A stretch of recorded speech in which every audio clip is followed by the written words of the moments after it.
Hello, hello. I hope we're live. And today I'm gonna do a second attempt to achieve. Uh, sorry, I'm gonna try a second attempt to achieve a connectivity between an iOS device uh, and a ESP32 controller. I spent pretty much a whole night on a terrible quality live stream where I was trying to connect it, but I found an example uh, that was not that I wasn't able to make work, and just after I gave up yesterday and shut down the live stream, I found this second solution, and it's a two-part tutorial from cuvenx.com. It's two-part. Part one basically shows what they're going to build, and it's an application that connects through Bluetooth to a device like this, and it has a UI of a simple calculator where you put the first operand and then second operand, and then you put the operation type that you want, and then there's no equal sign, so it works a little bit differently than the regular calculators, but when you press plus, it takes this actually sends the command to the Bluetooth device, to the ESP controller via Bluetooth, and then the ESP device is doing the calculation based on the numbers that you entered and the operation that you want to do. And once it does that, it sends back the result to the iOS app, and it displays it here. So it's a little bit silly example, but at least it's not a two-way chat, which would be the pretty much hello world of any serial communication. So I would consider this one as a nice example. I do not want to do this. I want to control my Arduino-based toy. I call it the Orion robot. This is it. You can see it here. In my other videos, actually I don't have many videos about that yet, but the whole idea is to control this little guy, which has a Orion make block Arduino based controller, which connects to a Peripheral devices and sensors through RJ25 sockets, jacks. They're basically phone jacks with more cables, and the idea is because this controller, it has a built-in motor drivers, so you can run directly the motors from the controller, but it doesn't have any communication channels. And at the moment I plugged in infrared sensor or in receiver, but I don't have a remote control. I mean, I guess I can reverse engineer a TV remote control, but it's not really interesting to me. So the second thing that I managed to do is to attach on a custom-made cable. I think this is called HC6 Bluetooth module. But the problem, and I mean, I managed successfully to connect this Bluetooth module through software stereo to the Orion. I try to do it through the normal UART, but unfortunately I cannot program it when I'm connected to it. So I had to connect the Bluetooth module to the software UART, and I wrote a simple program for the Orion where I'm sending a commands which control the left and the right track based on percentage. So I'm sending the percentage for the left track, the percentage for the right track, So with the appropriate combination of numbers for left and right track, I can achieve any movement of the tank. And I managed to control this, to connect this Bluetooth module to computer. Basically, I connected both to my Mac and to my Windows, and from there I was sending the information through over the serial terminal. I just sent the commands to the terminal and managed to control it remotely with a computer. The problem is that this is not a BLE or a so-called Bluetooth low energy device, and iOS and Apple are working only with Bluetooth low energy devices. So I've ordered a bunch of other ones with the hope that they're going to work similar to those. Some of them to this one. Some of them are on their way and not yet here.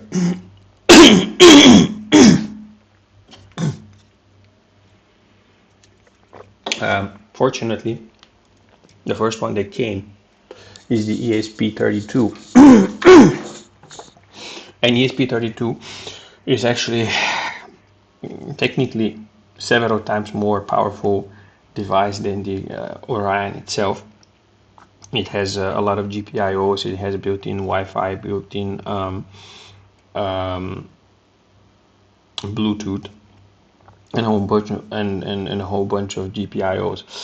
I even ordered a better version of it, which is called ESP32 Cam, which comes with a built-in camera that you can actually start streaming to the Wi-Fi network, and it creates a web server where you can connect to on the phone to this web address or on the browser, whatever, and you can watch live. So basically the idea is to mount this, not this device, this is just for testing, when the cam version comes, to mount it in the front part of the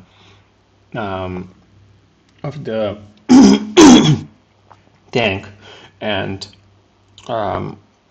essentially use it for receiving commands, passing them back to the Orion controller to control the tracks, and use the camera for seeing what the tank sees, so I can control it around the house without even being in my line of sight.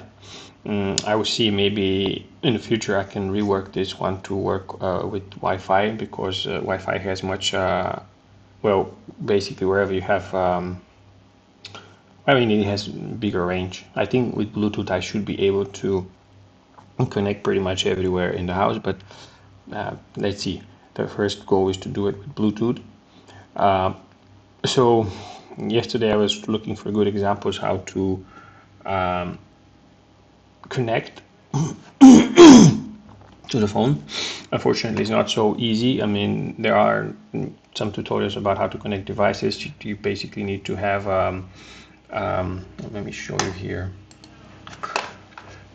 I'm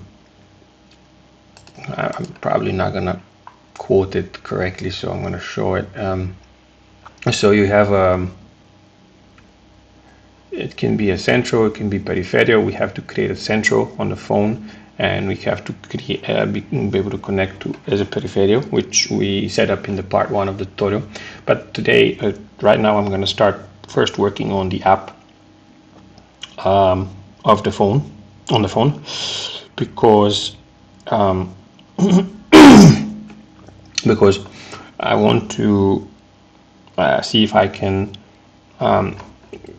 copy all this code and transfer it to another application that I started for the commanding of my robot, which it's basically I think it's one of the game types of applications for I don't know, not SpriteKit, I think SceneKit for iOS, where I created a joystick. Well, actually, I didn't create it. I just used the virtual joystick capability of API for iOS. So let me show you first the application that I not created, but just took a fully playable game for iOS and just started deleting stuff until I stripped it bare bones to question is which one was it? Was it SK1? I think it's SK1. Which should be, I don't know what even, I don't even remember what I wanted to do with the name SK1. By the way, I don't have any iOS device, so I'll go pick up my iPad.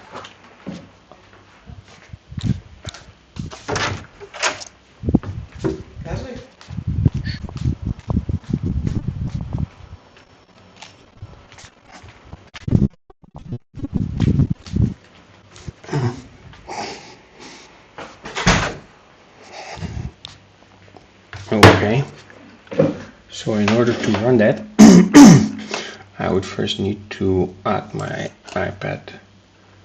I'm gonna do this off camera. I'm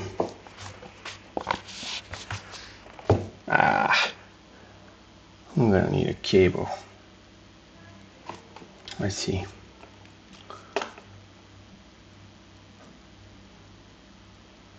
Window, devices and simulators. No, this is not gonna work without the cable. So I hope my battery doesn't die on the phone while I'm doing this, because this is my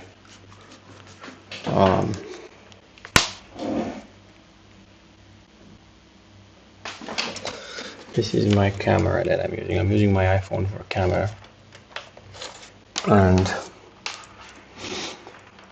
hopefully it's not gonna run out of battery by the time I connect the iPad. Okay, trust this computer.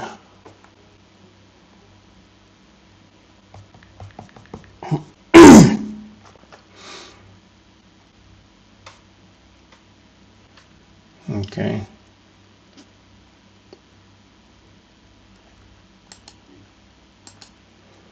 Connect via network.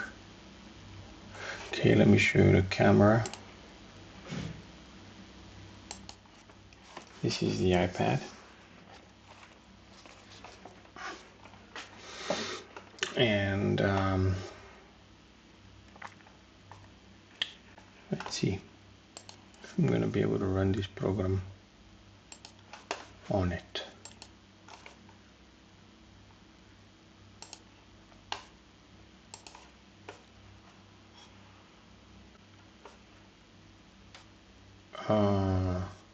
Register device. Okay, this device hasn't been registered for that.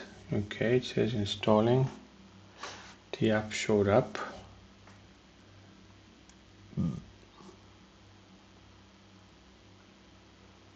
And there you go. We have two joysticks. I still am trying to figure out why I have two more. Like, for some reason I'm trying to hide them. But yeah, so this is the application in which I want to put the code from the tutorial. I'm gonna try now without a cable to see if it works.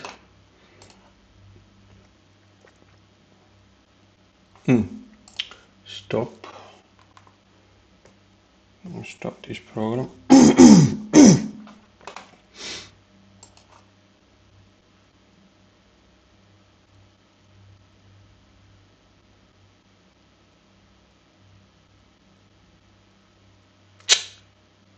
Crap. It still wants to be connected on a cable.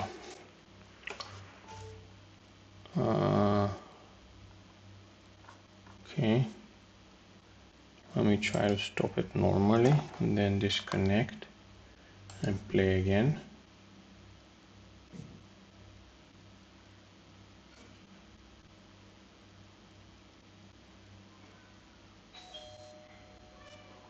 Okay.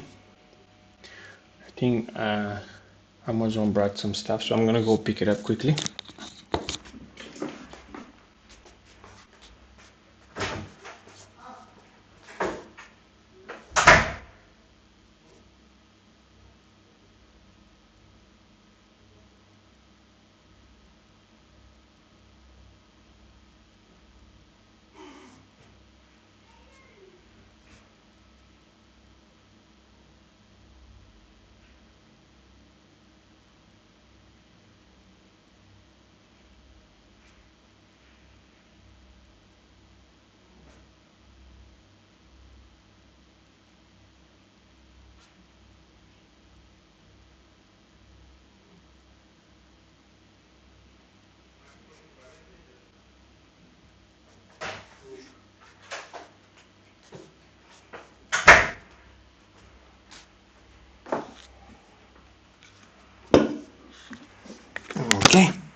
Amazon brought a couple of things.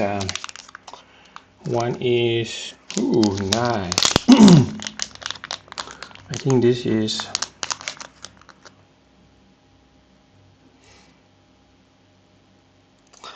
yeah, I think I have too many of those Bluetooth modules now.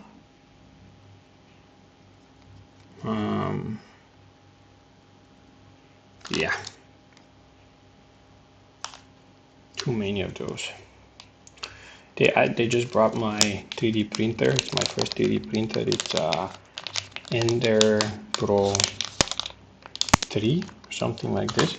I'm gonna be using this for creating parts for the tank to attach the ESP32 controller with a camera. So anyways, oops, I almost dropped my beer on my head.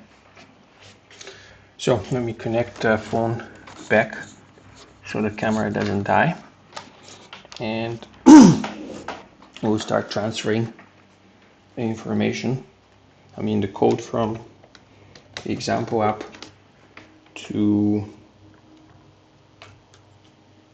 the app that I created, or I should say hacked. So I'm gonna remove the multimeter because today we're gonna be doing iOS rather than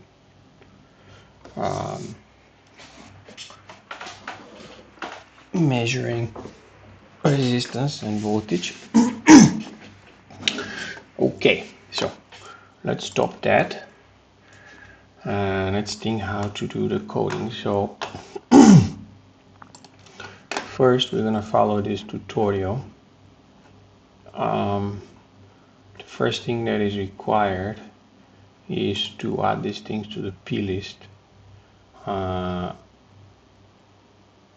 Let's see, iOS requires user permission to use the Bluetooth radio blah blah in the info plist. Okie dokie, so let's see, where is the info plist? Should be info and then plus, and the first one will be this key, and the text would be, I just copied this one, we can customize it later. The reason for that is if you don't have this plist values, the app will automatically crash. So Apple is doing this to protect users from unauthorized use of their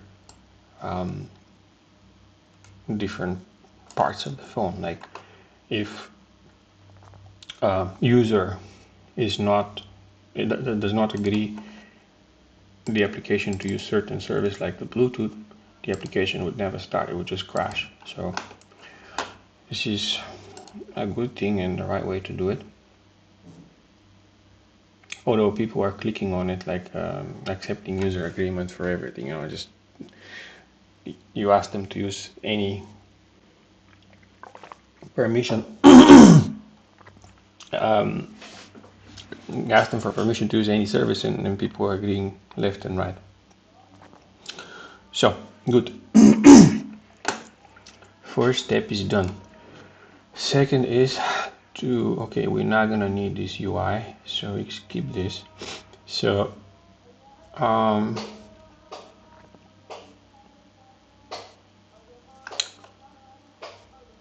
okay, they're controlling this through view model.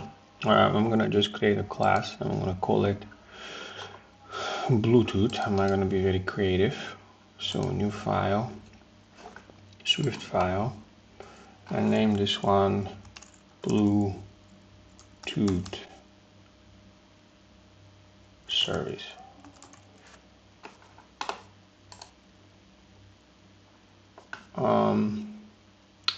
By the way, I have the entire file downloaded, but let's see.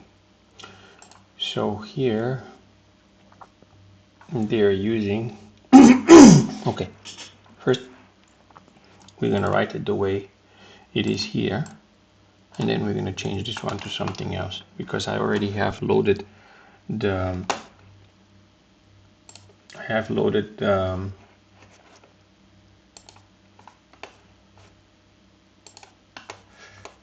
oops, I'm showing only the camera, sorry. So let me show you what I did. I just created a new file, and I added in info plist these two values.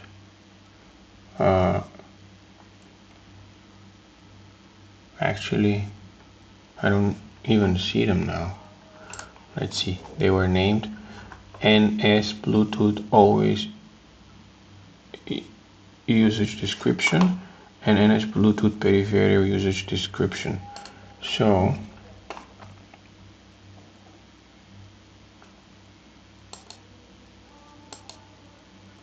I don't see that.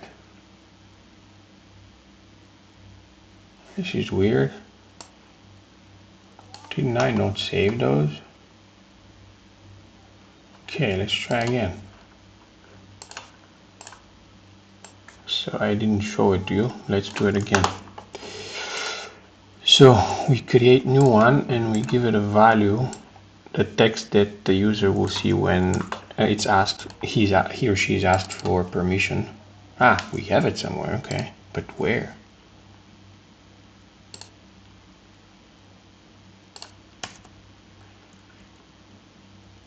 Okay, so this one is NS Bluetooth always.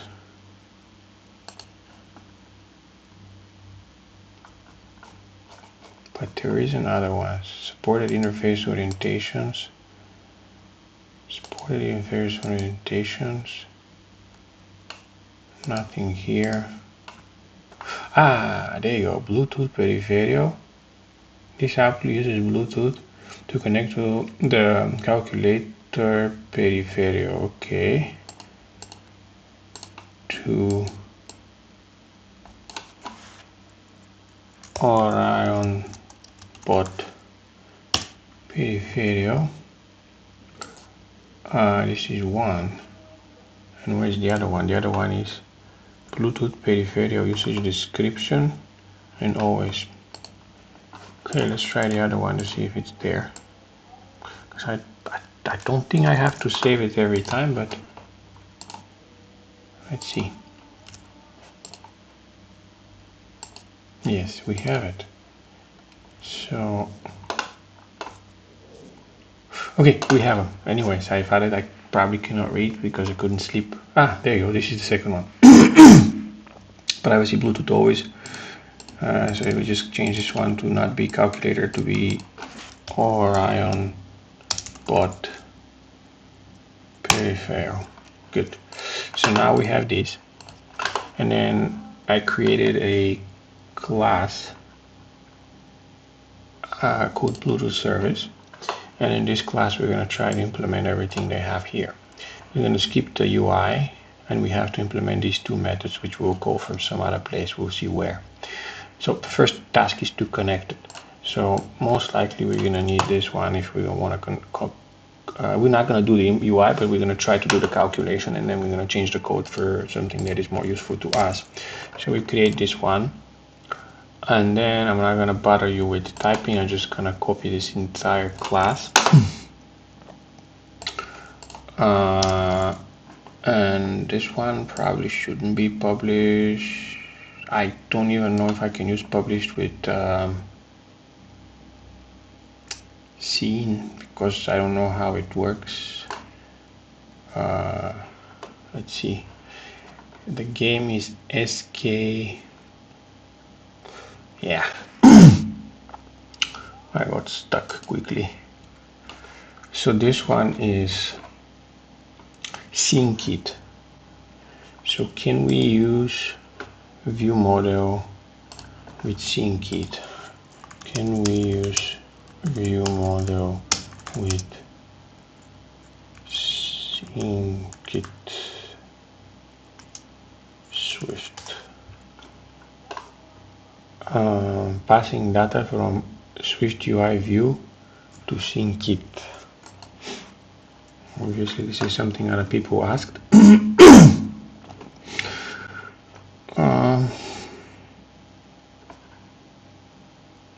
Okay.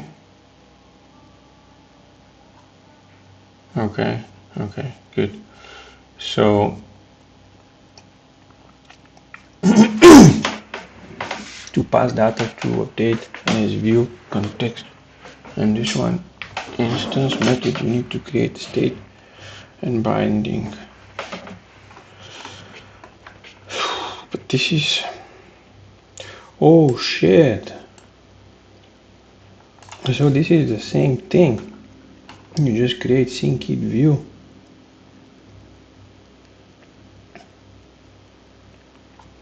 Nice.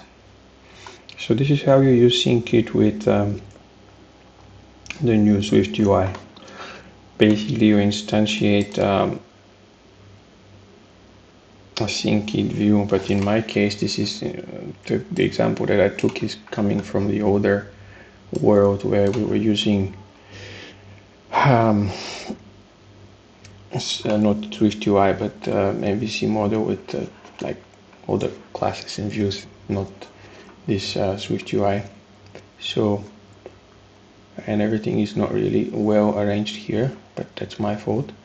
Yeah, I have view controller, and so basically I have to rework the app and put it here.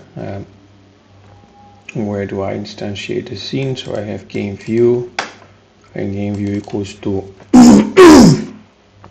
game view, and then blah blah, and then game controller, and I pass this view and I load it. So I can probably rework the app later and put it into Swift UI version, but for now I'm not going to do that. I'm going to just instantiate the controller inside of the game controller, which is the main logic of the game. So most likely I'm going to do private var BT service, and it's going to be of type, actually I need to create it first. So this is going to be Bluetooth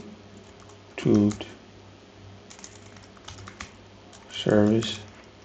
I'm not sure, I don't think I need it to be observable, but I'll remove that later. So let's see, I have this one here. Yes, good. So identifiable, observable, I'm not even sure if I need this one. Let's see, I'm gonna just do like this and comment out this. So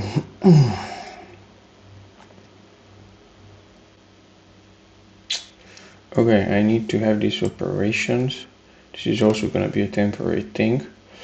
Let's see where they are.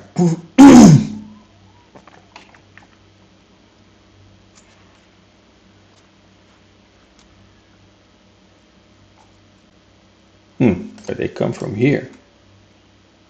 Calculator operations. But I already made this one, didn't I? It's outside of the class. Why? By the way, I have this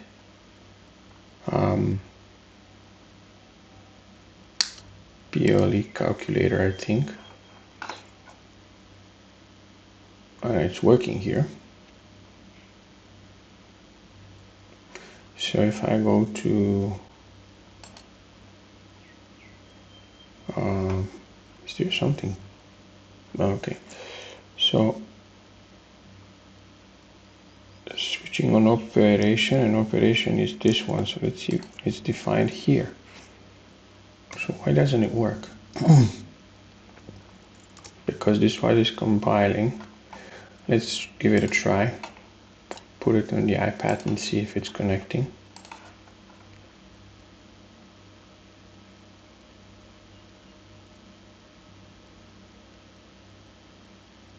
There you go.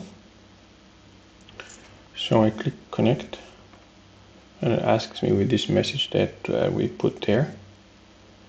And there you go.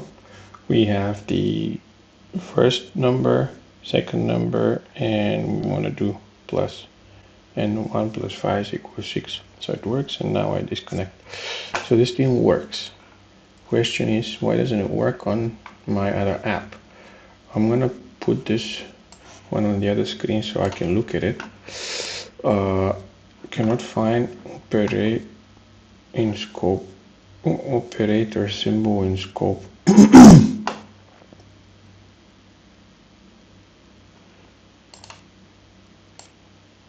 What did I miss? I have to put in port core Bluetooth, but what else is missing?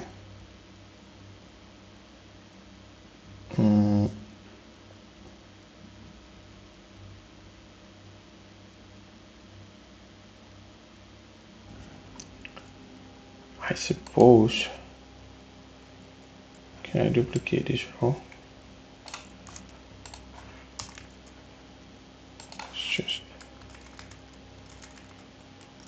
Let's see if this is the problem, but most likely not. Sorry that I look so unprofessional, but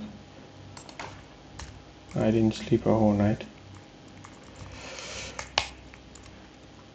So no.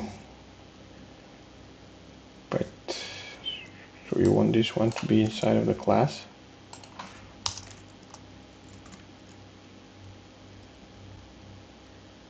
But still not. The type is here.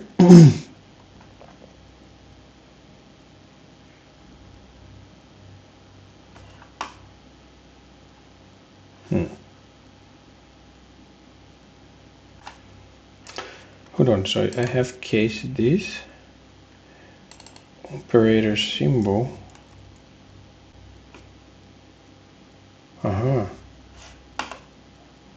But yeah,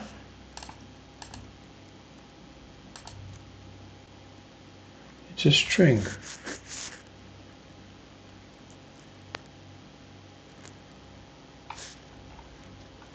I probably didn't copy the whole file. Yeah. Okay, I'm gonna copy the entire file. Maybe it's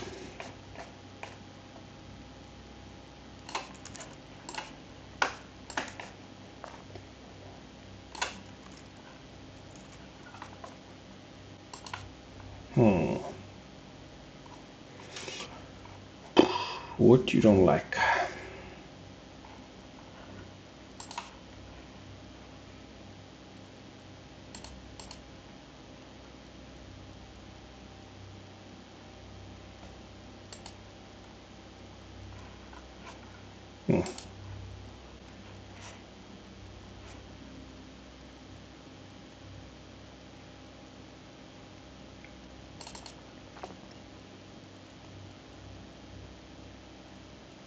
Yeah, this one is clear.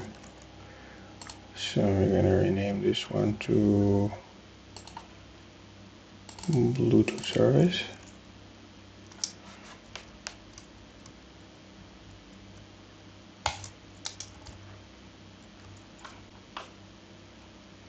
What's the problem now?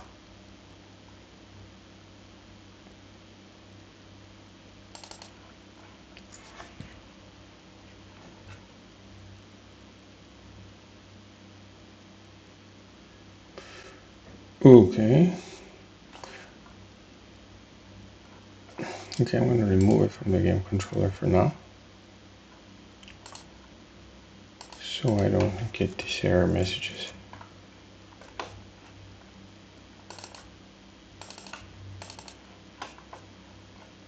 Yes.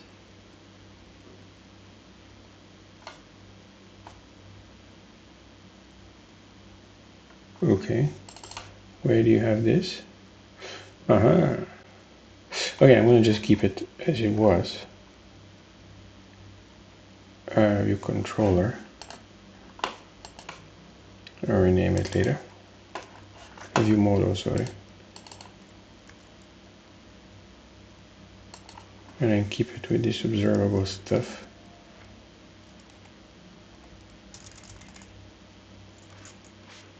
Okay. So let's, I know it's ugly, but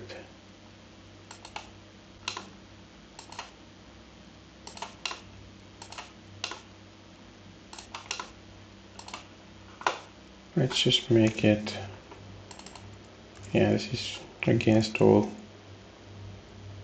Oopsie.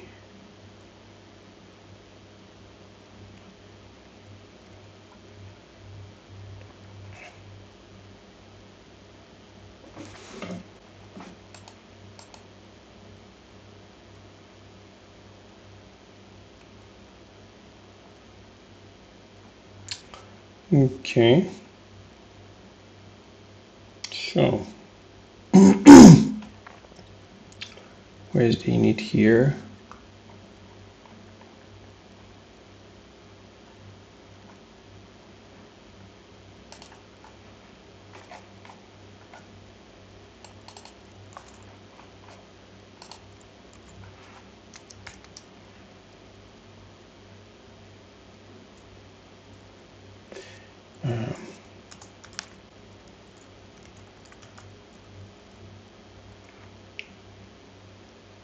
Calculator, view model.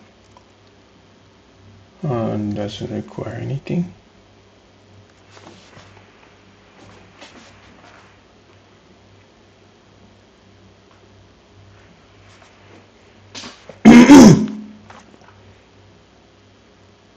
Why needs to be initialized in the super init?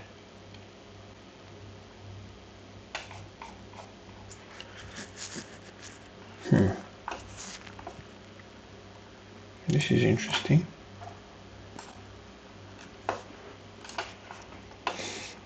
Let's see. What do I initialize here? And actually nothing. I initialize this one. Maybe I should do super. No, super but self. Like this one.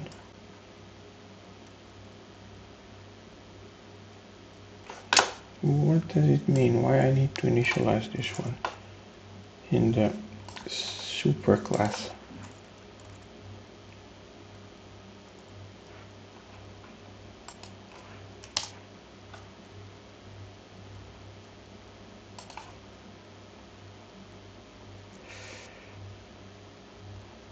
Swift compiler performs 4 helpful safety checks to make sure that two-phase initialization is completed without error. Check A1. Design initialize must ensure that all properties introduced by its class are initialized before the delegate up to superclass initializer. Before it delegates up to a superclass initializer. I don't understand what they mean here.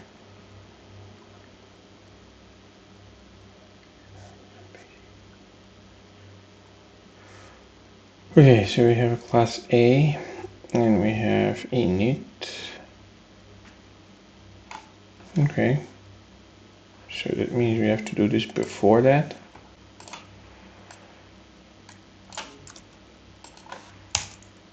I suppose.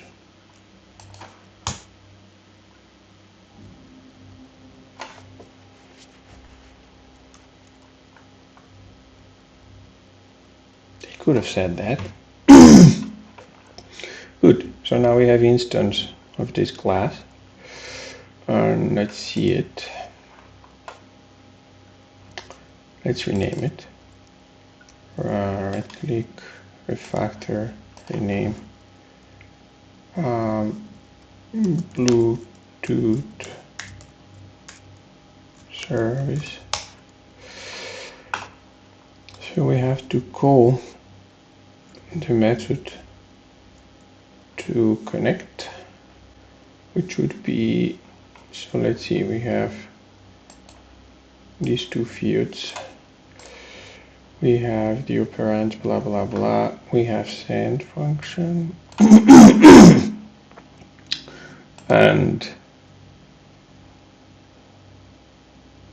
we have all the configuration for the services, for the Bluetooth connect calculator. So we have to call this one first. Can do it here.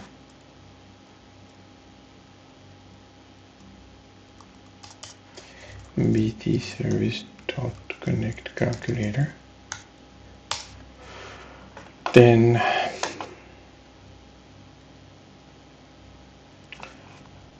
let's see, Arduino. Okay, let's try it. Give it a try. Maybe we can already connect.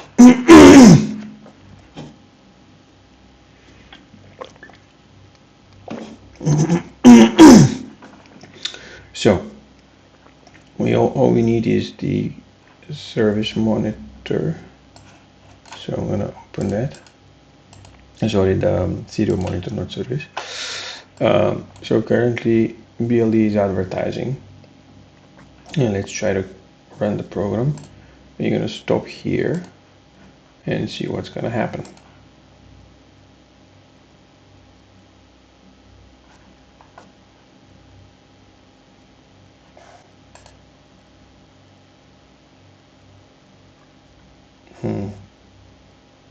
Okay. There you go. So we stopped here. Let's go one step with F7. Come on. There you go. And let's see the monitor. Yikes, nothing. It says advertising, but it didn't connect. Let's see the object.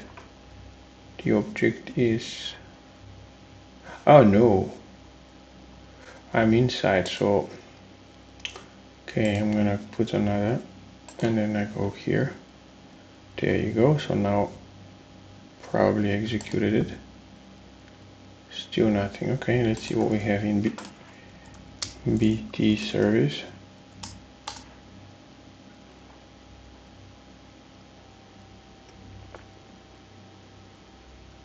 Takes a while to print it. Okay, looks like an object that has something. So let's see what were the other object, the other things that we had to call.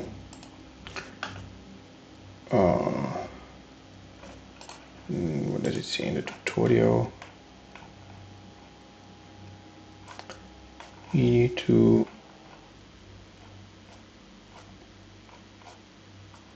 have a couple of methods, and they are connect calculator and disconnect calculator. Okay, so this one has to create the connection.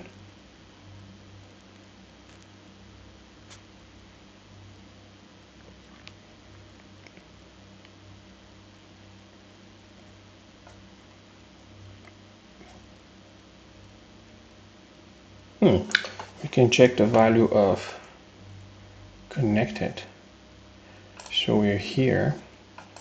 We could do BT service dot connected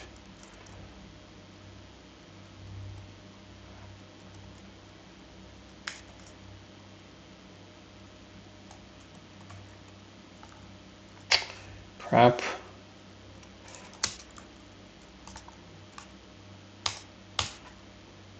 False or true. Why?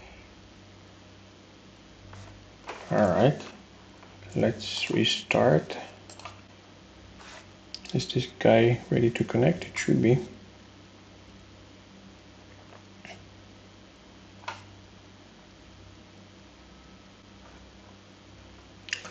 So I'm gonna put directly the stop, the waypoint here.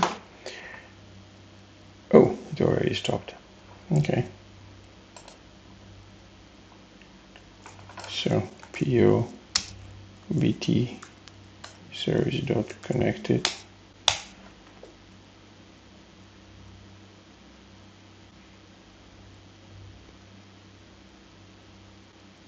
False.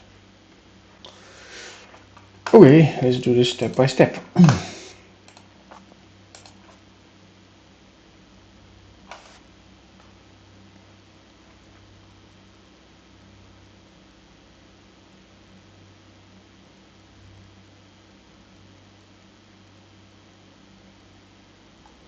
So F7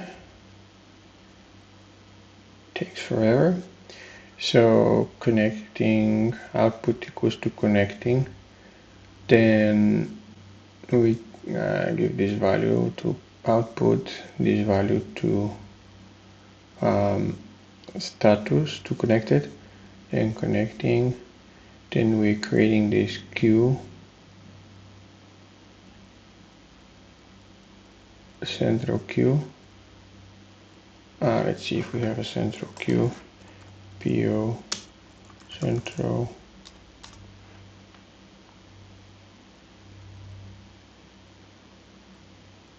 Looks like we have that. So now central manager, PO central manager. What? I think I'm already outside. No, I didn't create it yet. F7. Let's see if I still have it here, but I don't think so. Already outside. PO central. I cannot access it for some reason. I know I'm still. Okay, so it should be self.central manager. Okay, looks like I have something. Good. So F7. Oh, but that's it. I'm not doing anything yet. I guess there are other methods that I have to call in order to connect. Let's see. Go back to the service.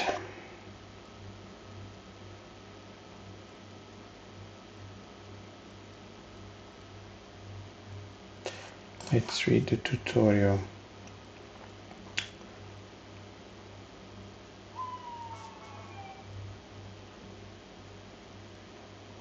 Okay, it does that. We did this one. When this method creates the manager, this has the effect of turning BLE radio on. When the BLE radio powers up, iOS sends the delegate callback to our view model, which implements the central manager delegate protocol. So we have to see if this one has been called. And this is central manager delegate protocol. This is the extension, and I don't think it has been called. Let's try. Stop, start. I think I did not touch some.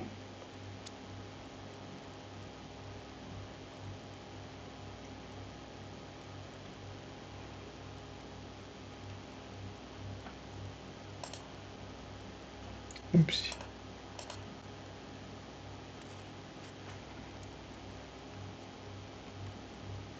Oh, nice. So I've been called here, okay. Then Oh, I see. So this is called later. That's why. That's why I'm missing it. Okay.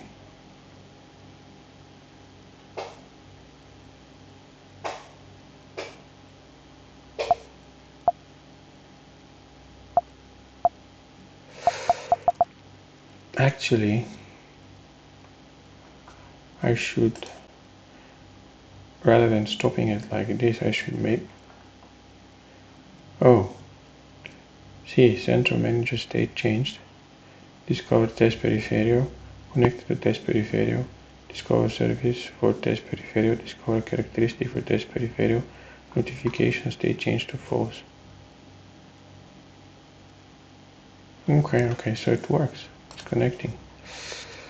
Then I don't need these things. Oops, I don't need this. Okay, good. So what's next? Next is to test sending a command. Awesome.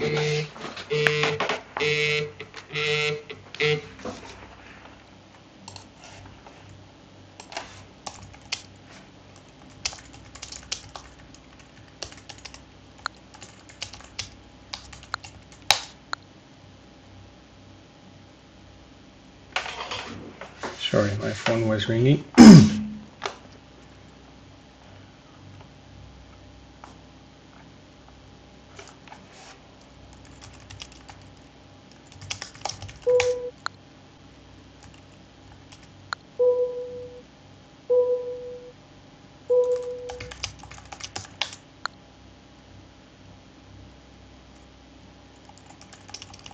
Sorry.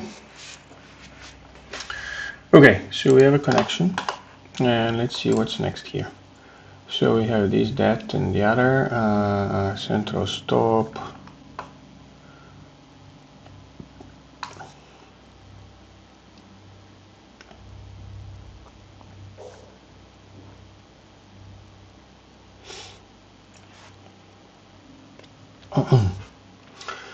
So basically this is the command, and we're sending operation, calculation operation. Let's see if this is available.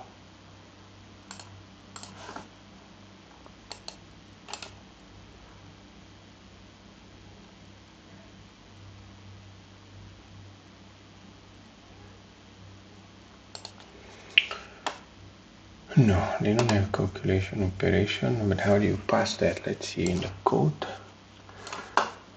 So in the app, they're creating a scene.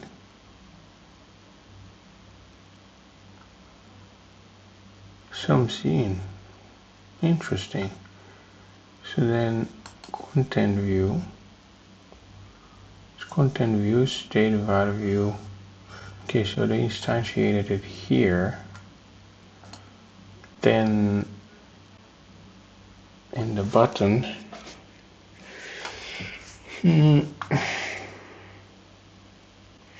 should I put a vstock text with all these things, and then keypad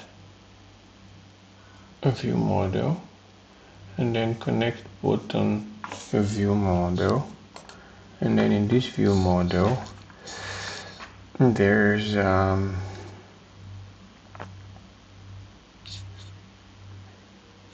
so the button is below. Yeah, okay, got it.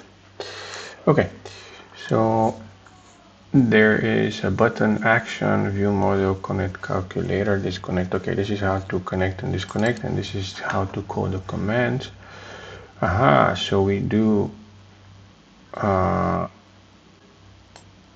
my god, enter 4, then enter 5,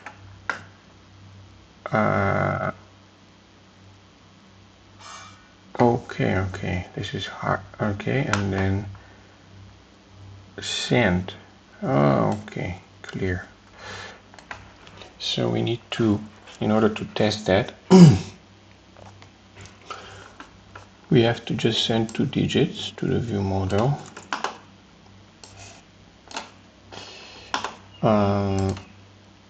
It will be here, but not to the view model, but to the service.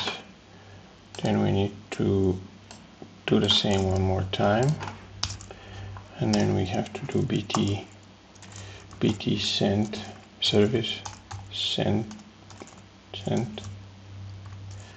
and then we have to pass at. There you go. So this is how we get we send the result, and the way we get it is on the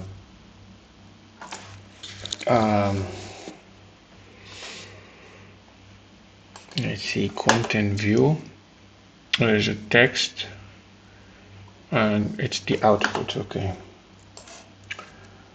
so how do we print on the console? Debug.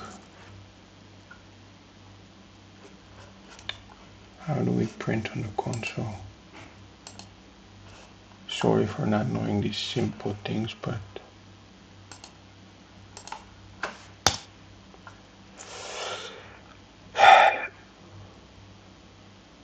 okay. Let me see how they do it here.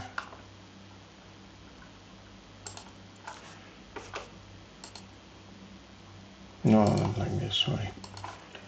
Okay, so obviously it's not debug.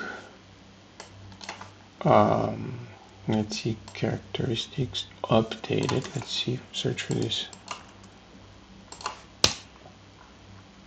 How to use print. Okie dokie. So we go to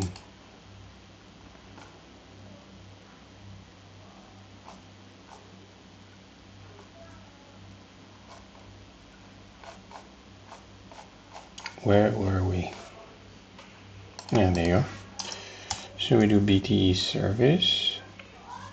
No, we do print BTE service dot output. Okay. So if the app starts, we have to get a result of 4.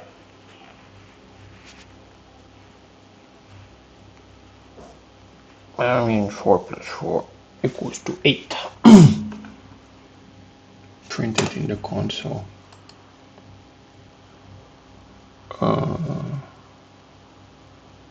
But we didn't. I suppose this is because I'm doing this one before I connect. And I don't wait for the confirmation. So what I'm gonna do is I'm gonna put this in one of the buttons. Let's see.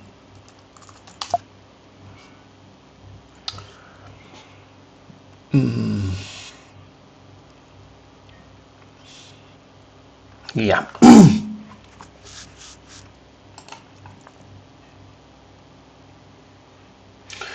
So it should be here. And let's see if this is gonna work. Oops. What?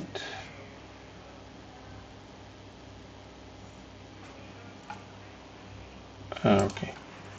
Self dot. This is something that C# and Microsoft removed, but I don't know why they're still doing it. Why we have to put the self, it's clear where it comes from. Okay.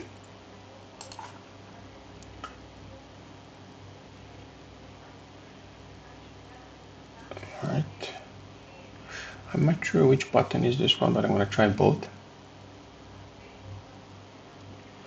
Only use one of the buttons to connect. Alright, let's do it like this.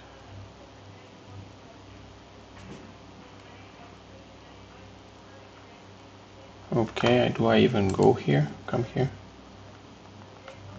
No. Yeah, it's interesting. I'm not sure if these buttons are working at all.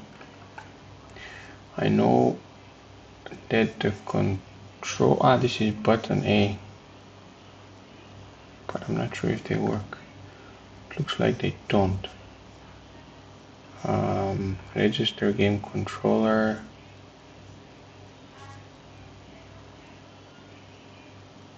Hold on.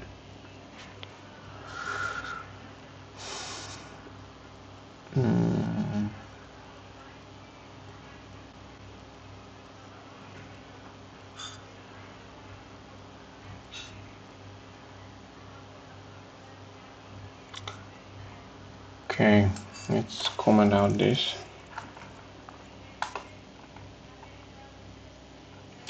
Yeah, I think this is code when we interact with this. Let's see.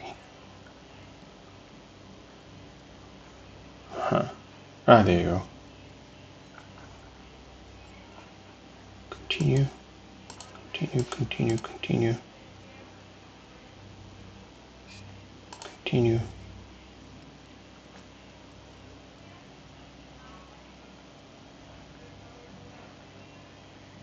Why?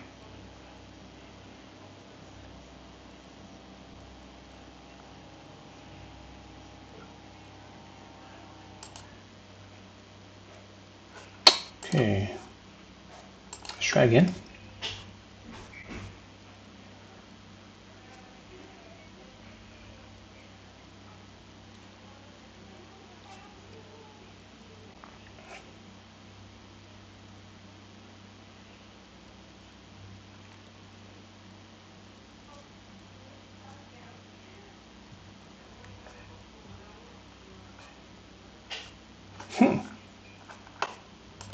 Interesting. This just worked and now it's not working. Why these joysticks are not triggering the path overlay virtual stick interaction did start. Okay, because this is did start. We have to probably do did change. No.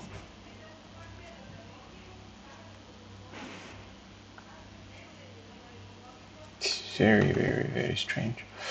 Let's clear these things and fully remove it and go back to where we were before. So just comment out this and start over. No connection.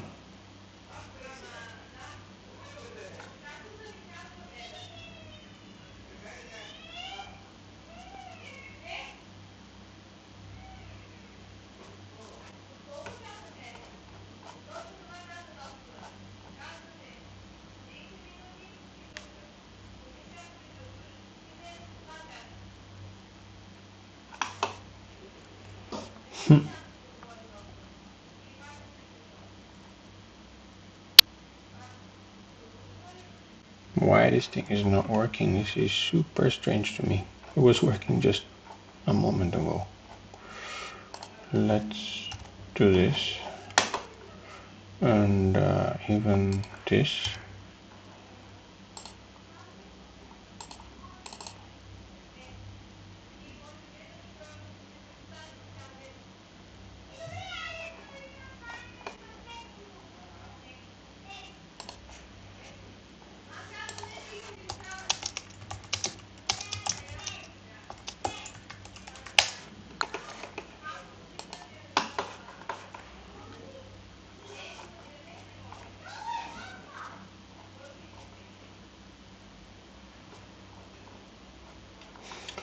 All right.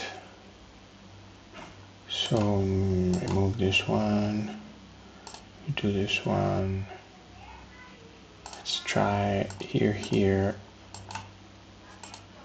and here. Actually, and this one as well.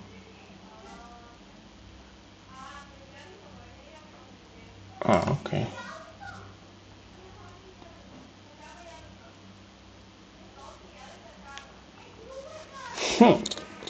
What's going on?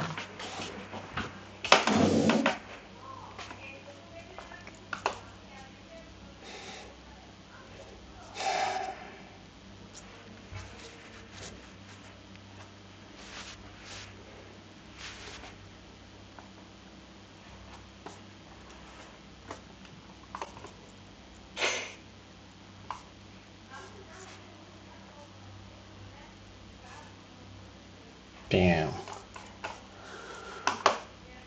Why? Let's go and try to find the issue. We have this pad overlay,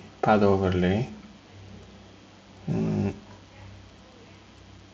we have these update stick positions. Is this code?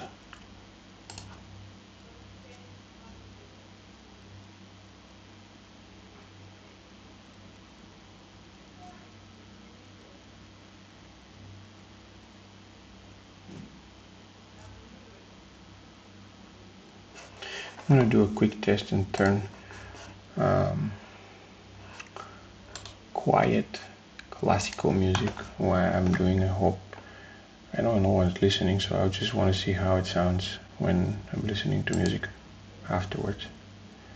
Let's see what we're gonna play. We're gonna play Four Seasons of Vivaldi.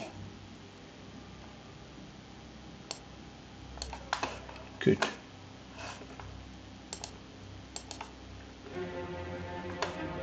It's a little bit too loud, I guess. Let's see. Okay, update stick position. This one was called continue.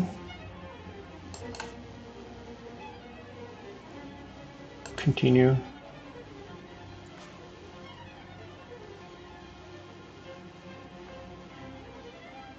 None of the others are. There you go.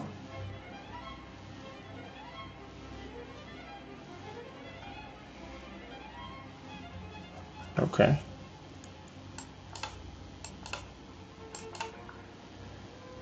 Now it's working. Before it wasn't. There you go. Continue. Continue. Now end.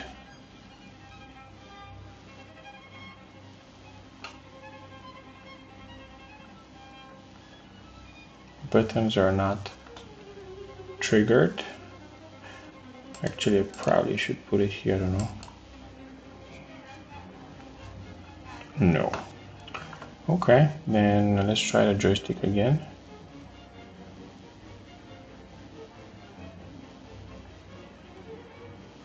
Why it's not triggered again? This is strange. Why only the first time?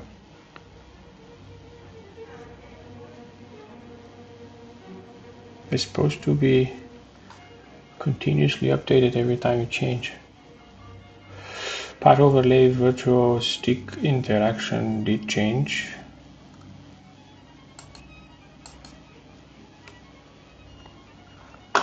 Let's try again from the beginning.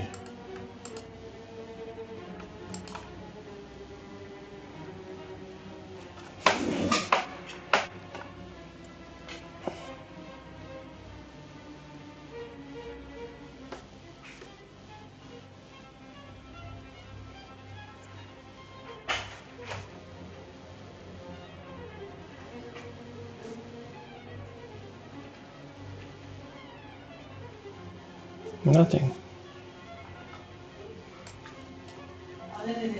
Esclarece.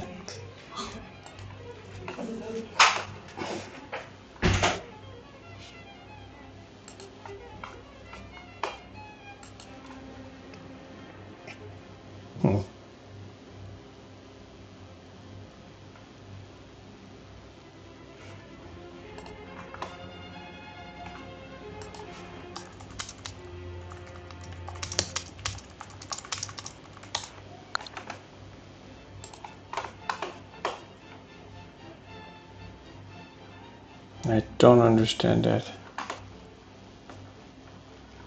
Okay, so we have to go from the beginning of the code and understand that.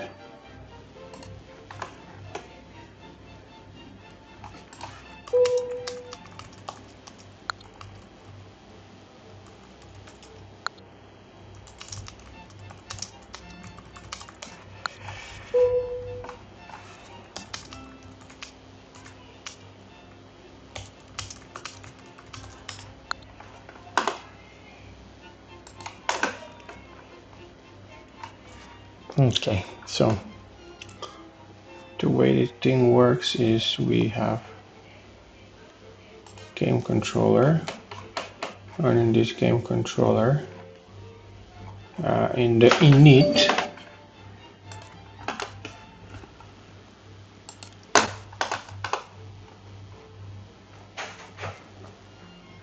we start the scene and we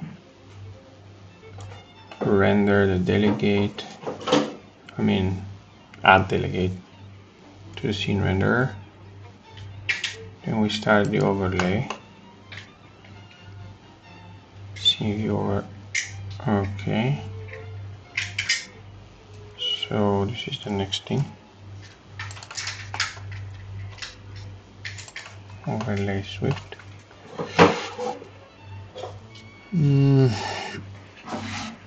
So this one is initialized. Create a node. Position them.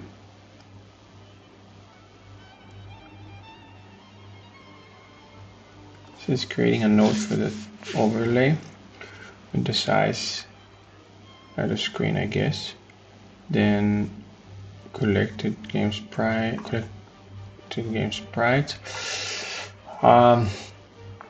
scale mode, our child overlay node, okay, overlay position 0, 0 and height, okay. And then control overlay, and we create this control overlay, which is this guy with CG rect. So we create left pad position, and we add okay, so we create those paths, then we add it to the left position, right position, then buttons plus these margins. So basically this creates the layout, okay. And then how do we track the updates?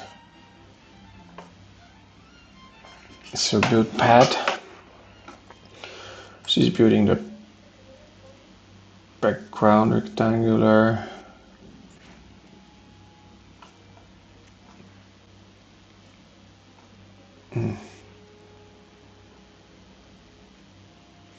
No, this is control overlay.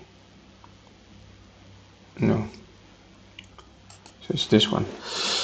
So we have pad overlay, stick position equals to 0, and on dit set we call update position function, and we have delegate pad overlay delegate, okay. Tracking touch start location 0 stick blah blah, okay. Then the size is this is hard coded, 150 by 150. Oh, but this is path overlay, okay, so this is the path itself. This is how we create a path. And then we have a build path, which we call, I think, we don't call it anywhere. Actually, I think this is in the init, yes. Okay, so this is the class that creates the path, and how do we track the update stick position for touch location? Okay, it calculates reset interaction. Okay, so this is the whole logic for the path. Touch ended, touch. Okay, this is good. We don't need to worry about this. By the way, those should be called every time I touch. So if I stop, let's say on touch updates, this should be called every time. Oops, the iPad got locked. So Come on. Don't tell me I'm gonna need it now. Okay. So, touch begins. Should be this two, or one.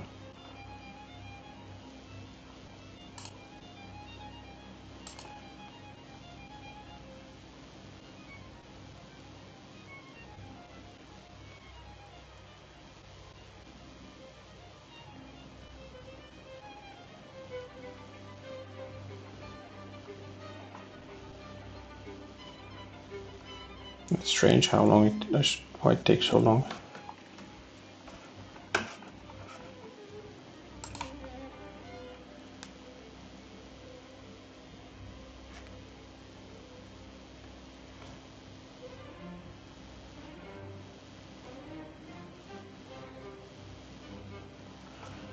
Okay.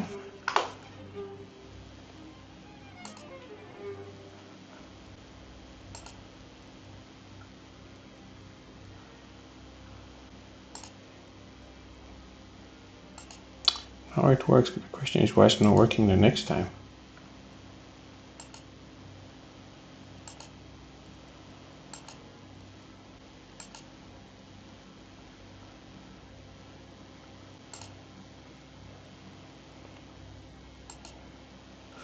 Okay.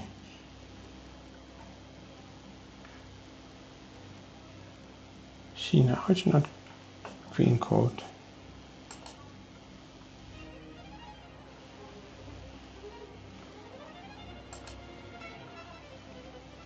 I don't understand it. I really don't understand it.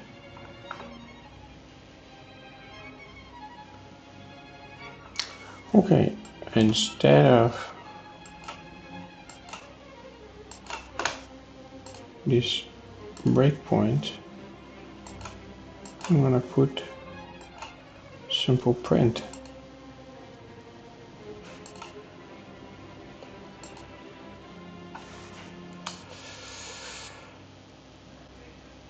Print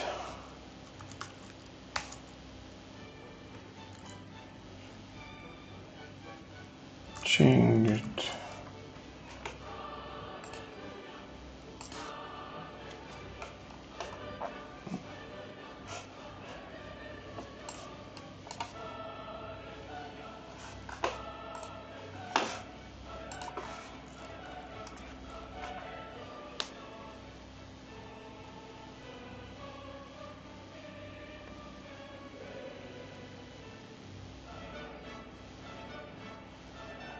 Oh, hold on.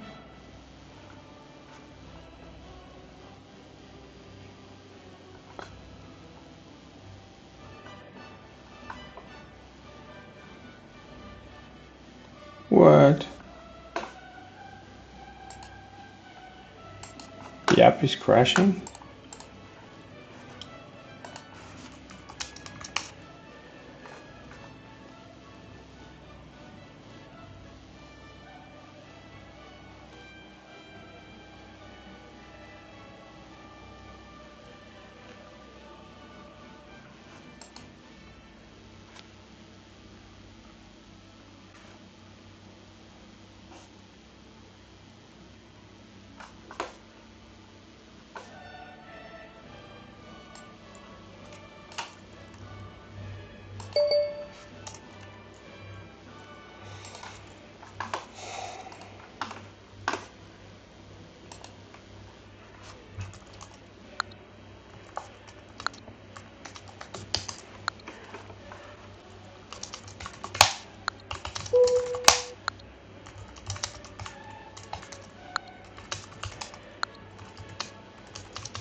There's something wrong with this.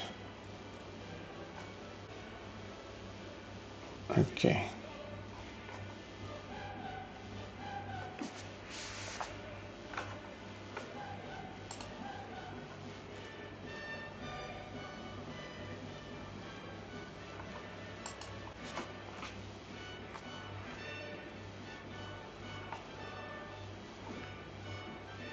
Touch begin. This should path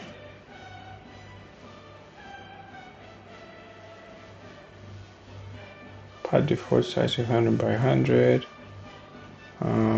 Protocol path overlay delegate.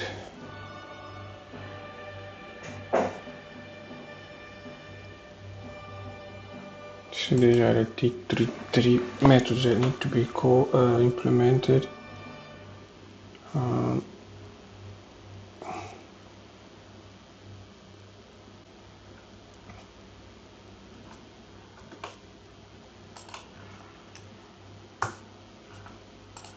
Let's see if this is even code here.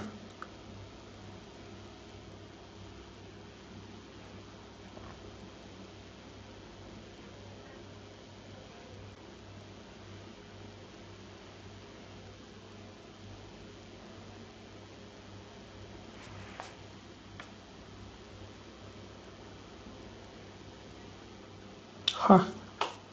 The other ones disappeared.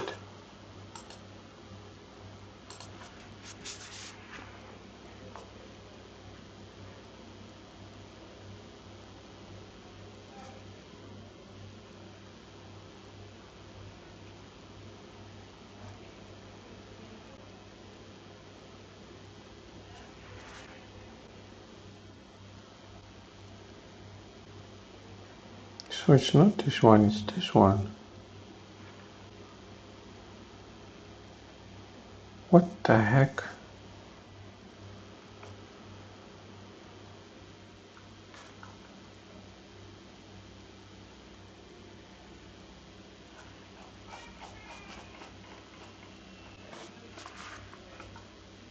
Okay. This is super duper weird that the ones below didn't work at all before. So if I go to the controller and instead of printing this one, start printing the position, it would be nice. Stop, start.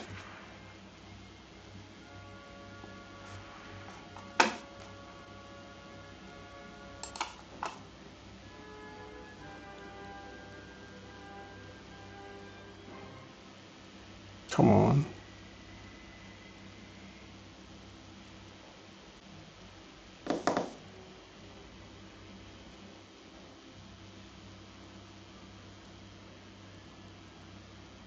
Oh, nice. This is so ready to work.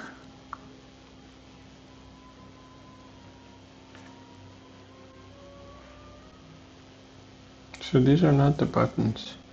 Why do I have two overlays? This is what I don't understand. And the buttons are not working because these are not shown. Okay, control overlay. Where did I change this from? Pad overlay. I think there was a button overlay, right? Let's change this one to 0.9 as well. Maybe they're not visible on the screen.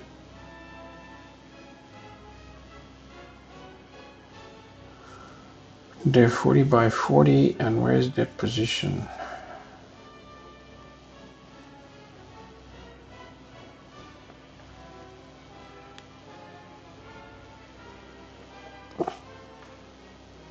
But anyway, we have something that is code now. Although it's code too many times, it's gonna overwhelm. Let's see if I can fix this one.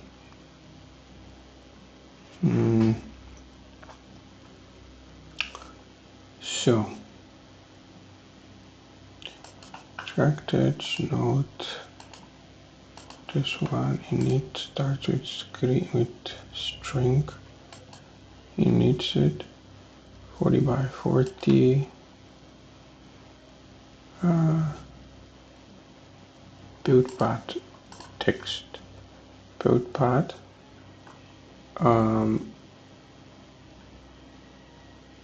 CG float 0, 0. Width is width and height is 45 or whatever.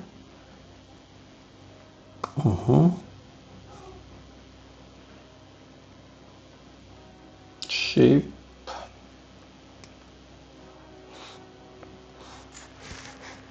Ellipse.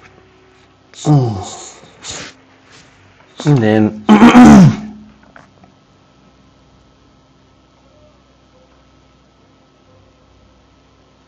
okay, but why we don't give them position?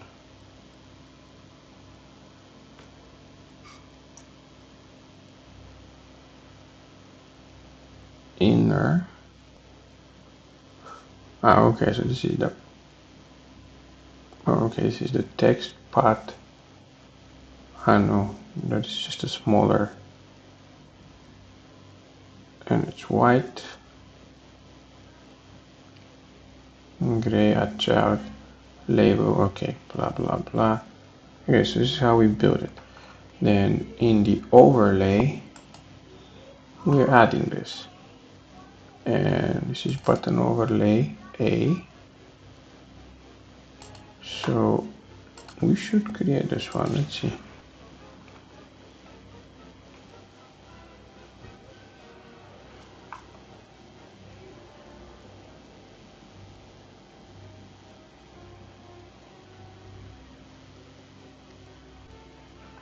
Yeah, we're creating this. So we go F7 and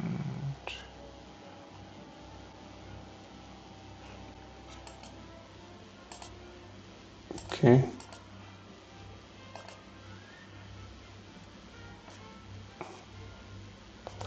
So let's print the button.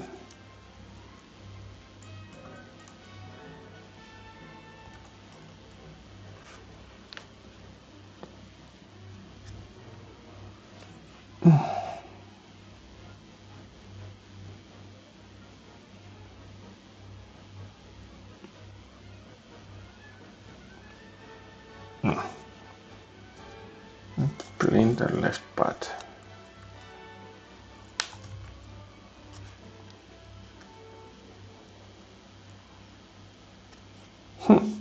See this one? It's escape part overlay. Name no, position no. Scale 1. Accumulate frame, okay.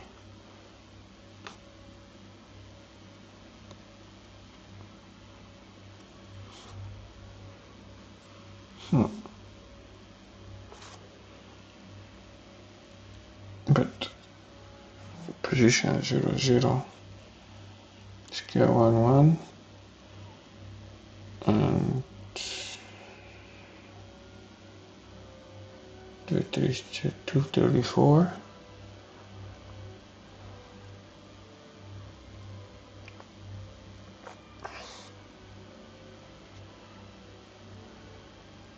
Is it possible that this thing is behind the path, the control? Looks like by the coordinates. So this thing is, I guess this is 1 point, it's the same point. And path is going to 154 and this one goes only to 44, so this means it's behind it. Okay. So left part position is 2040, which is hard coded and not good.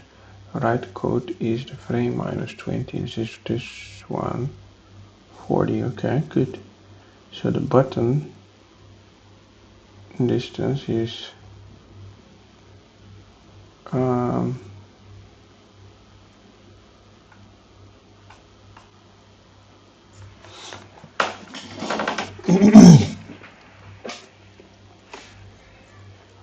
but this is, I don't know what this thing is. Button A, X and Y.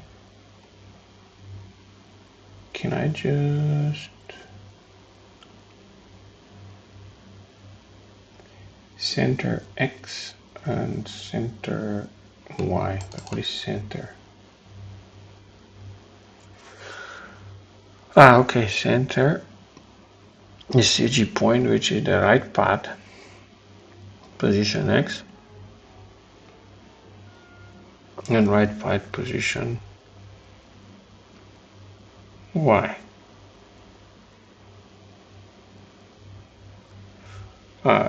Size width divided by 2. Okay, so it's right position X plus center is the right path position X plus half of the width, and it's position Y plus half of the width. Okay, so this is the center of the path. Button distance is equal to right path height divided by 2 plus button margin plus, and what is button margin? 25. Okay, plus button A size height divided by 2.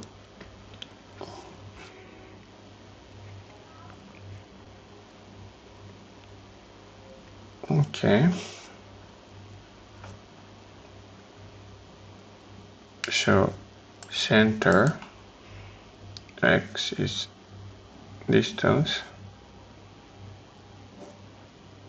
and this one minus the distance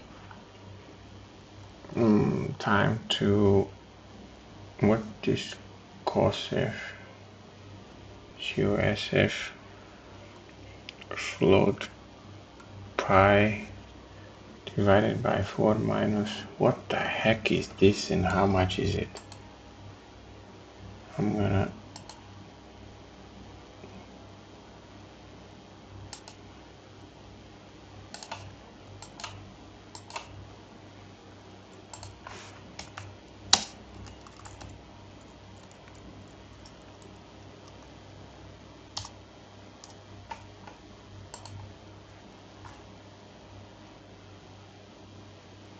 yeah, no shit, it's outside the screen.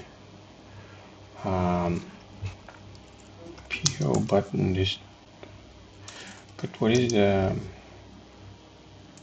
self dot size? No, frame dot size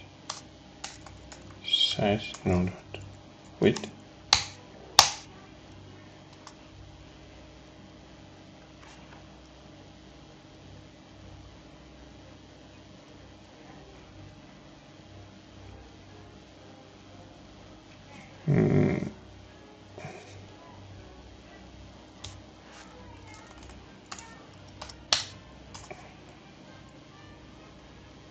How do I check what's the size of the field?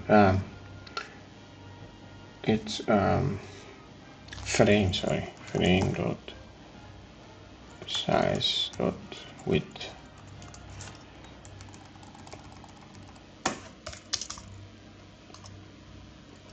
Okay,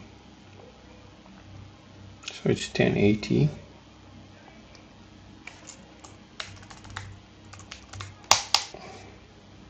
by 810. So button PO button AX is 880 and Y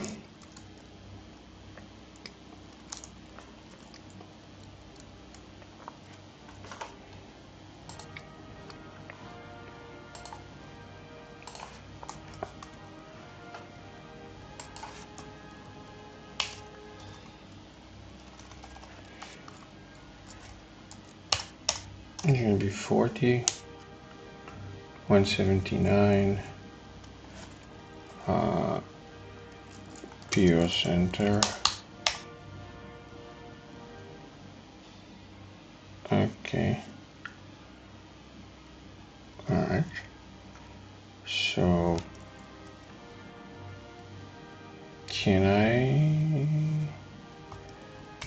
so this is button A. I have a feeling they're behind each other. So button A is button AX is 880. No, actually I care about Y. This is 179.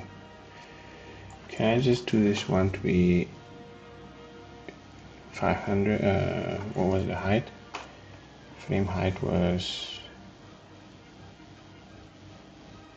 810, so I just put it on 500. Okay, button AX equals 500. Let's just shift it there. Okay, let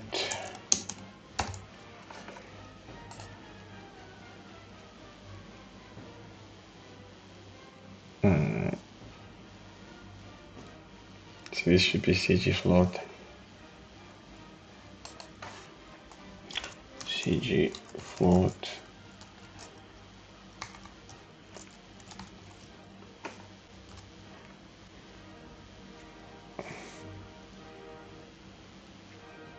Okay.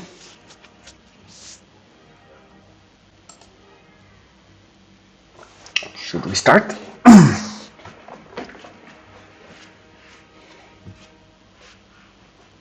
This button should pop up now.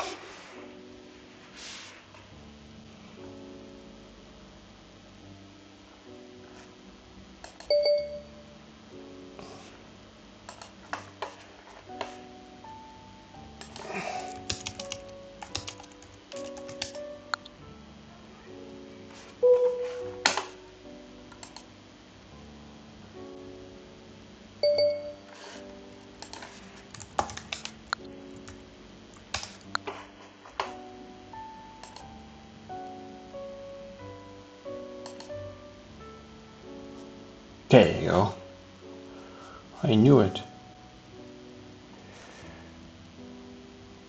I knew it. What did I change? I changed X.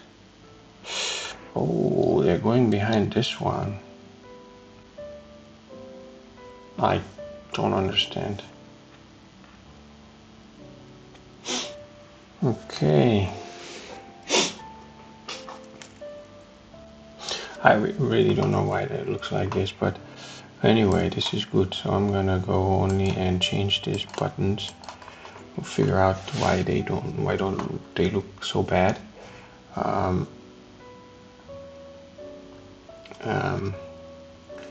I'm gonna just hide this one, temporary, and I'm gonna create a new one that is Y. And it's gonna be 150 by 600, and then I'm gonna copy the same thing for the math here is wrong, so there you go. This is gonna be 700. This is gonna be button B, and button B, what?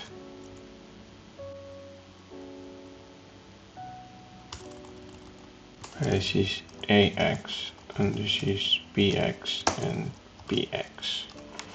Okay, let's see how it looks like. And this is Y, and this is Y.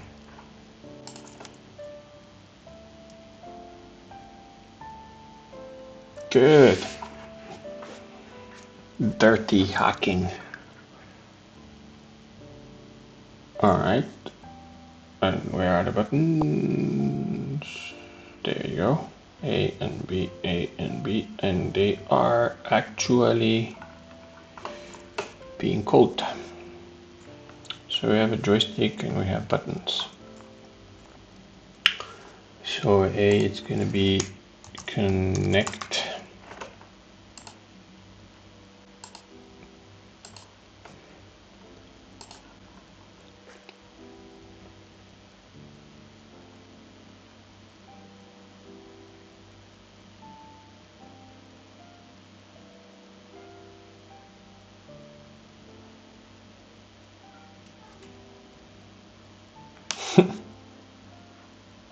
Good. So let's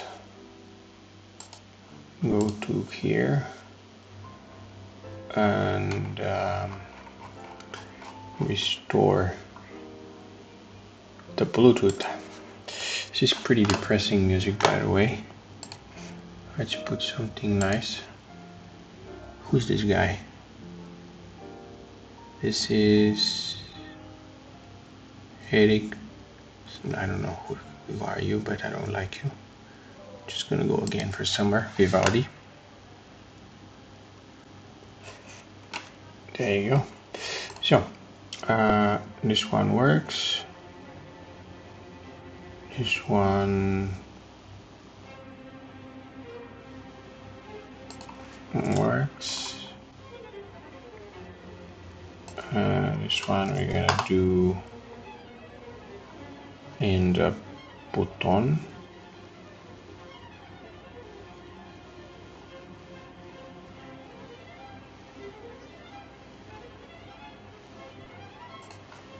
So you're gonna do the connect here. Connect, then print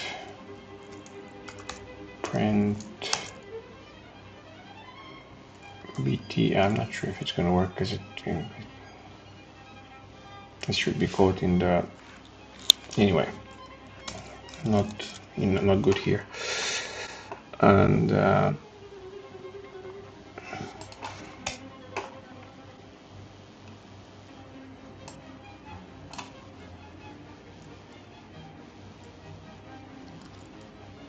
gonna do this in button B. I'm gonna send this, and this.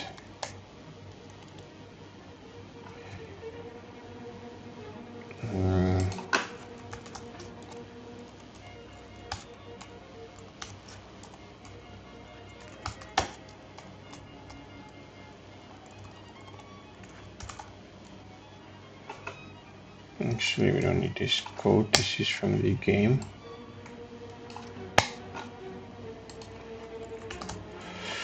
Okay. I don't know much about this thing. I'm just learning on the fly.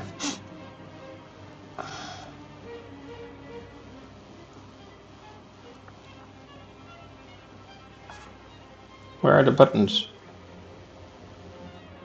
Okay. So connect.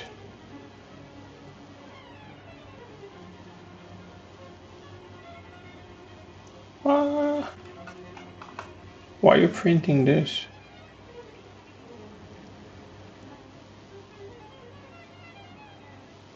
What?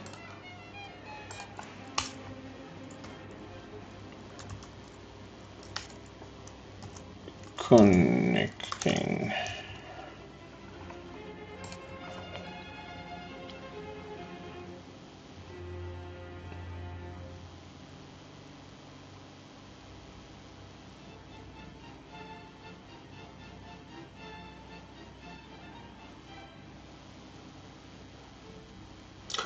Oh, now I know why it wasn't working, because this guy is supposed to be behind this guy's and you're touching. Oh, I'm stupid. So the whole problem was that this should be behind this. No, but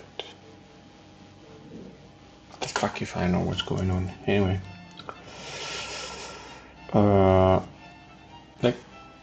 so let's see.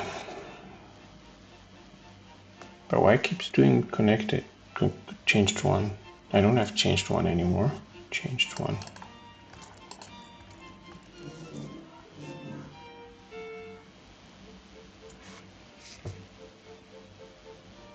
Okay.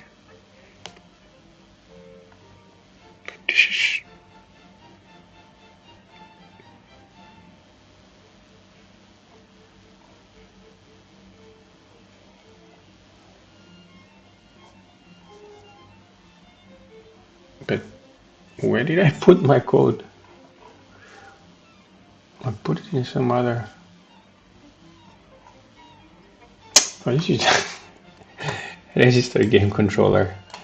I'm extremely stupid.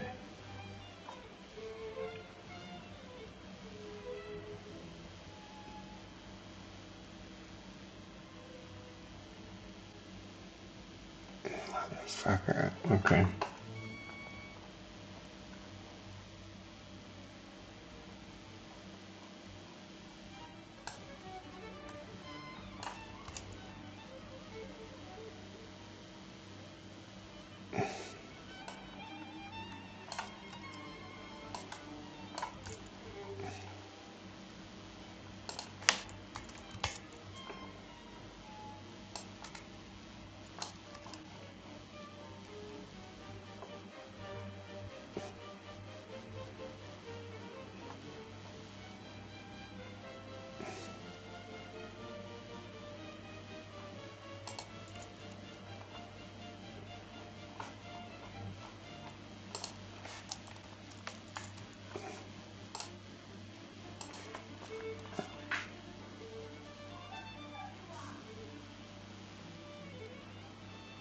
Okay, so this should work now.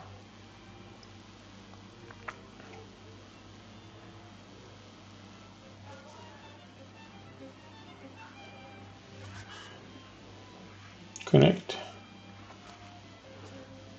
Nice. Let's do a calculation.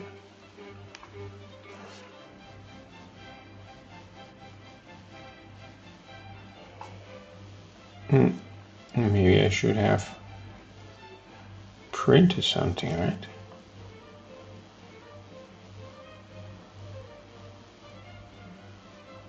Okay.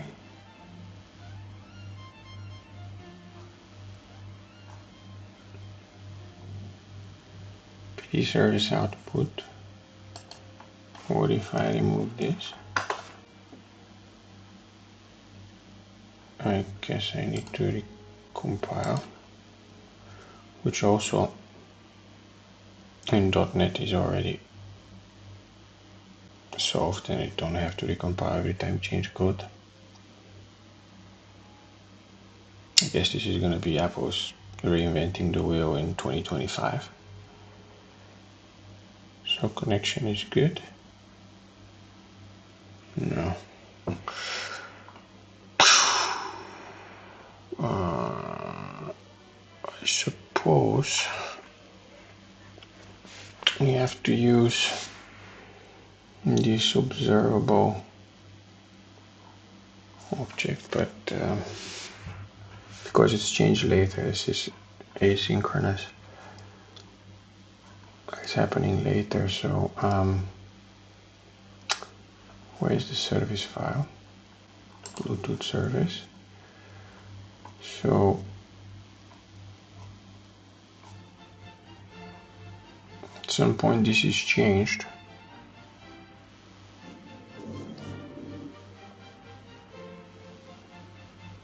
I don't even know how to pass it from here. Let's see. I was looking at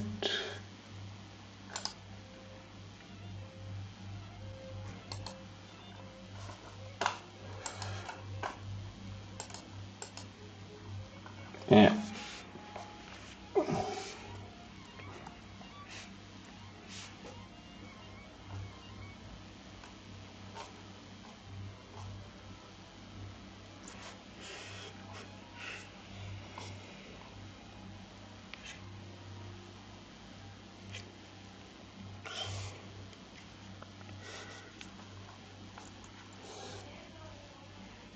How can I pass the information?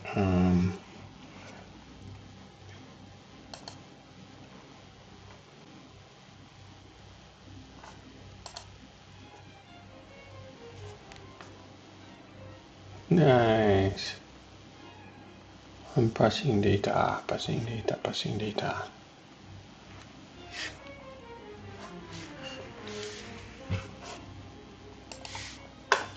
So I consider this one a success so far. Now I want to see if the result comes back. Actually, do I need that? I just need to control it.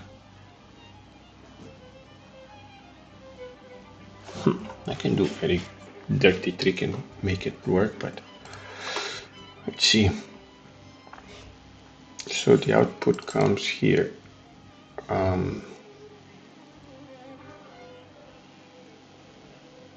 Okay, let's ask Google how to add label on game scene. What is this game scene? Swift game scene. Adding text to scene.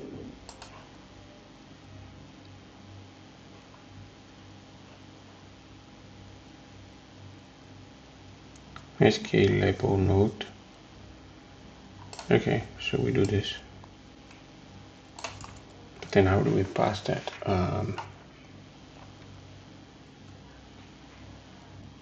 Should be added in the overlay.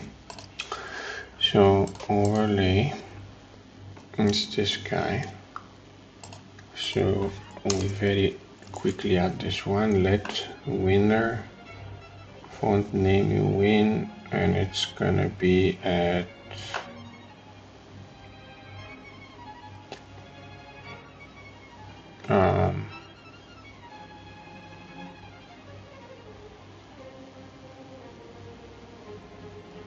okay, this is gonna be in the middle.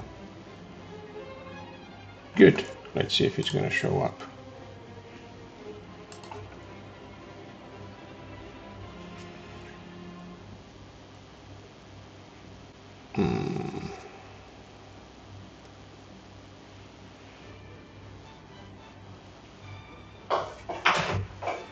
Okay, good. So we have to expose this one bar output equals to this one, and then we remove this, and this is going to be called output. Okay, and we add output. Good. So the overlay in the game controller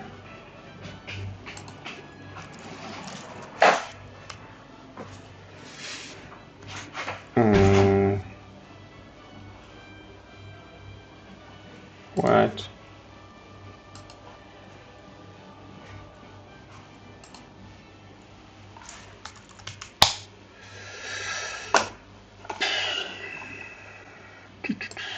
Let's see.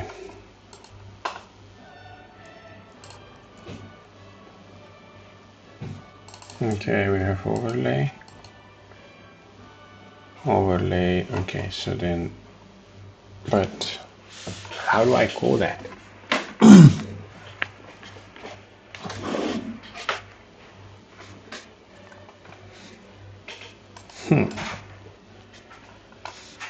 Here is an example.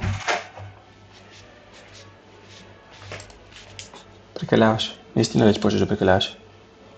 Este.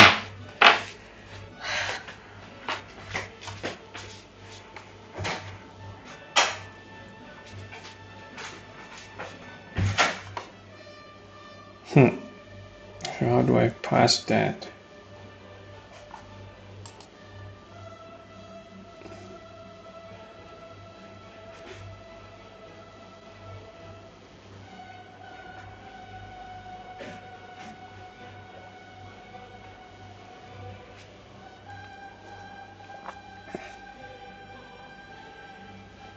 Yeah, but that means the view has to be made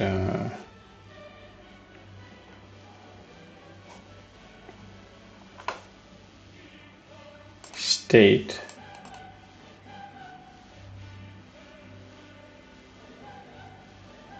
and binding, but these things are working only on Swift UI.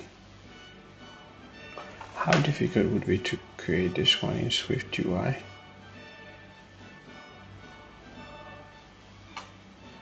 Okay, but feedback is not important. This is going to be the next step.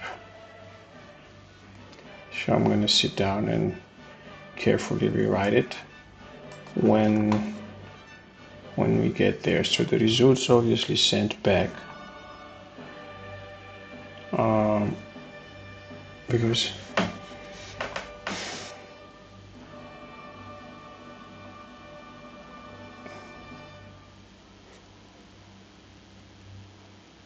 even if I put it back, it's not going to show anything.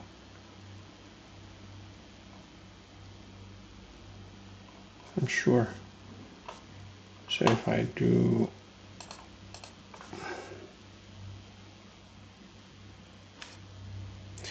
let's do like this.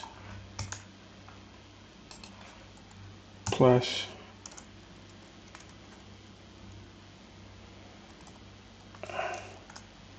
result is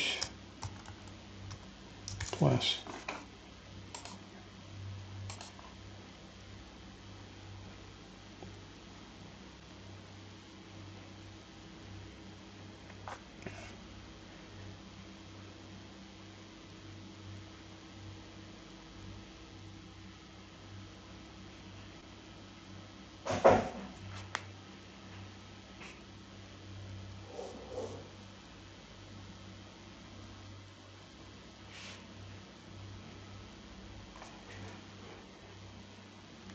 Yeah, there's no result, obviously, yet.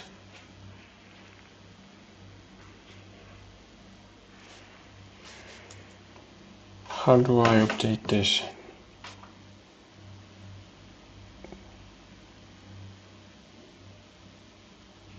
I guess there's some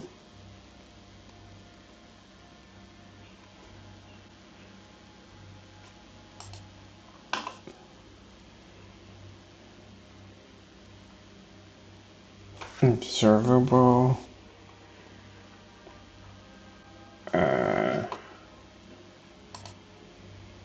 what was that? Not you. Yeah, so this is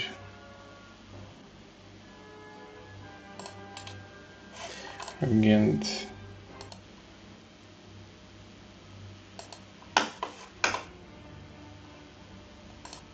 okay. Swift UI. So state var. This is the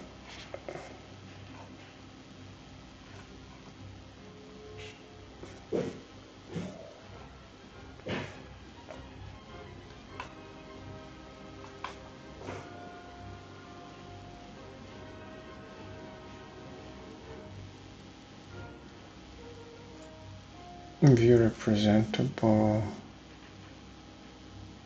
async kit stars V-star button. Okay. Status on off. Text. Self stats. Ah, okay, this is the view, but this is the state.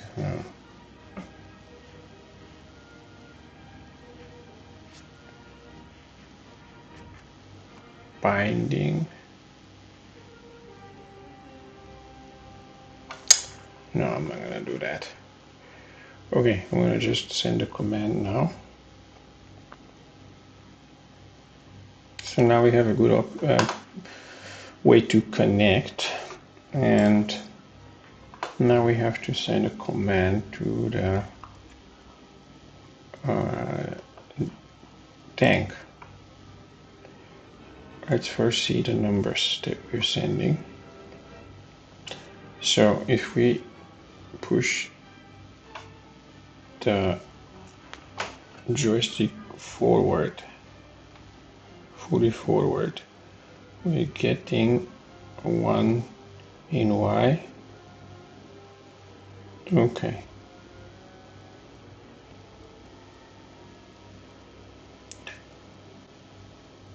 So for now, we're gonna make it to send 100. Okay. If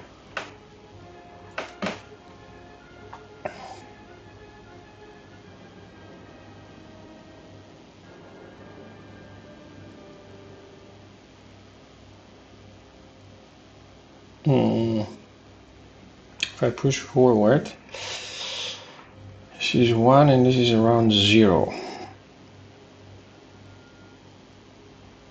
And if I'm here, I want the left one to be 0.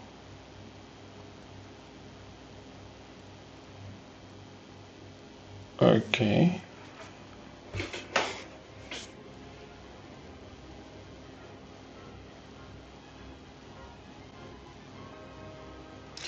So the Y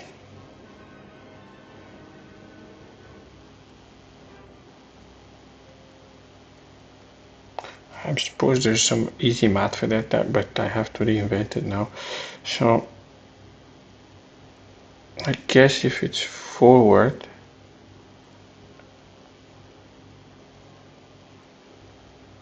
the speed of the right track, speed of both tracks has to be equal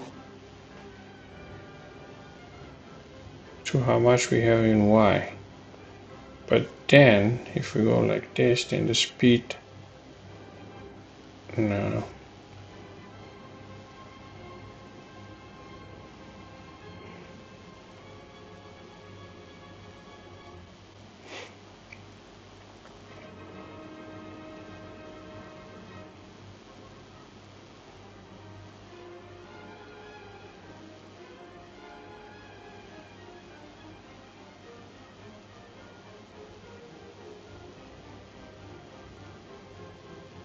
No, it's just stupid.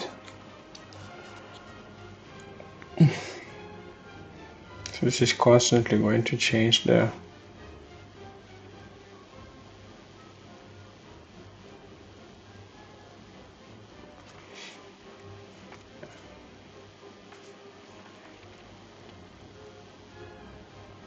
so I guess the speed is going to be always 100% on, like 50% on the left, and on the right it's going to be function of, okay, for now we're going to try to send 100% forward if this is above and this is if this is below.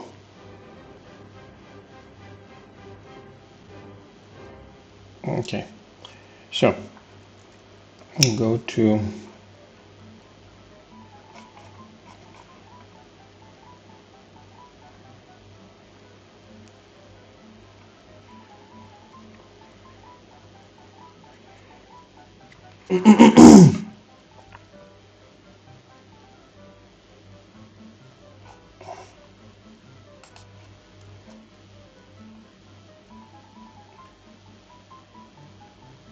okay, so our var command equals to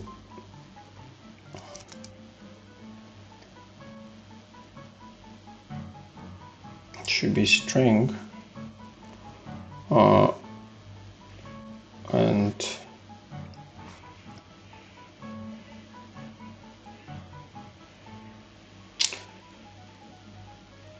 okay, so we just test the command is going to be if I remember correctly, it was like 150 and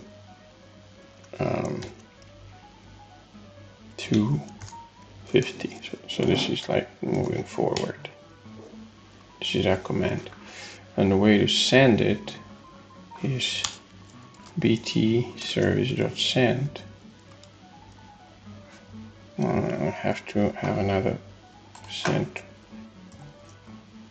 on command, which would be, so let's keep this one.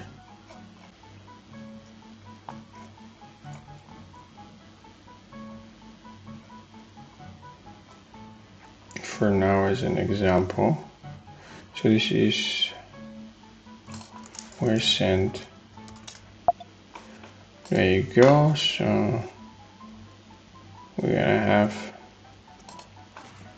func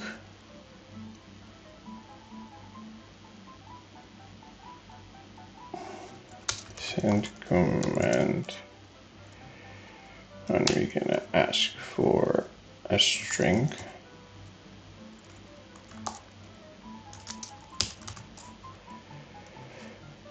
Sorry, not like that.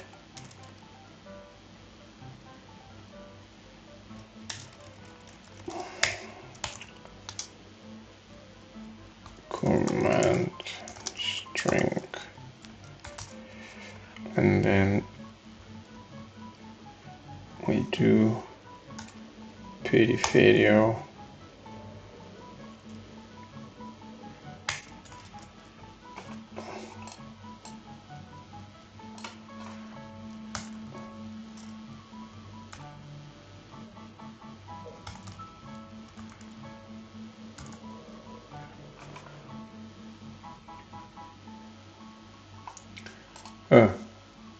we have to do this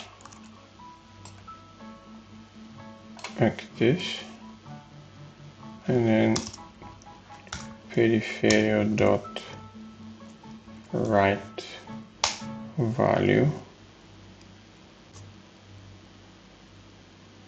data command for service. What is input jar? Okay, without response. For input jar type not without response, without. Okay.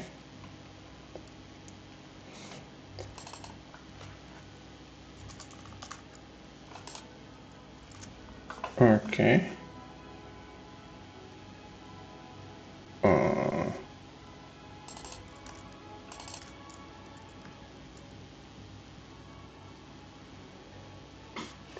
Input jar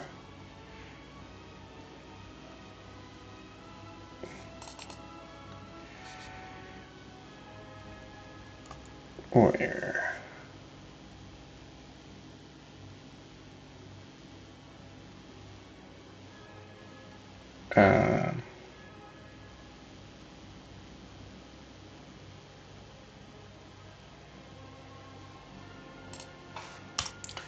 this is string, and this is new int 8, and then operation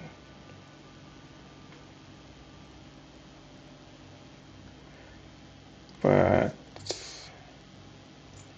okay, row value is gonna be add, subtract, or multiply. And what is data?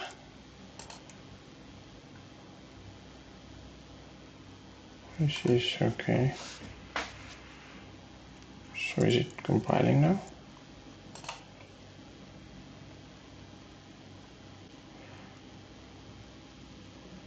But why? Show like string.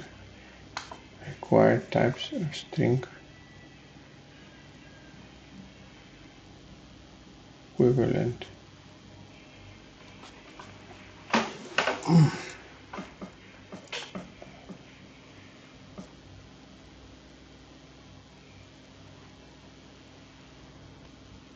Let's see this data.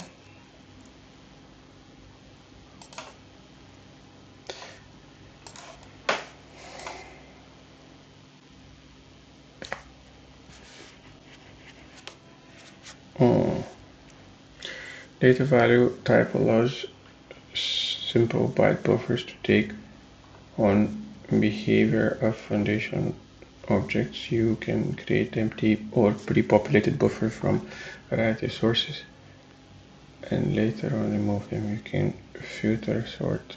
Okay. So initialize this with capacity.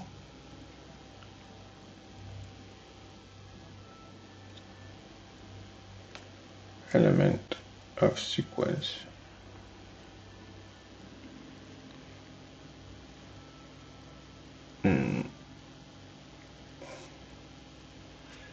Is there string?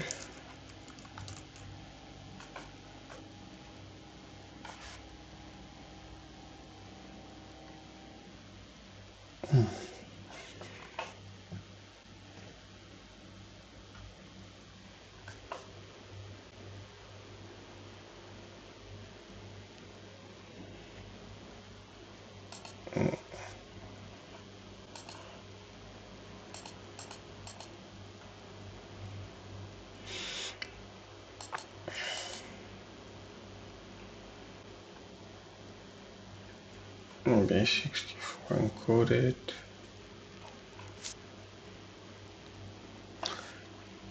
Okay, but how do they put this information into 3D? Okay, then we're gonna do the same thing. We're just gonna do it with 2. So command is gonna be of type operands. What is operands? Operands is defined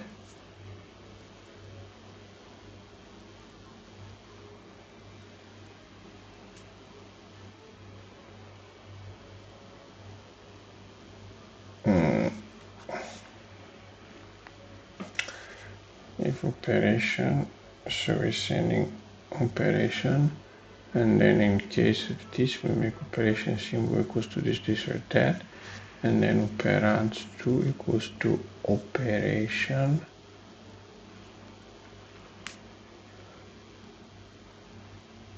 row value.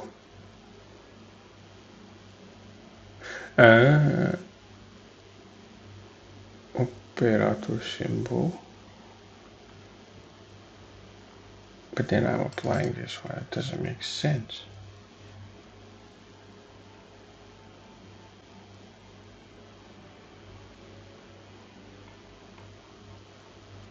Okay, but in any case this should be calculation operation, so this is some enumeration of type int. Okay, then we're gonna have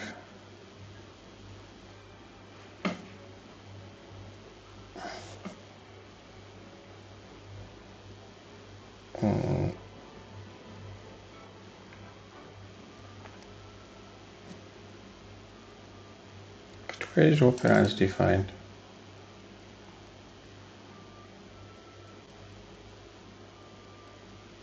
Okay. Alright. So we're going to define a new one. Private var command, which is going to be uint 8, and it's going to be a 0x00 and 0x00, which is 0 and 0. Okay. Then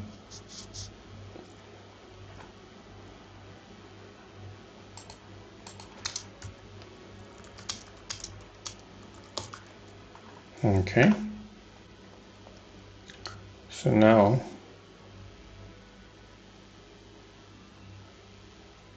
we use command. Okay, so how do I convert the value? So the number you int 8. Okay, good.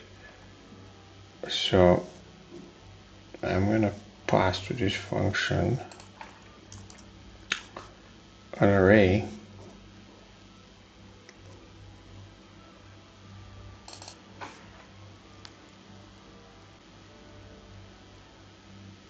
u int 8 array command no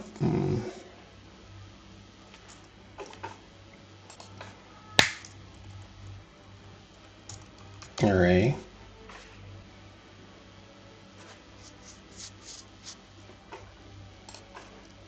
command array, and actually I don't need this one for now.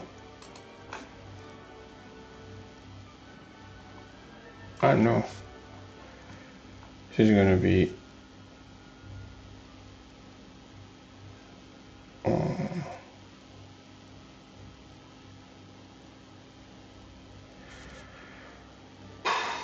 digit is int. Okay, this is gonna be array of ints.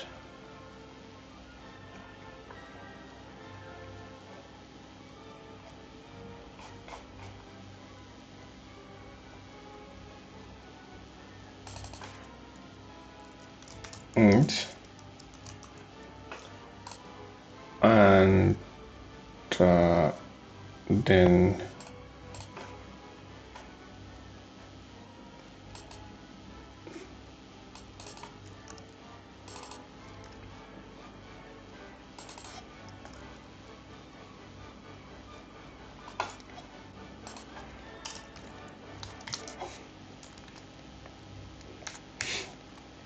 be equal to new int also 8 of command array of 0, and then same for 1. Okay, 1 and 1, and then we pass command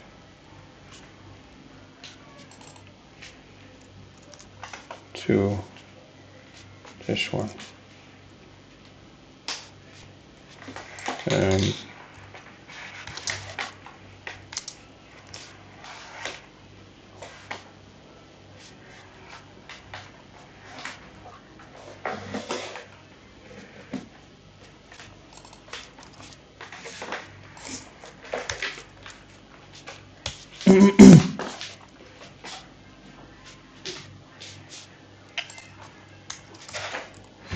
Yeah.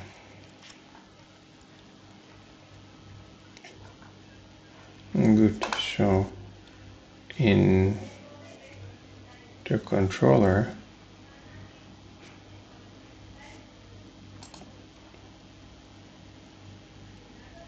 we have to do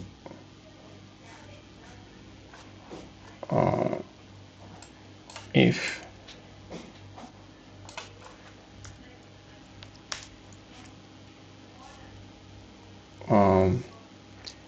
path node dot stick position dot y bigger than 10, then command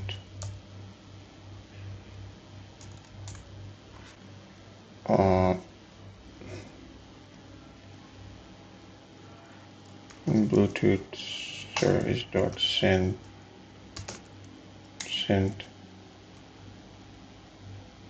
Okay.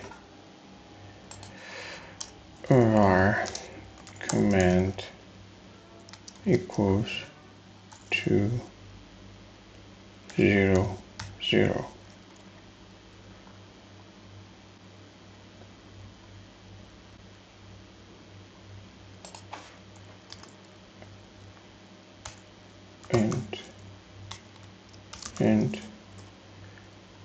And then equals to 0 0.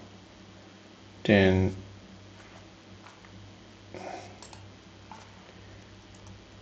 command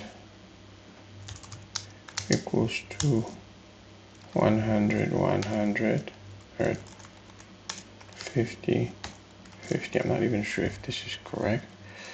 Then send command else. We go for command equals to 0 0 bt service and command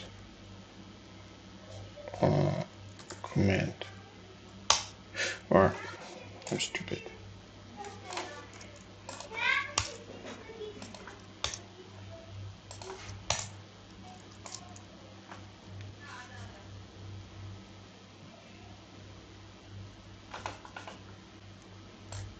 Okay, so we don't even need this one because we are instantiating it every time, and we can create another one that is, if it's below, if I remember correctly, the numbers that I needed were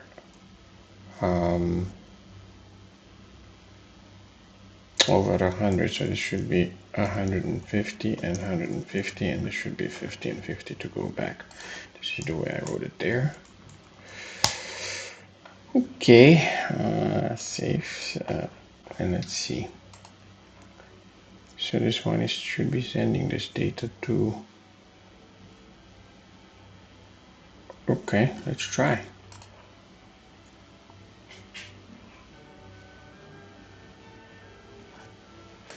If this is successful, I think I'm gonna call it a day.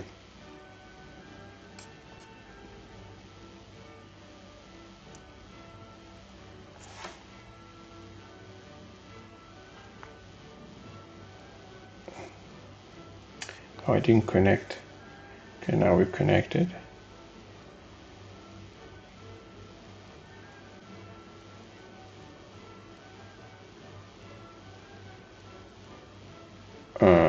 Obviously, I'm sending something, but this one stopped.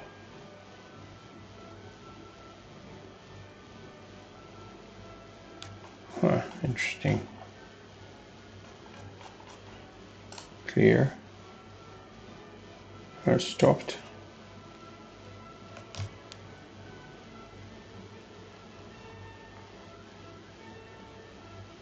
What? Why they stopped?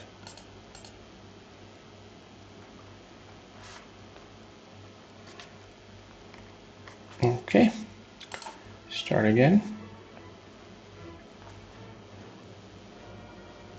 I'm gonna stop the music because it's annoying now.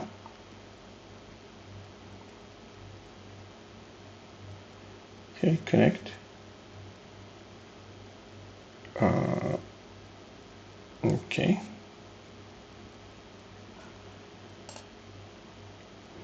Client connected.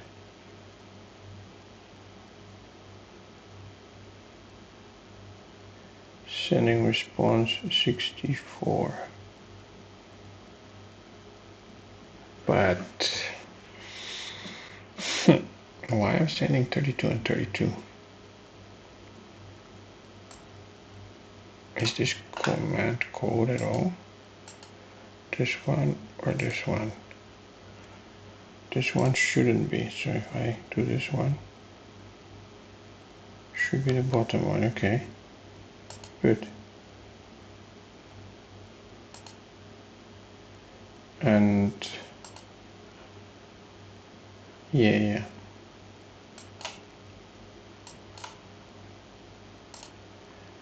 If I press this one, should be this one.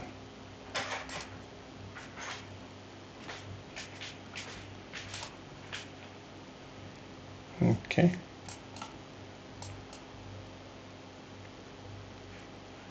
It's sending. Oop. Stopped sending again.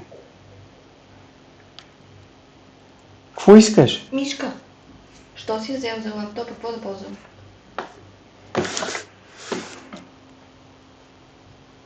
Тази ми. А къде е USB? Тя е с Bluetooth. Просто има копче отдолу, което трябва да обърнеш към Bluetooth. Има копче, което в едната посока е Bluetooth, другата е Wi-Fi, съм гладен. Еди къш.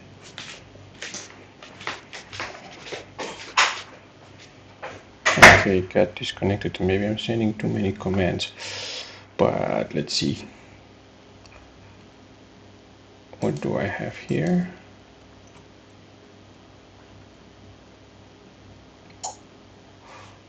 Oh, 250.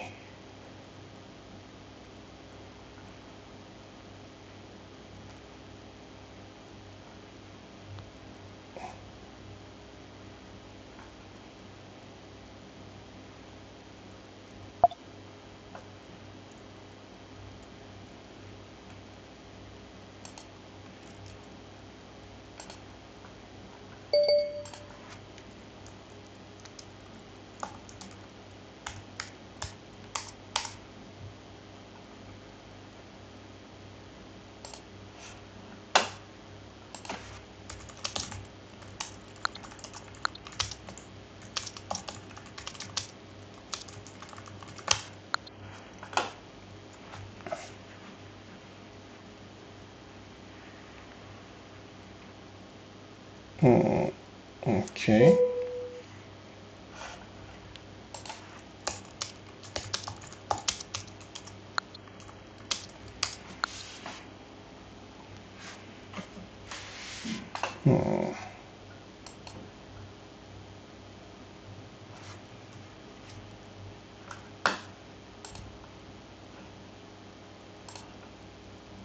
Okay.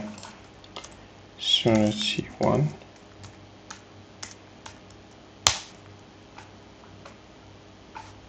It's 50. What if I do continue?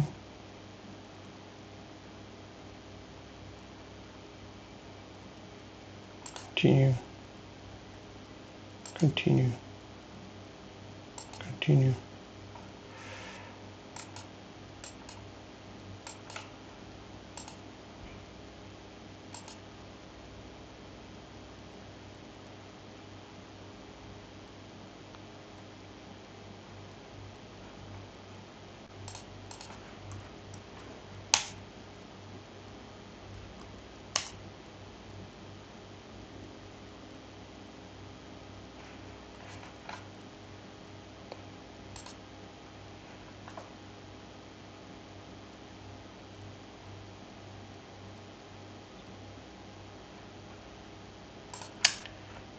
Gosh, dictionary.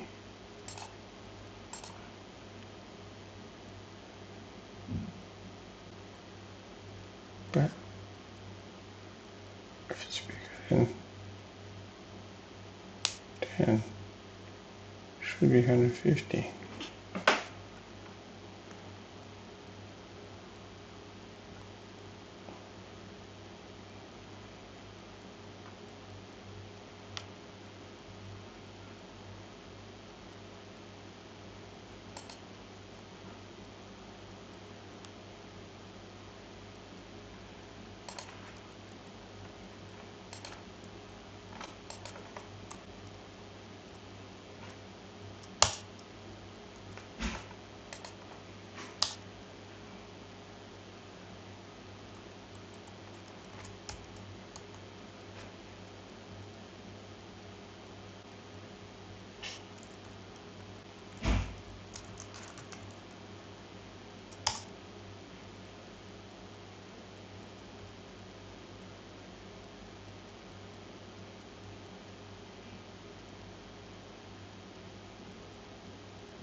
Exactly. The reason is because I'm giving it too much of a,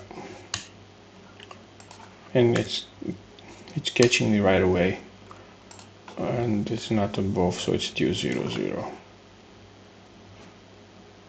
But this is gonna work in the real world.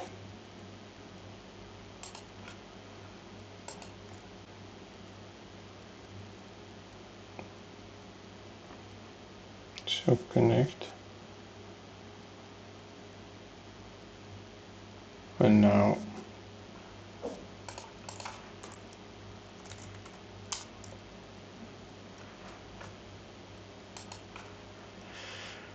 come on. Yes, 150 and 150, and then I return it back.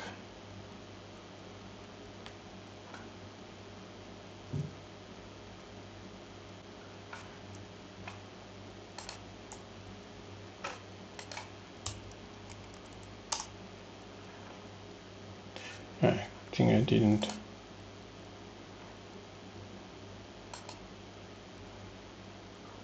There you go. So now we do back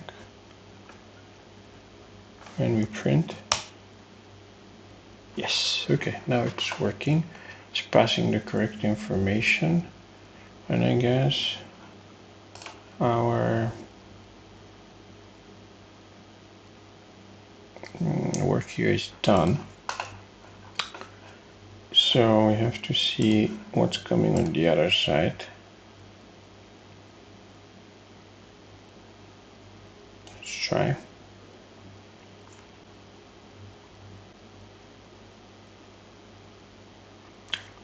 Connect.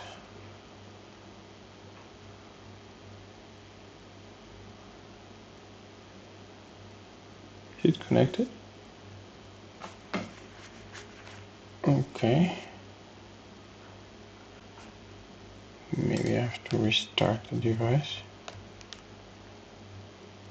and reconnect to the stereo monitor.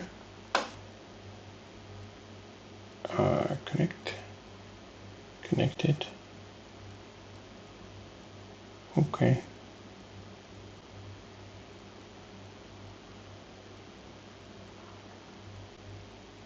Okay. Good. So that's it. We have to see what's on the other side. And on the other side, we had a project that I have to reload. Open. So we have forward and backward, and we're passing values.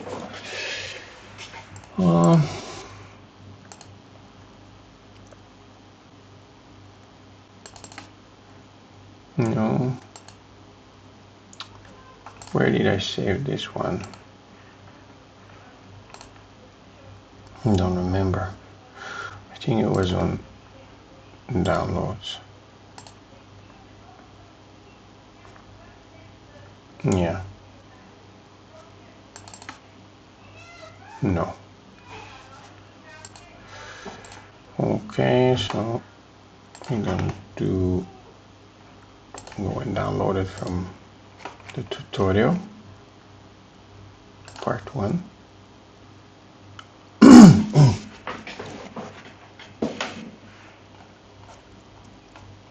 There was a link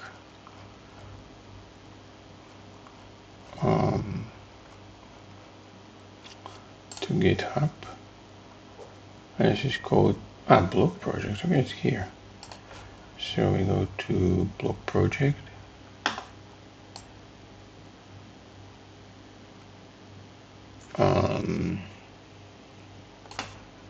BLE calculator.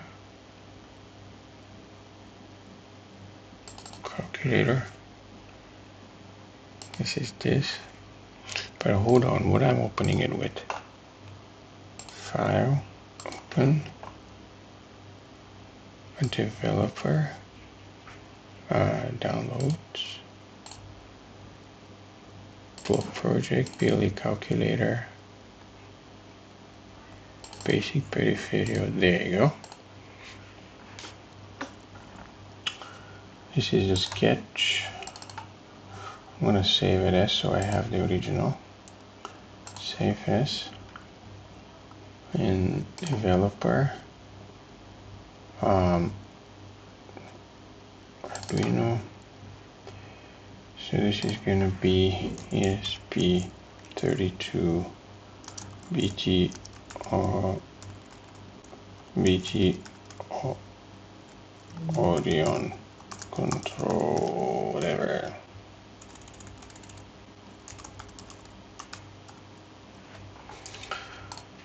I didn't have so much sleep, so anyway, so these are the informations. So this is the callback. Class defines code when this device connects and disconnects. Okay, server callback connected, disconnected. So this is all good. This is all good. And then we have cases. And by the way, I would need to open the serial BLE, which is serial software serial. Yeah, I'm becoming very tired now. Developer, Arduino, Orion Brain. Let's see if this is the thing.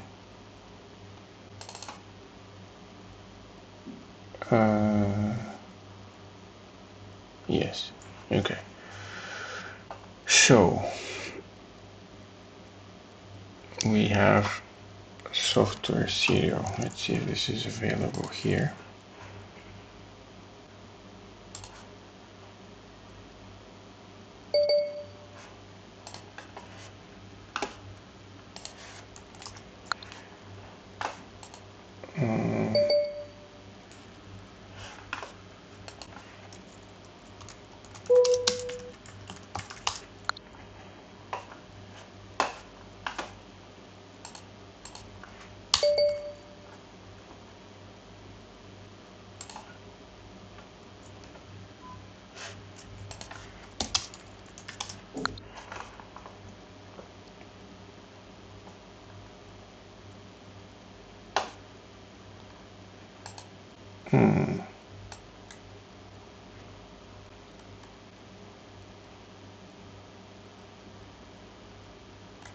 No, actually I'm going to pass this one to the regular serial, and then I'm gonna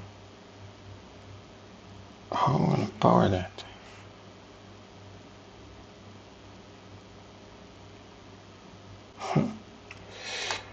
Okay, I'm gonna have to think about this more.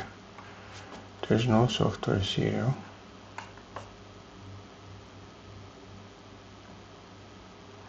But I don't need actually to do software serial. I'm gonna just do it through the regular serial.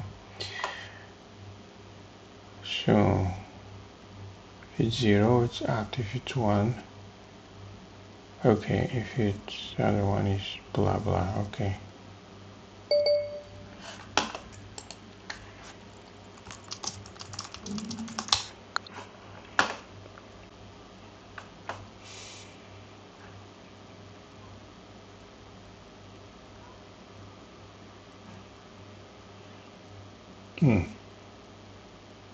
But I have the input values,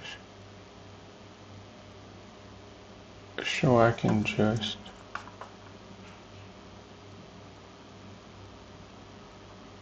use them. So I can do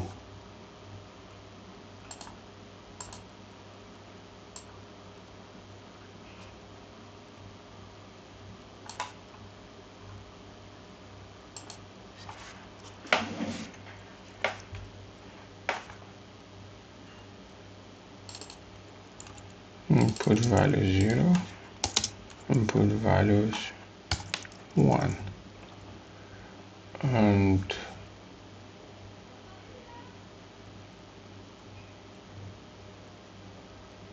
and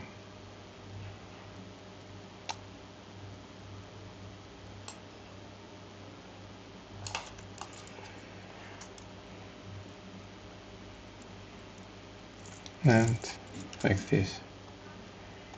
Hopefully this compiles and we see the response.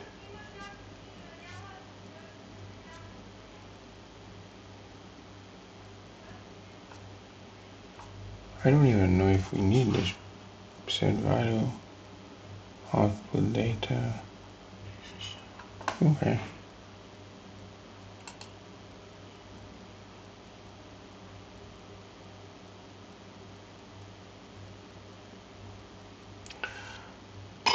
I'm not sure if I'm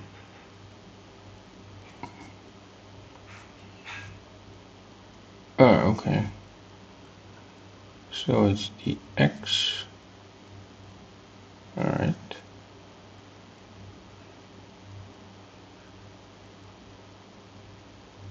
How long it takes to compile this stupid shit. And then sending these notifications. Okay, it worked, so let's put it in. We're super duper close to getting it to work. Upload.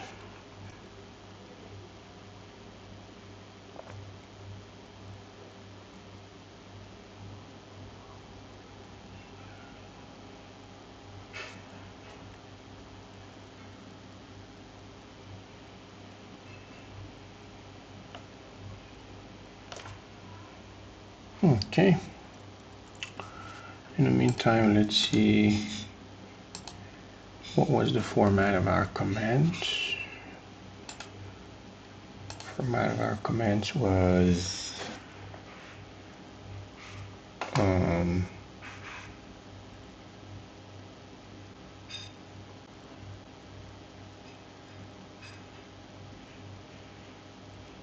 oh no, this is not the right one. This is old.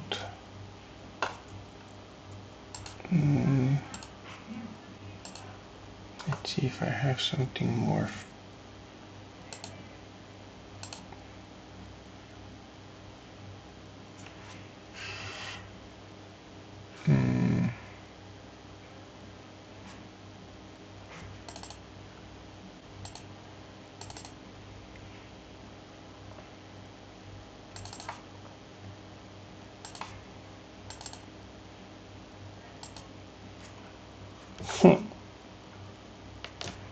Let's see if this works now.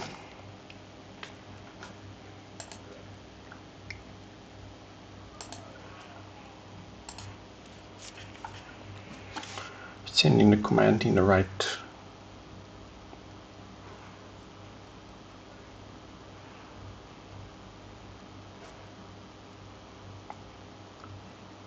Oh, I think it's not gonna send it because, let's see.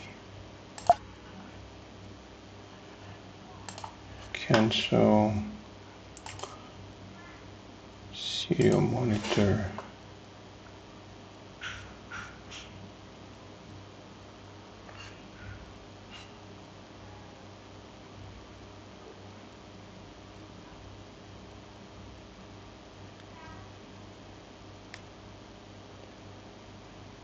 But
Okay.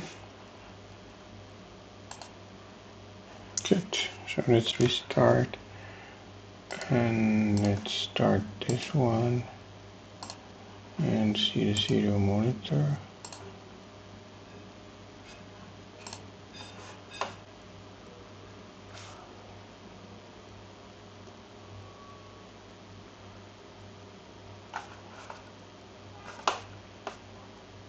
This one sometimes doesn't work.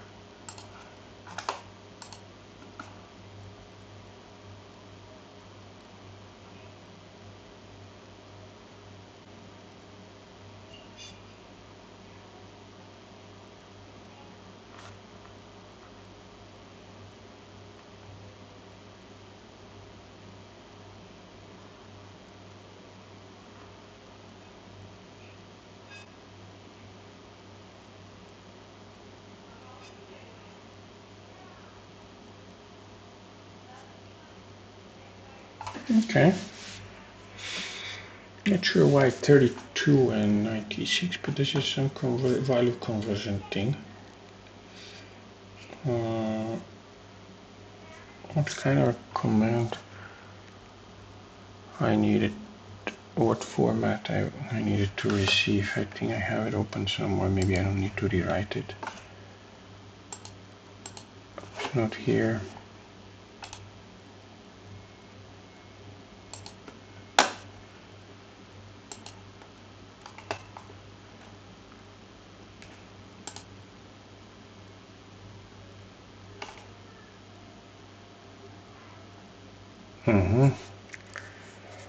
So the format has to be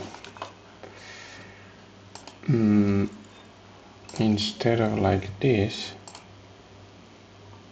it has to be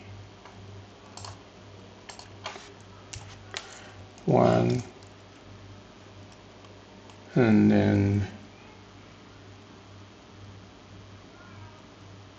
2, like this. Compile.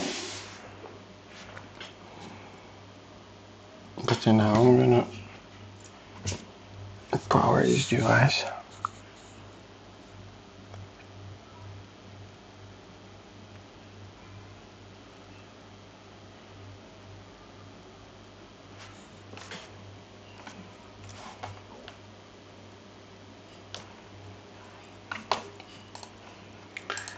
Can you power ESP32 from the pins?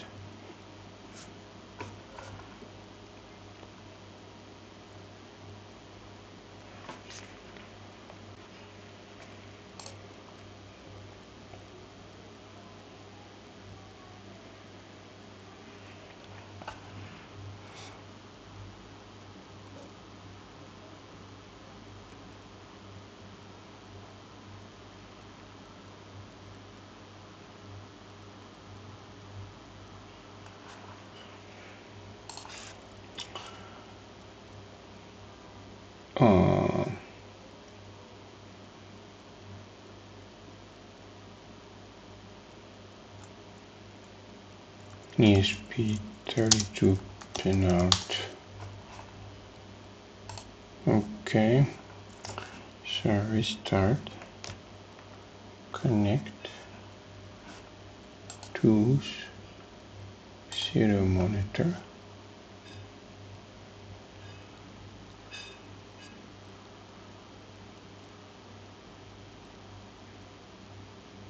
Awesome. But okay, let's change this one to a little bit bigger number. Controller.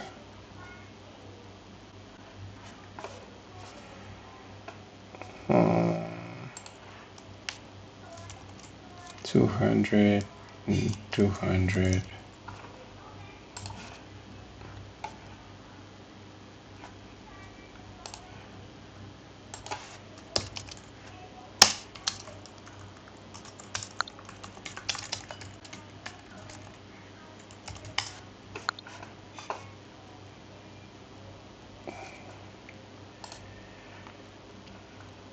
Connect. Ay. So this is overflowing.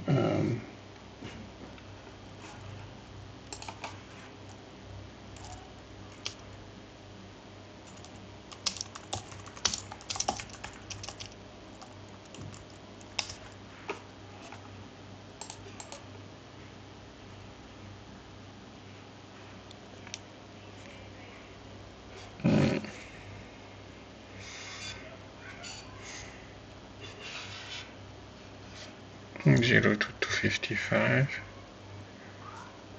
This is too much.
But why the numbers get converted like this?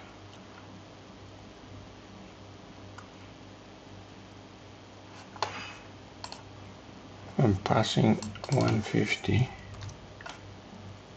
and 150, right? And in the service, I have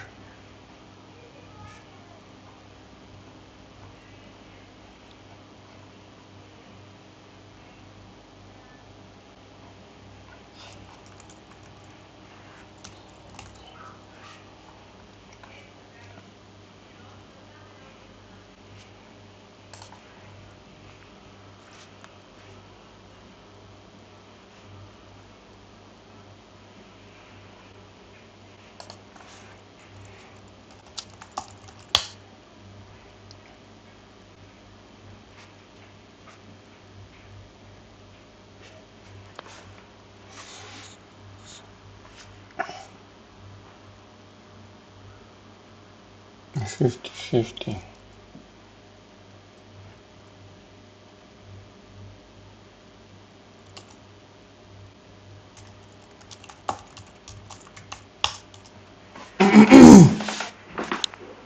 Again, 50-50. And what I'm receiving on the other side.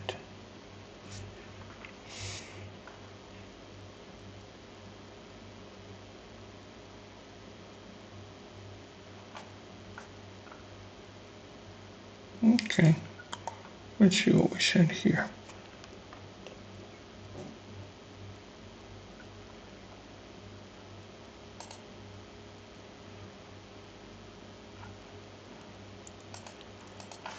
PO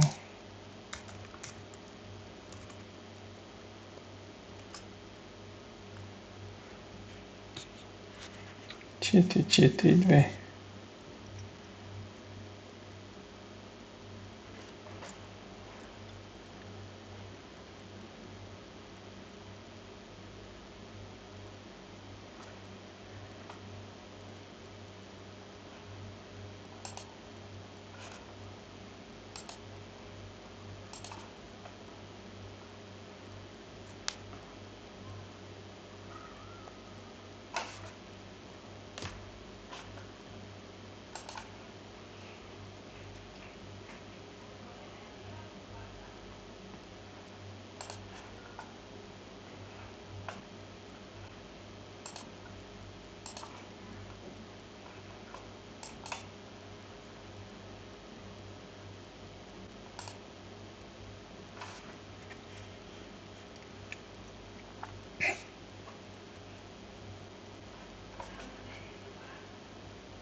Okay, so stop, start. I guess it's the type, but I'm not sure if I can pass bigger numbers.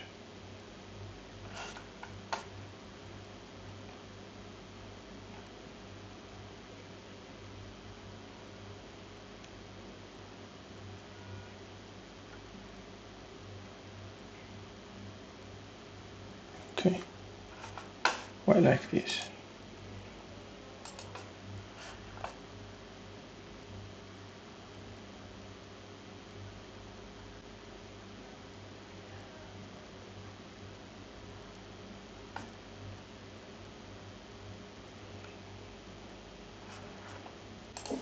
Connect serial monitor, connect SHA-3.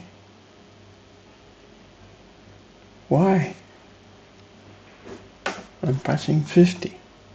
I'm passing. Okay, let's try to pass something different. Something smaller. Let's pass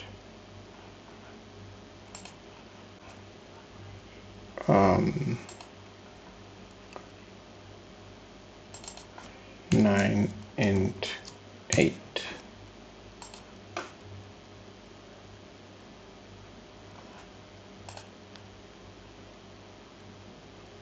Come on.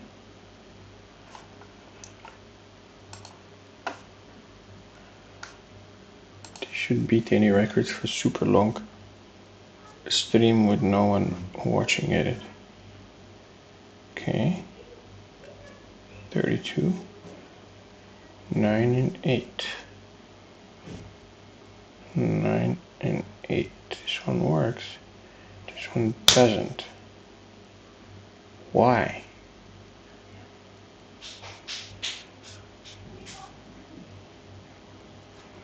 Nine and 8 are going correct,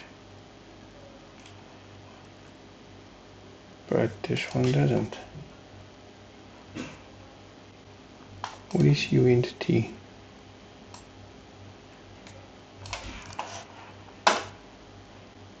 Let's see. U into T Arduino.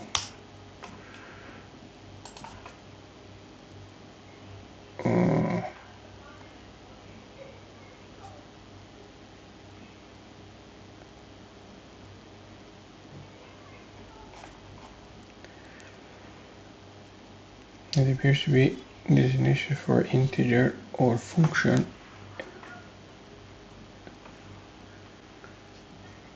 Same as byte. It shorthanded for type of unsigned integer of length 8 bytes. Okay.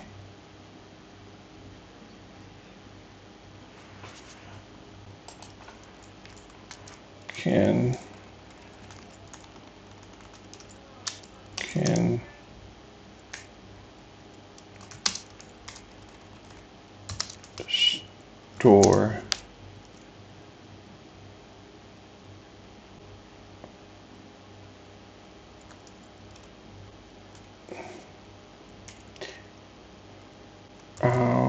big numbers you can store in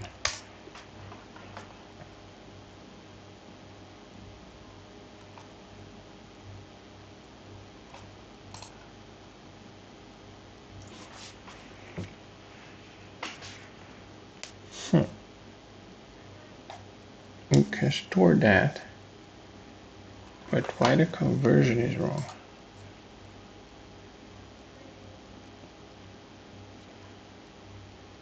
How can I? Okay. Write state.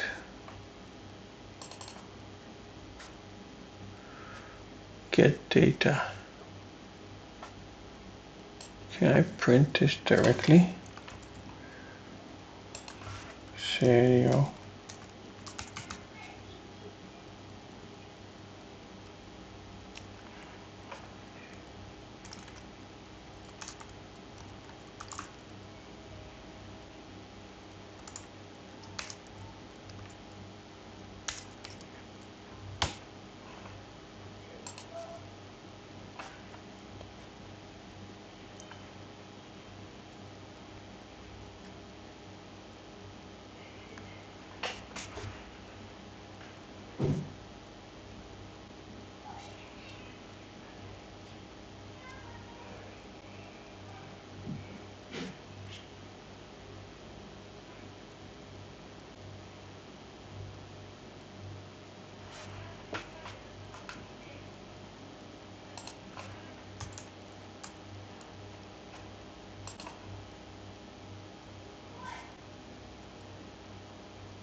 Here we got too deep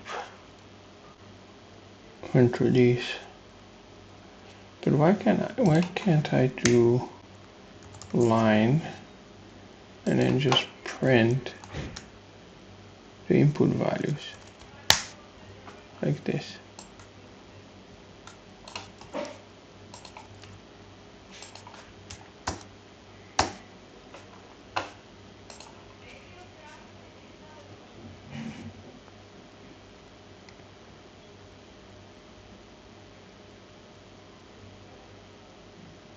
This printf is doing some shady things with the numbers.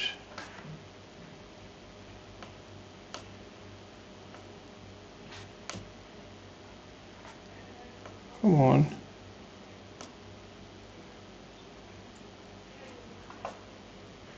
Okay. What about if I do like this?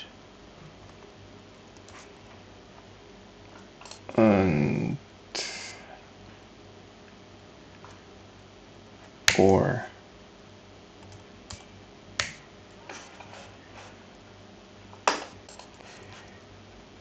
Arduino, how to concatenate EU in txt with string.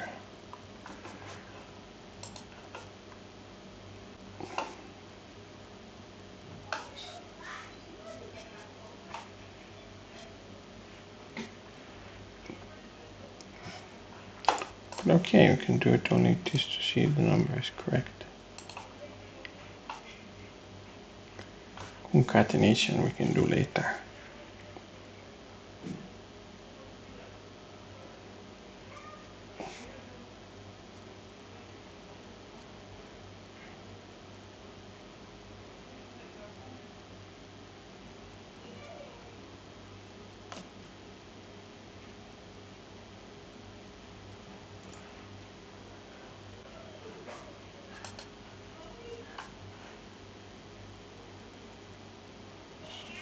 Yeah. The reason is I have this open. There you go.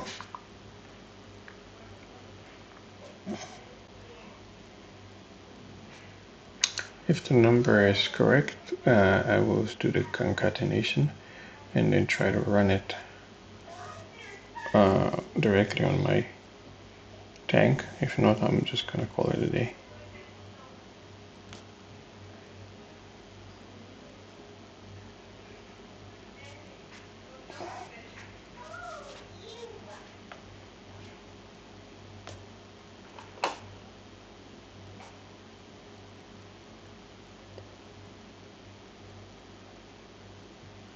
Right.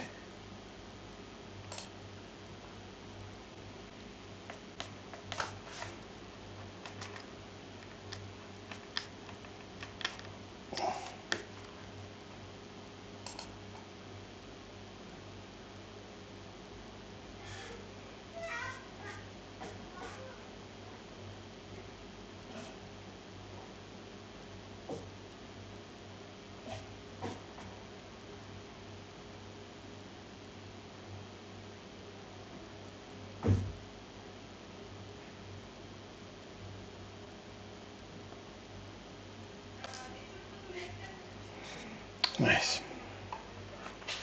So let's see how the concatenation works. I'm a newcomer today and I have simple problem to solve, but I don't understand all the options in this environment. String counter should be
okay. Tools, serial monitor, connected.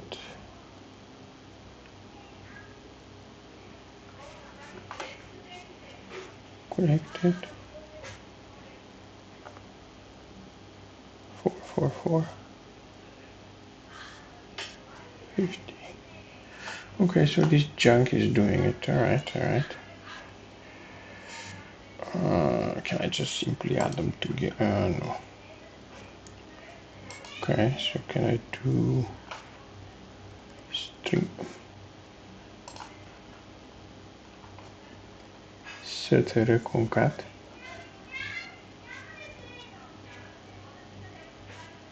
Okay.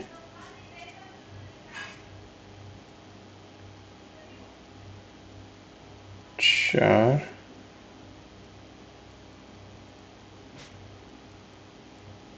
Okay.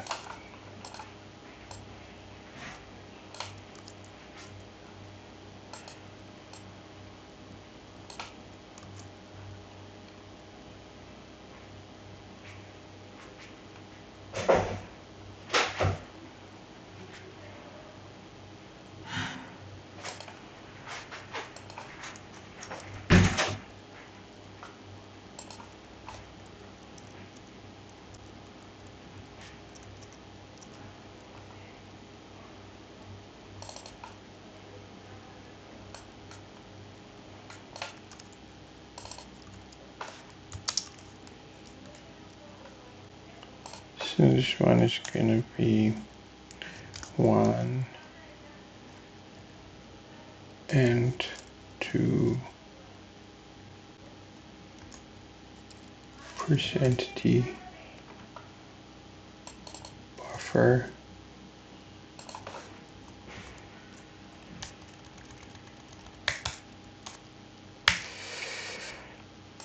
Okay.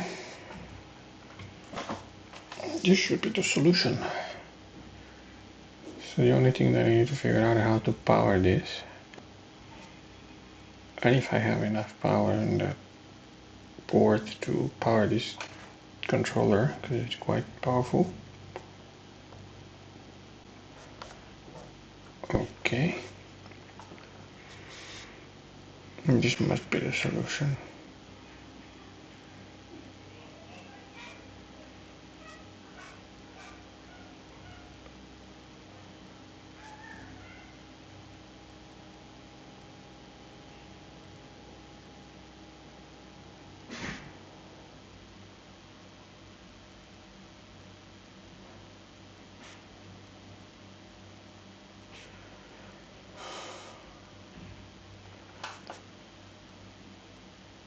Okay, so how I'm gonna power it if I solved it, but I think I solved it.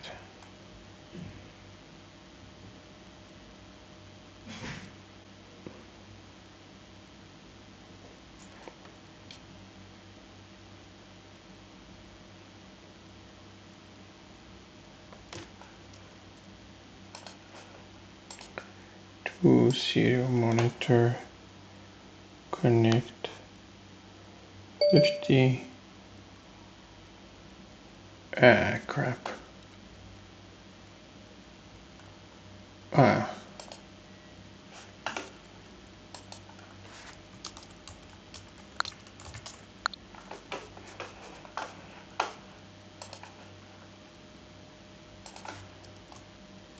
Stupid.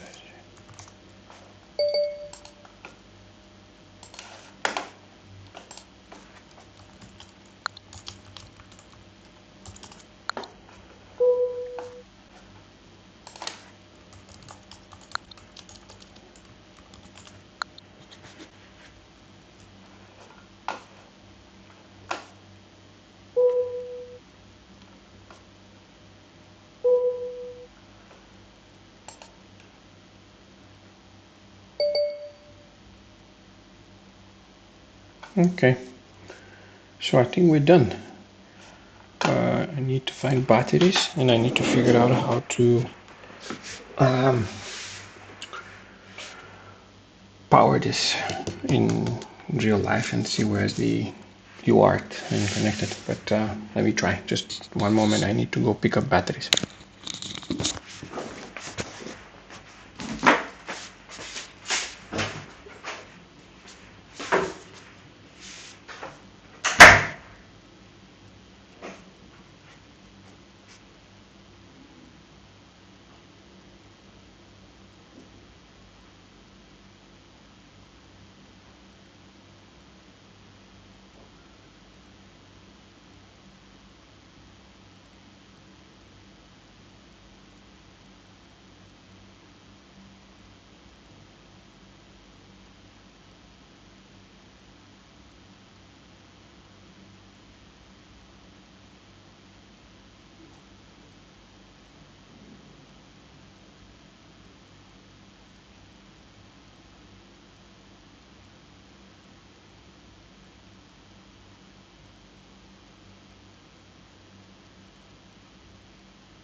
Okay, so if we don't burn something, it's gonna be nice.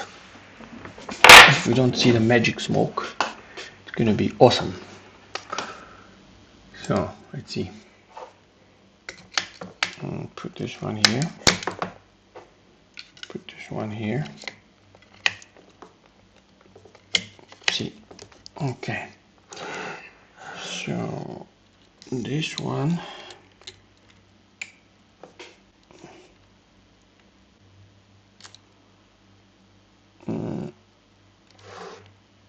we have a power switch, so I'm gonna unplug this, and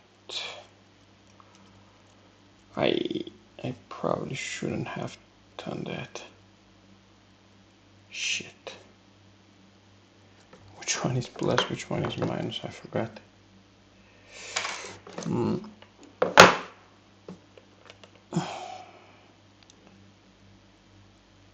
My guess is, let's see.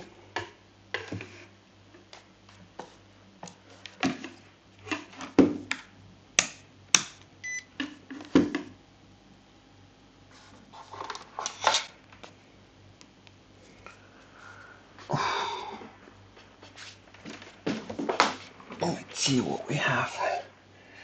So volts, millivolts, range.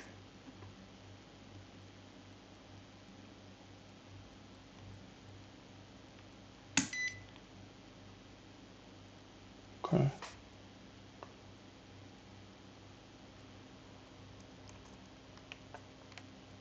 .5.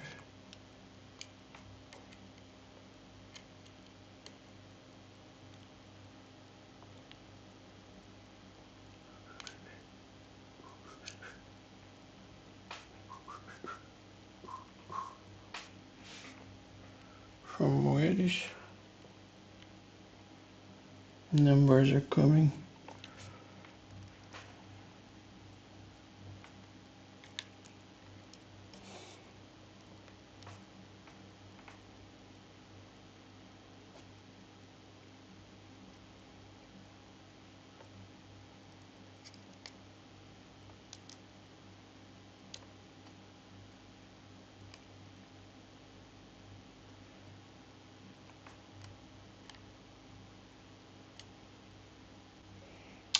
Anyway, doesn't matter.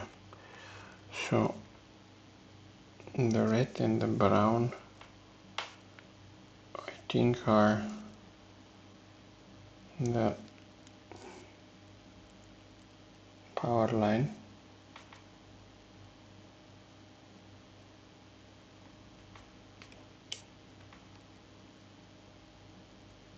Okay, so we have 5 volts.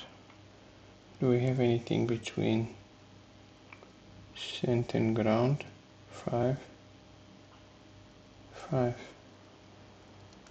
That's not good. I have 5 volts everywhere. Let's ask if we can do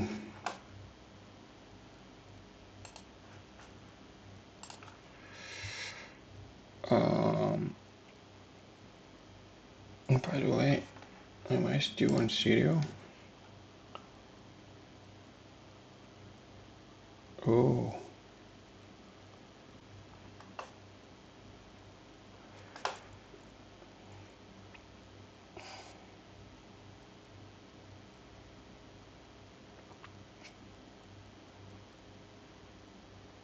so actually it was good to be over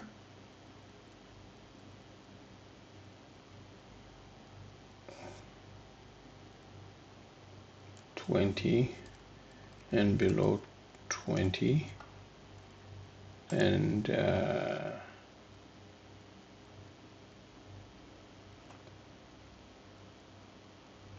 I'm gonna do it for the most stupid way now, but I just cannot think if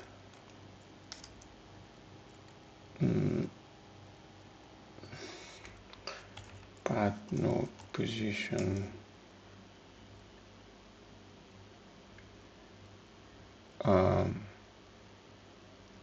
dot y below 20, what was end path node position y above minus 20.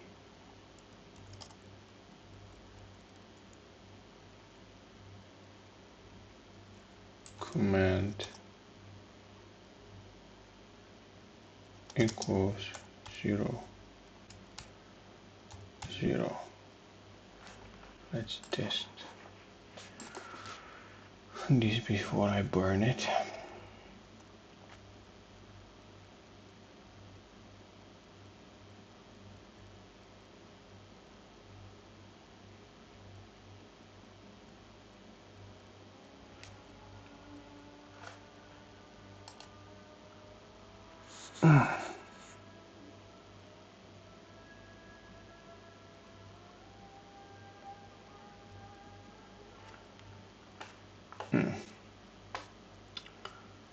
What did I mess up now?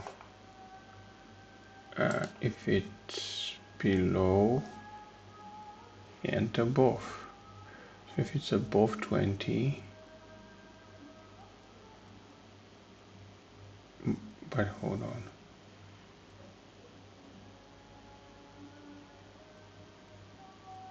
This is end, correct? If partner position Y is bigger, I didn't recompile it.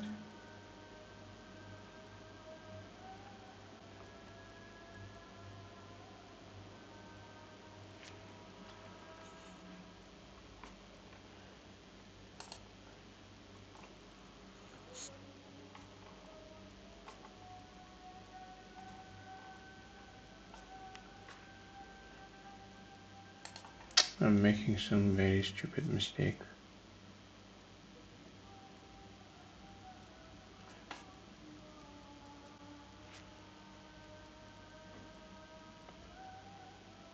Oh.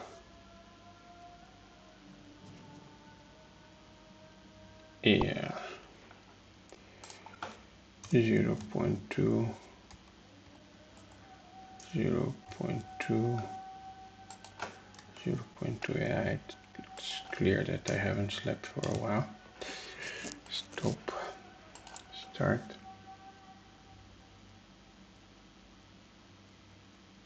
Oh, I'm not showing the code.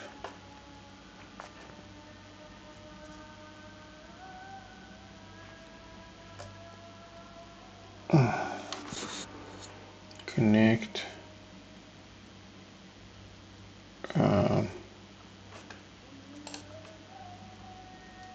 50.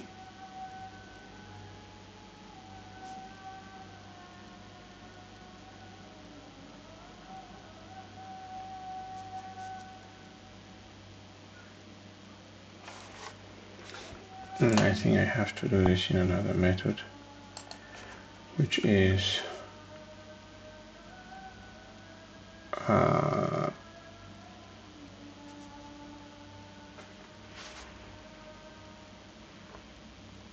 interaction did end.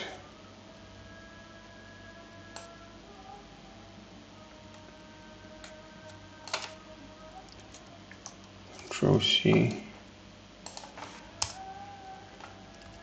and then take this one and paste this one and just paste a stop. Okay, and this one we don't need.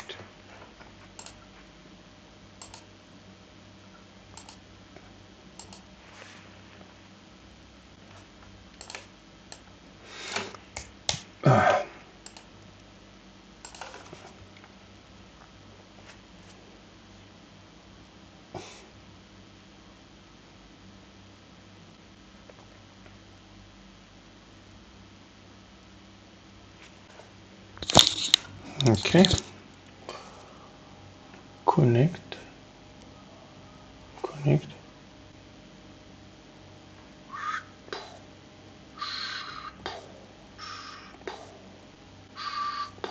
Ah, that's awesome. But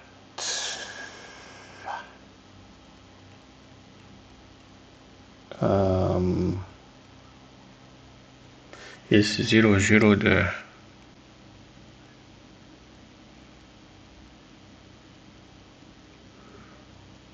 Actually, I have to pass 100 because this is a stopped position.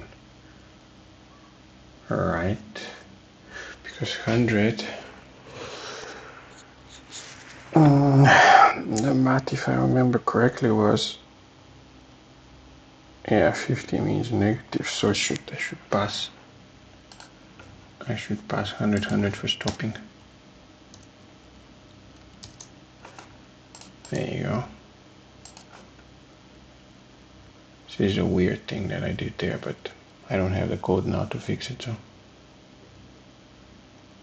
So 100 means, because I'm passing it unsigned, so I'm passing values from 0 to 200. So from 0 to 100 is moving forward, backwards, and from 100 to 200 is moving forward. And so forward 50%, backwards 50%, 0 on every release. Nice. Okay. So the next step is to see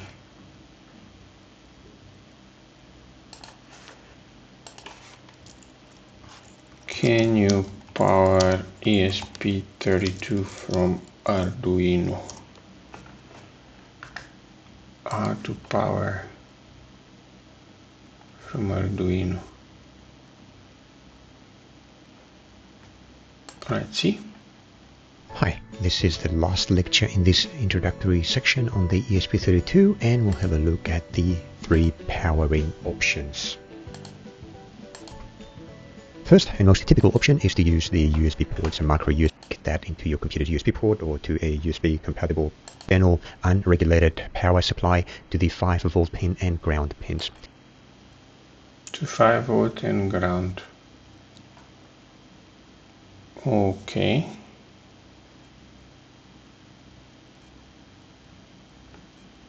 Anything between around 5 and 12 volts should work, but it is best to keep it around 6 to 7 volts to avoid losing too much power as heat on the voltage regulator.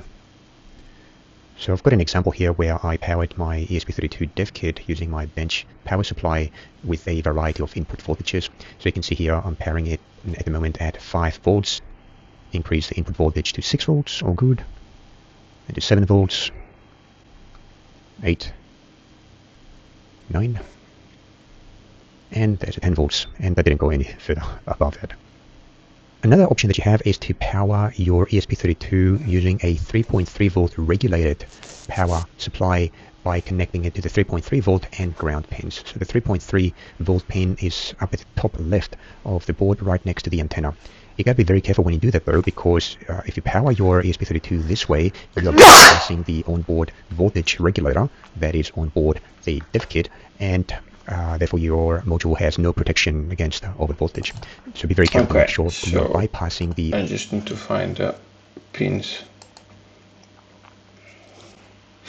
So if I look like this is the 5V and ground is 1, 2, 3, 1, 2, 3, 4, 5, the 6th one. So let's see if I have 5V here. 1, 2, 3, 4, 5, 6th one. Okay, good. So power is clear.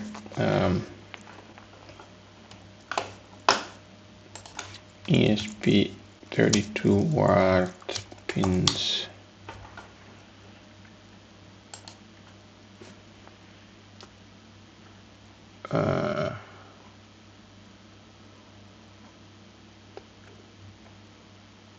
Three UART interfaces.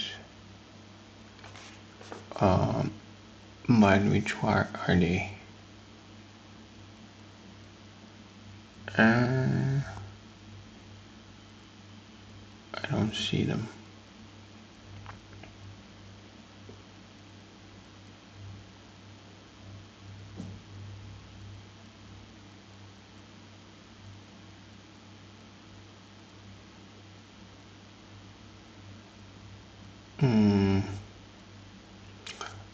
serial pins. RX, RX, RX, TX, TX. Ooh. Okay. Do I specify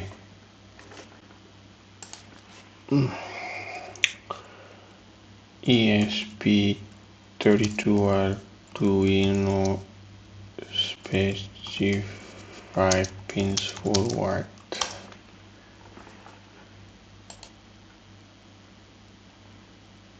Hardware serial.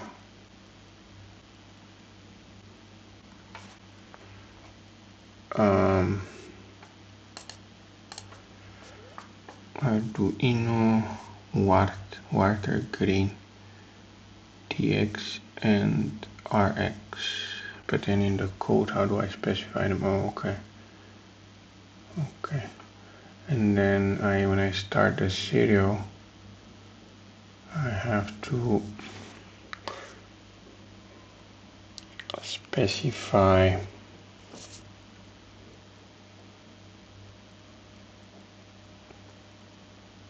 what is this? Serial 8 and 1.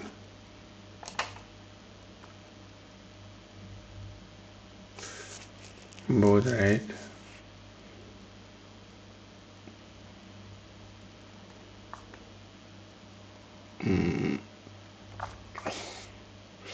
Oh, I can add two serials, serial 1, serial 2.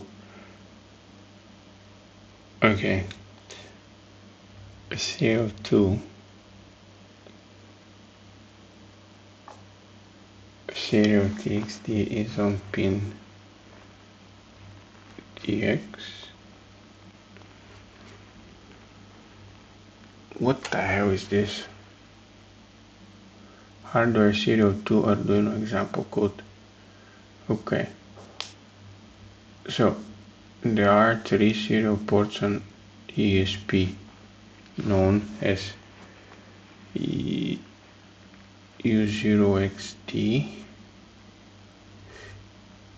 U1UXD, and U2UXD. U0 is used to communicate for programming.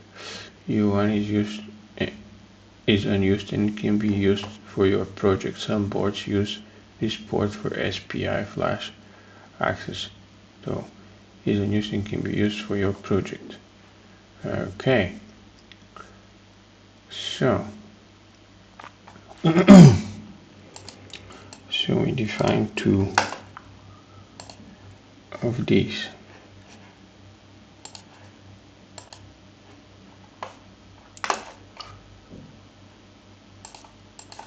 Then we create, these are RX, need to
uh, 1912 serial monitor 200. Okay, this is okay. So is it gonna compile now? Doesn't look like it's crashing. So the only thing I need to do is send this information through here as well. Print line, and then come on, can we compile like that? Yes. Oh no.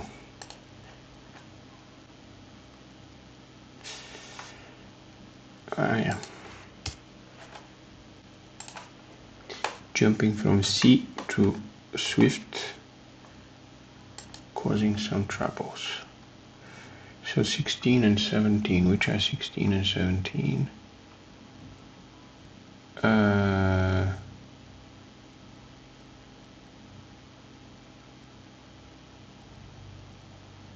Okay, 16 is green, this is blue, but which one are the green? See, these are TX.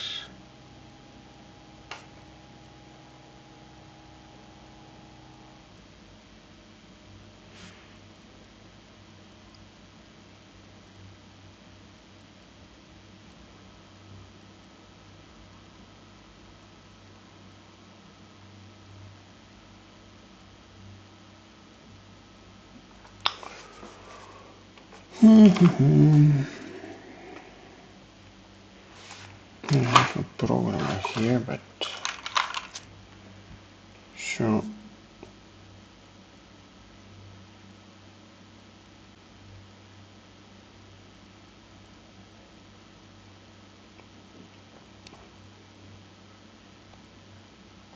can test it like this.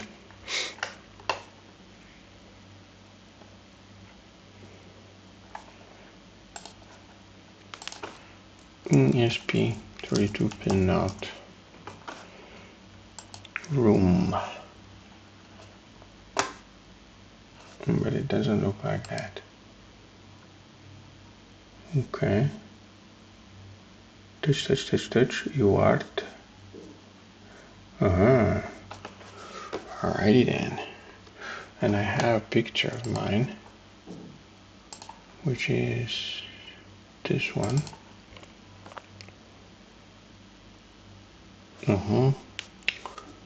So, okay, 16 and 17 are 1, 2, 3, 4, 5, 6, 7, 8, and 9. Okay, and let's see if it's the same on this picture. Is it 8 and 9? 8 and 9.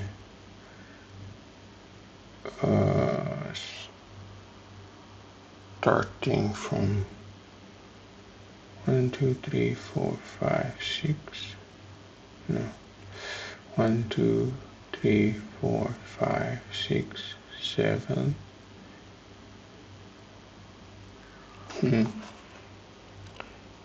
Okay, I actually don't need to keep it like this. There you go. So, and we look, I think we should do different thing. Take male to female cables. Hold on, let's move this away. Male to female cables. Okay, this is for power. This is for ground. This is for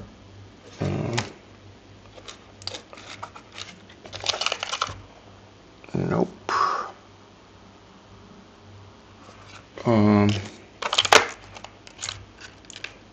Male, female, different colors. So this is power and ground. This is gonna be one of the signals, and I need one more like that, but different color preferably.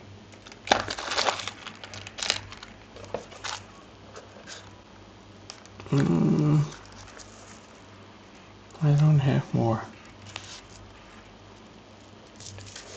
Crap.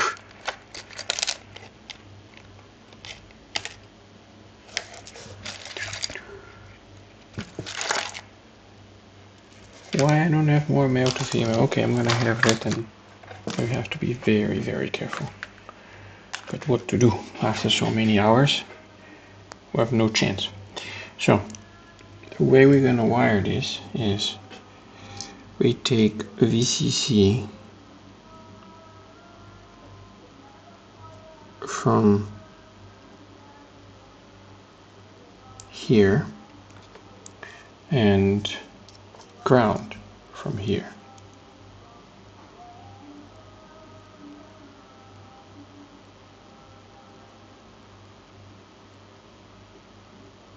VCC and ground. VCC and ground. Okay, let's try. Ground is the blue, and ground is this guy, and then VCC is this guy. Let's see if it's gonna start. Please don't burn.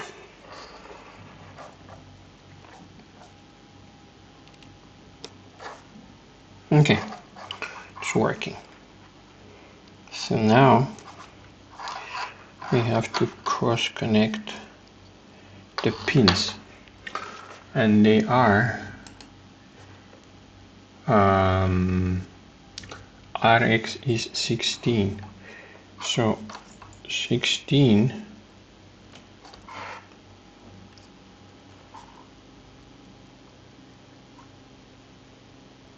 is RX, and RX has to go to TX, which is this one, and then 17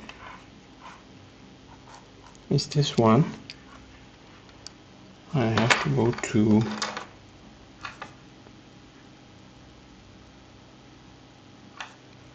'17 is TX, has to go to RX. Okay, we have connected it successfully. No magic smoke yet. So let's see if we can connect with the app.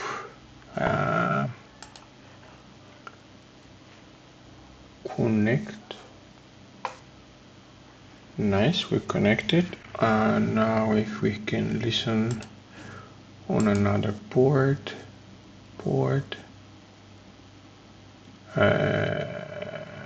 USB serial, I suppose.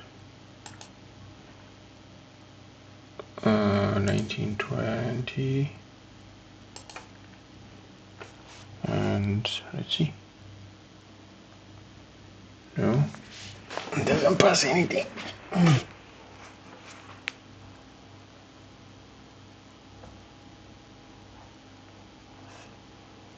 Am I passing data? I'm passing data.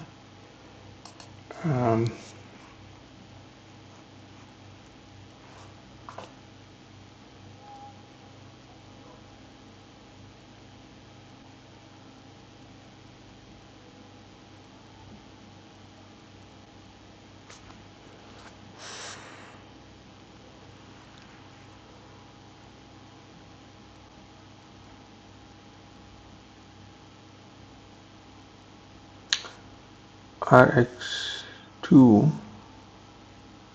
has 16 and TX2 is 17. So 16, the red one, is receive, and the red one goes to TX, and RX goes to 17, and 17 is TX.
Okay.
Wow, it's painful.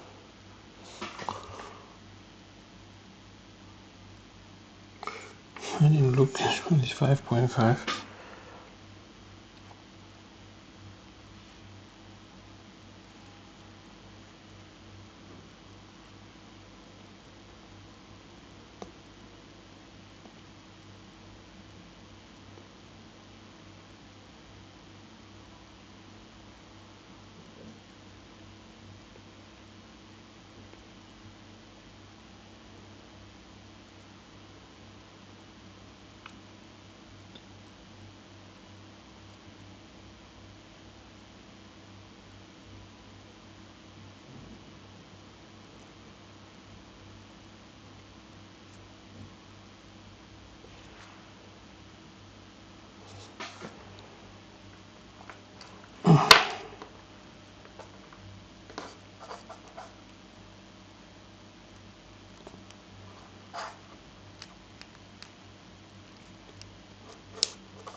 Okay, serial 2.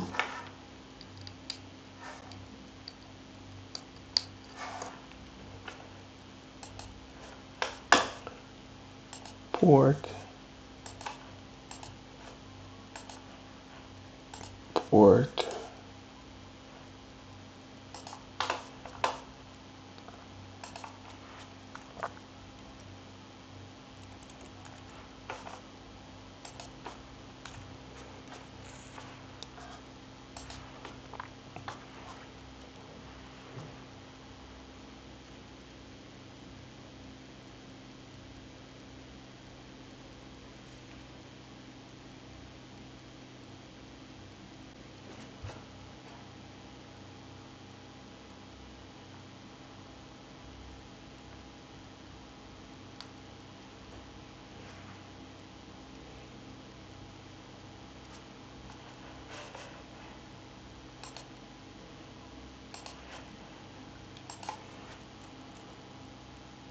ESP32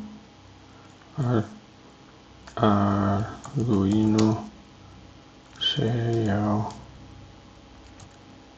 1 sketch.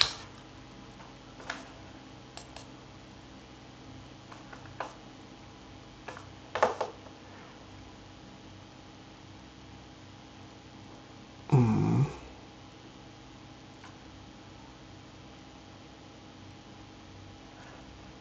16 and 17.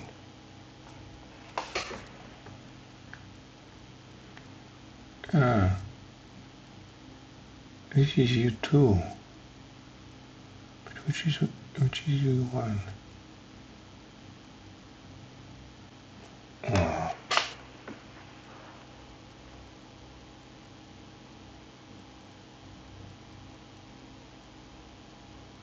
Let's see.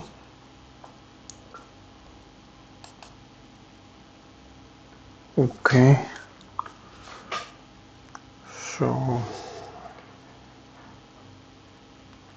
let's drop this.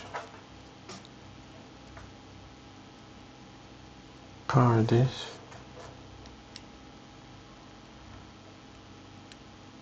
Power that. Tools. Board.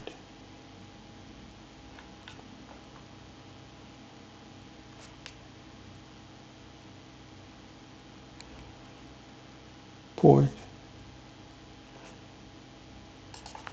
What? Why it's not working?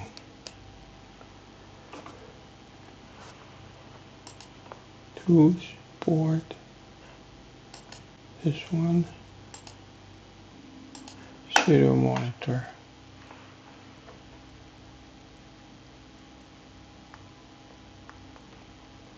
Uh-oh. Yay.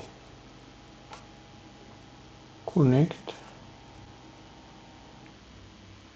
Yay.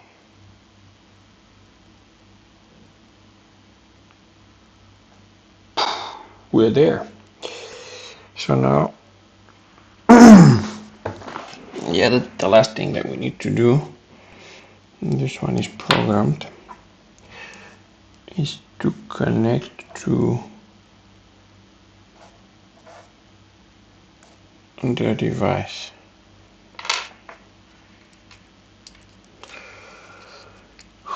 The problem here is I don't remember the wires.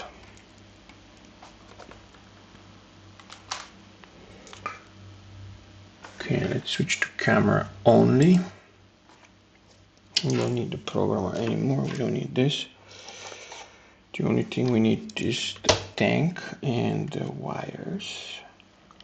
Let's see. So, fuck. I have to look at the Orion pinout. So,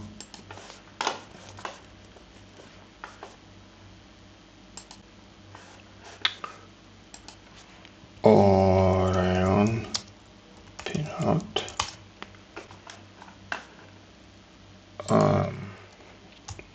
Make block Orion pin out. Okay, so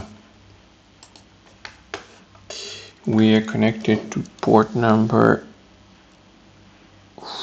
4. Port number 4.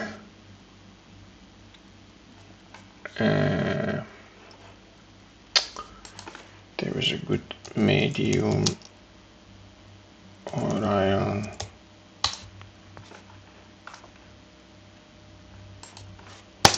Make block article.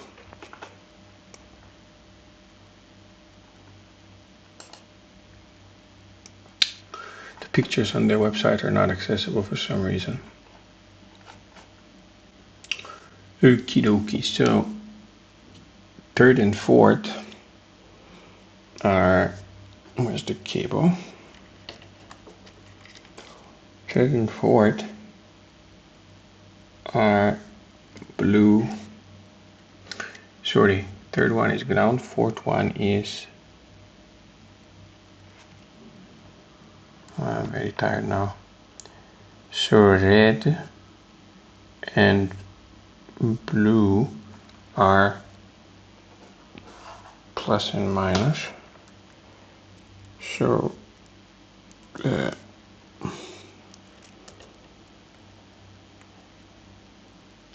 okay,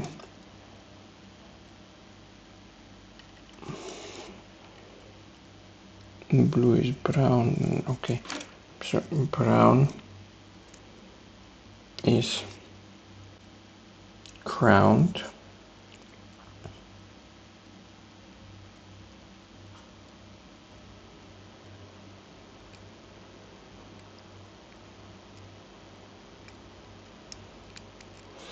brown is ground, and red is 5 volts. And then first one is the black one. The black one is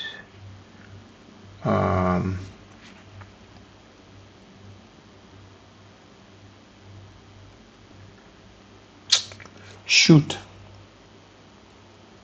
Okay, we have only 2 options, so we're gonna swap them. So I'm gonna put them in 15 and 16 and hope it's the right way. Because it's just worst case, it's not gonna work. It's not gonna blow for sure.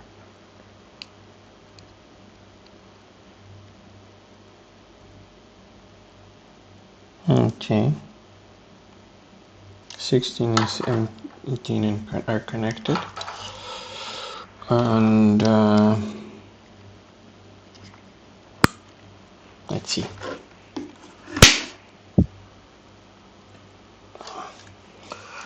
I will see why I'm using the old multimeter, so the tracks don't touch the ground. Alright, the moment of truth. This is either gonna work or not. Alright, let's see on the application. Switch to code and go here.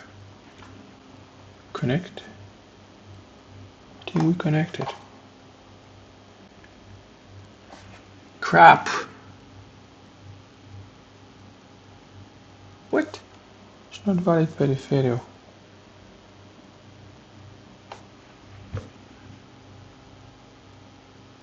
Okay. But maybe I should restart. And I should also restart this one.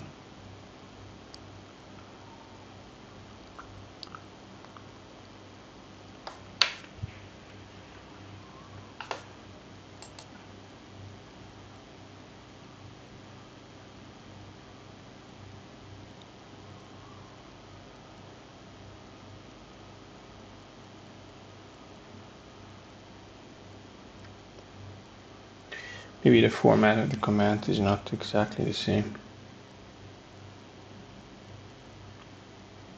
Okay. Oh my god.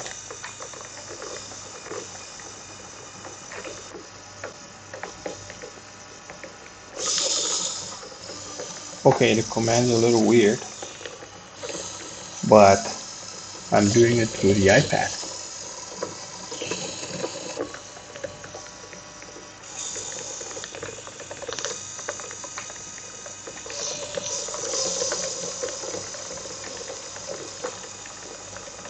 Yeah, I guess I'm passing too many commands too fast.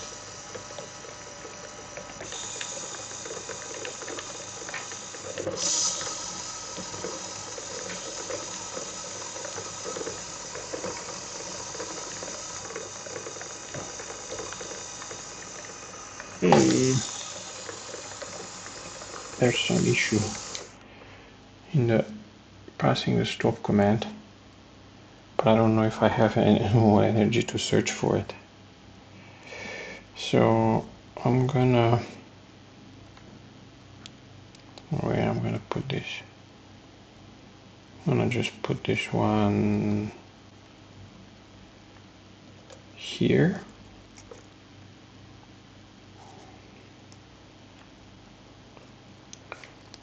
How can I attach this one? Oh my god, I need the 3D printer so much now for these things.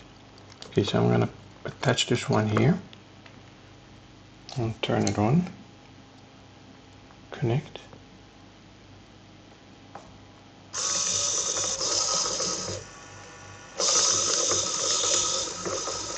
I'm passing on two values. Okay. Let me think. What logic did I use?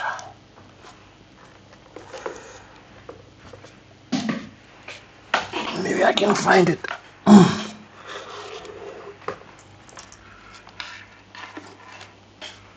Maybe I'm passing it too fast.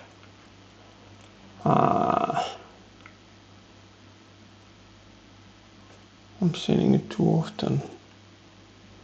Probably killing the numbers.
Okay. What I'm going to do, I'm going to implement a stop command. I'm just going to send this 100 to stop it with the button B, which should be super duper easy.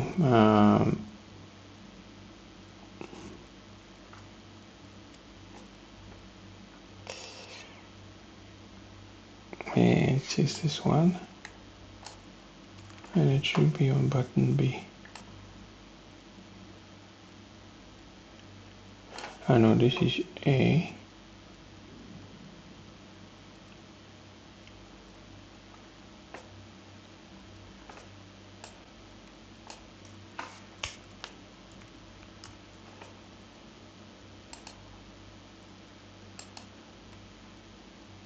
Okay.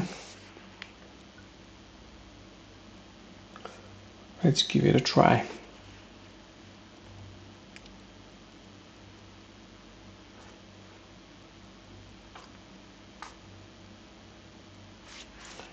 connect.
This is what's breaking it. 100,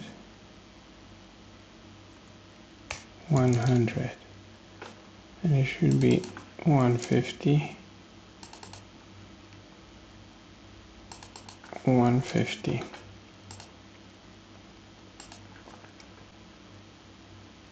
It needs to be written much better than this.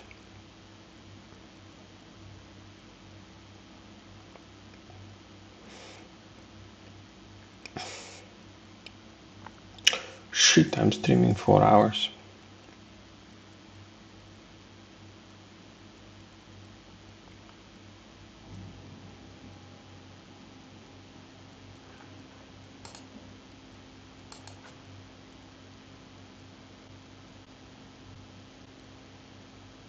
Yeah, this zero is creating the problems.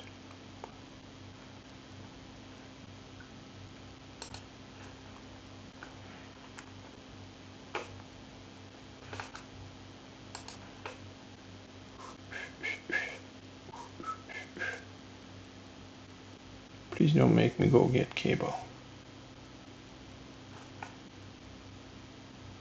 Motherfucker. I'm gonna have to take the cable from the phone. Hopefully it's charged.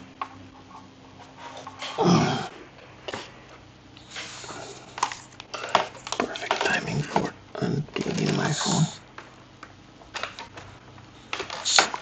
My iPad, I mean.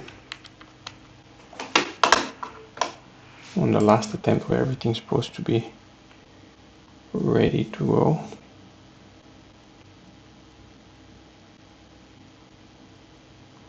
What? Okay, I'm gonna restart it.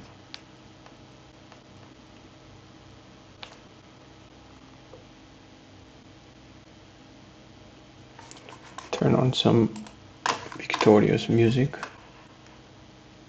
because it should now be ready to drive it around. There's the music. Not this one.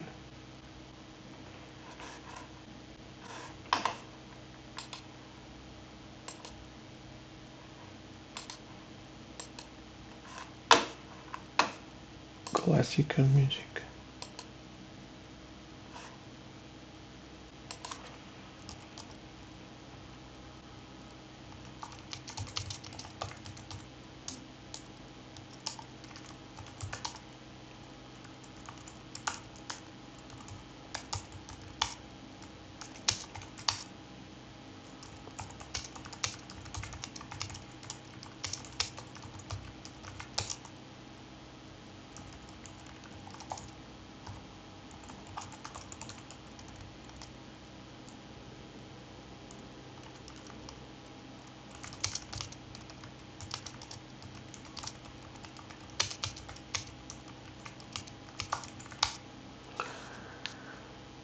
Yay.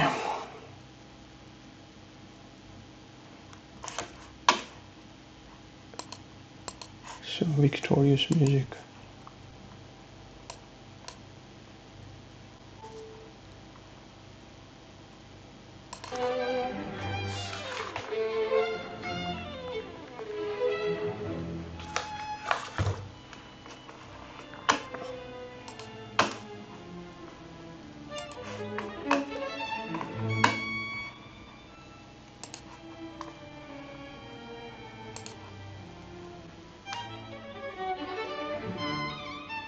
What the actual fuck?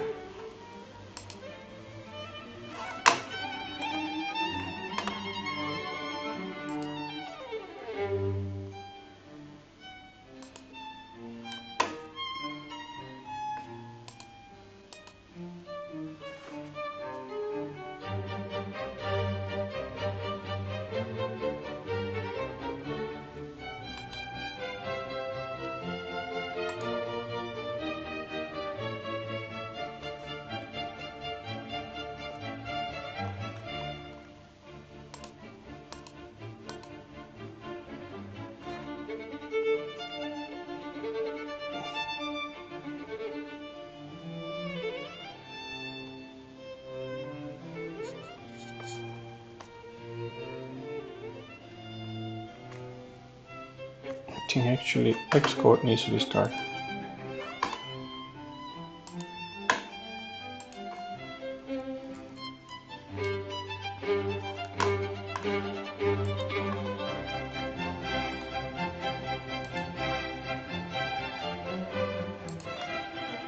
Xcode.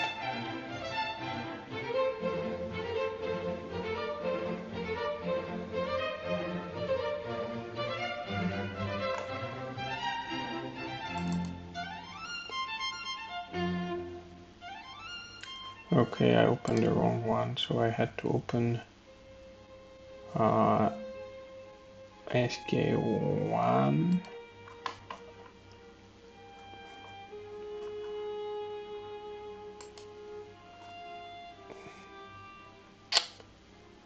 Untrusted. Then trusted, for God's sake.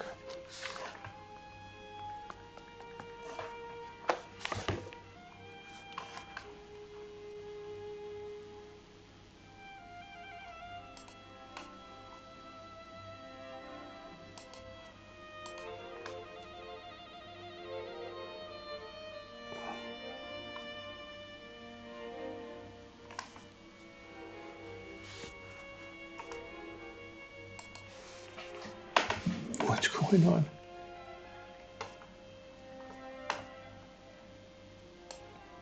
How come everything was working and all of a sudden everything stopped?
Okay.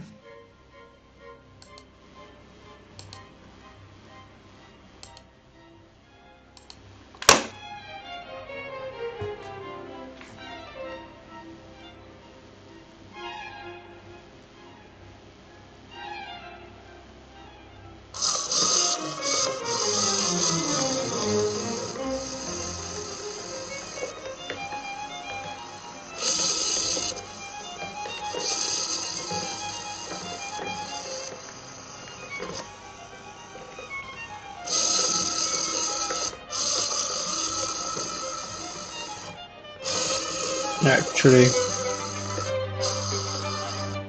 I'm afraid to put this one on the ground.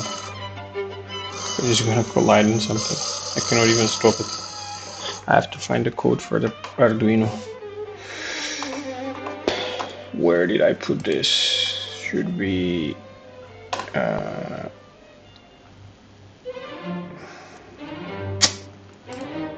file, save as. What's the format?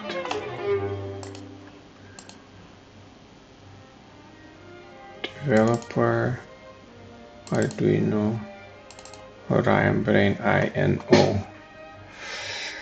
Okay, so we should look for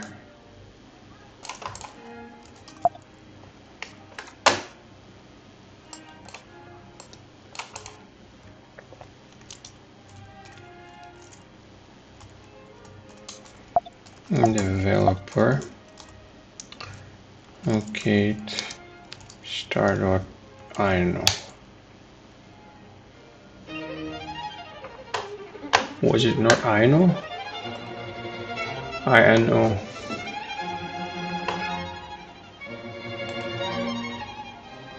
So what's the command to search?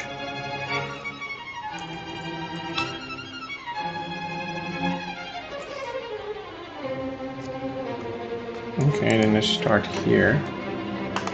Search first here. Start.ino. I like this.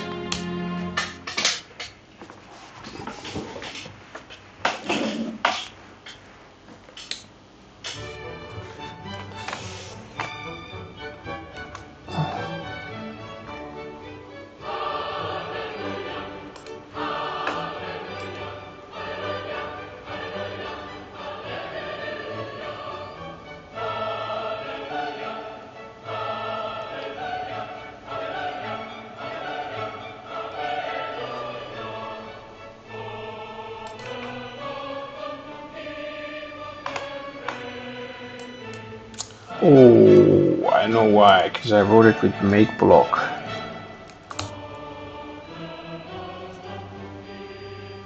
M block.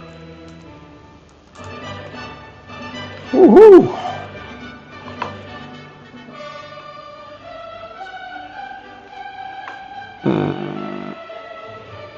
File. Open from your computer. I know it looks for kids, but it's a highly sophisticated IDE. Developer, Arduino, Orion Brain. Shit. Doesn't look it's here. Doesn't look like it's here.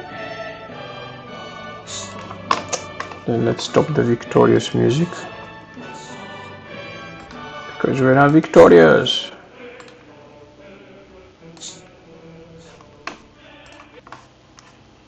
Okay, we're losers.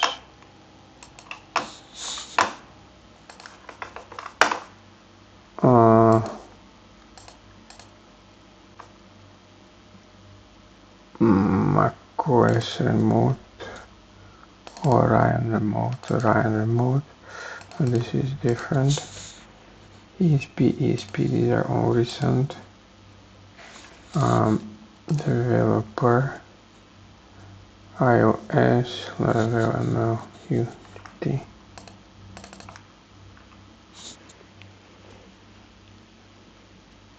New controller.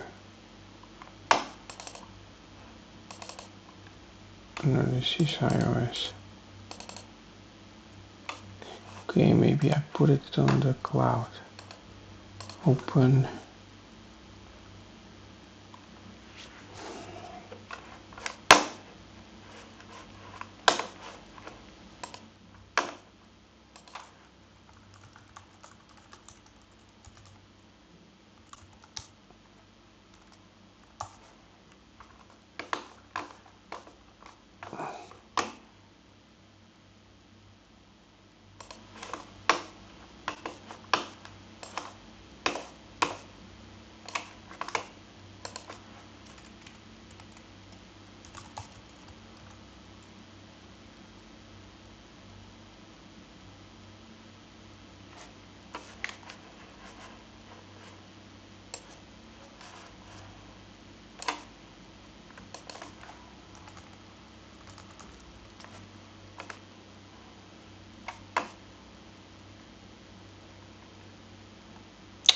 open mbot engine.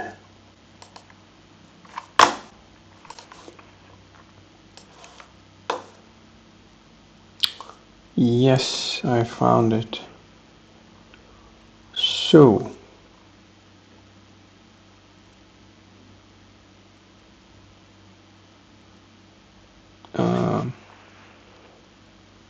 setting dated 1920 on serial 1.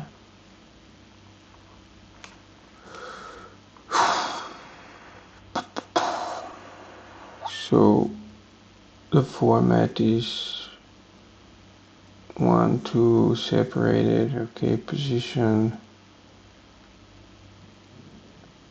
minus 100. That's exactly what I thought.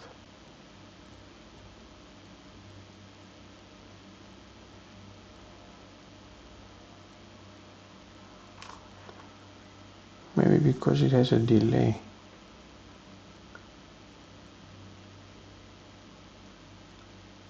So, okay, separator.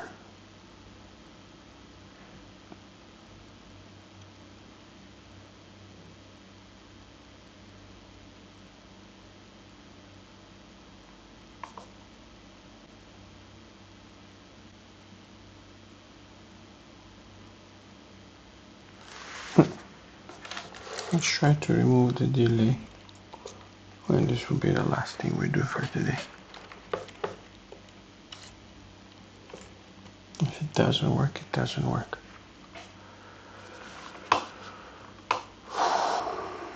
Remove this delay. Connect.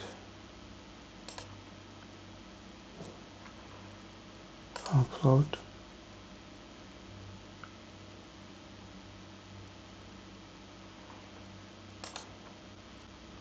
Okay.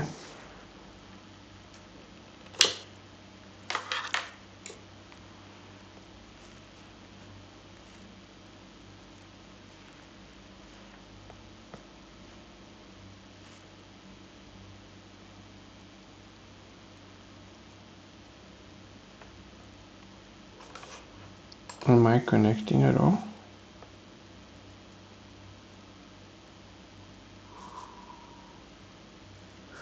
Okay, let's restart.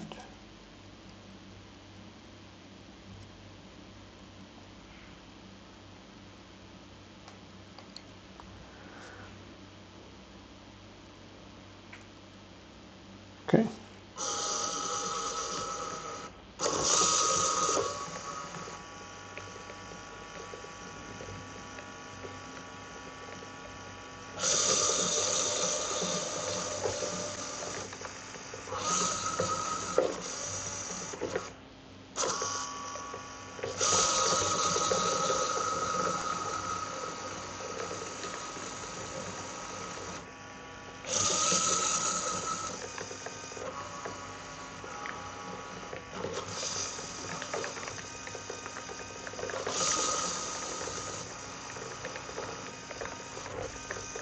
There's something fully wrong with this. I need to come with a better solution for that.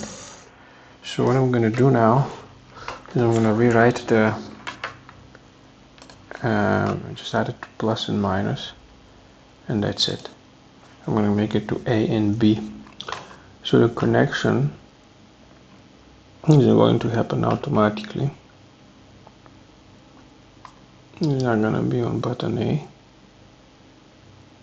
So not button overlay, game controller, press button A, automatically going to be done in the in the constructor. Let's give it a try. Stop, start.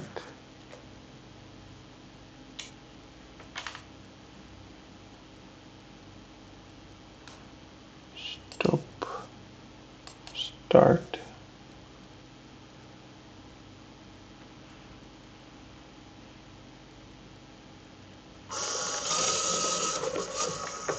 Okay, good. Stop, stop, stop. So on button A, I'm gonna rename it from the overlay.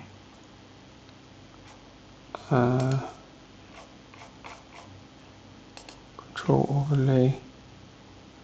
This is gonna be F, and this is gonna be B. And here, I'm gonna just pass commands like crazy person.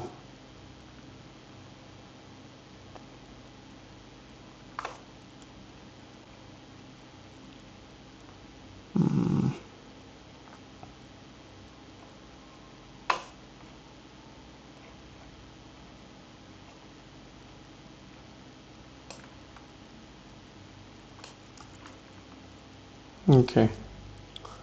On button B, we're gonna be passing backwards, and on button A, we're gonna be passing forward. Let's see.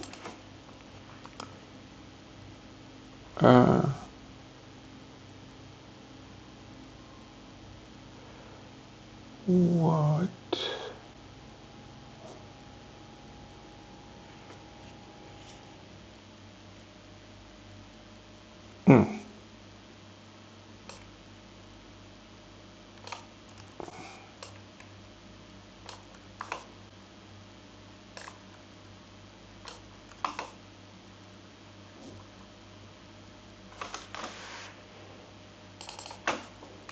PC.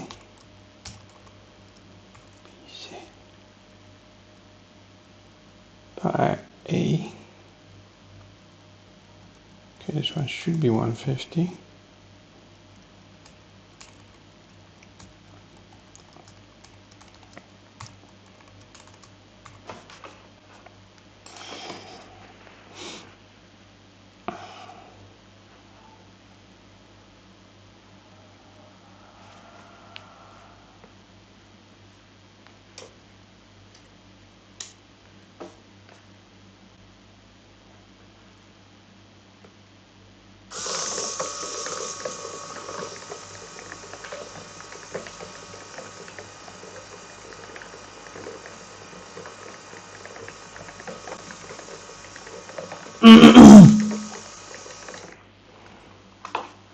There's something wrong.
What?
Okay.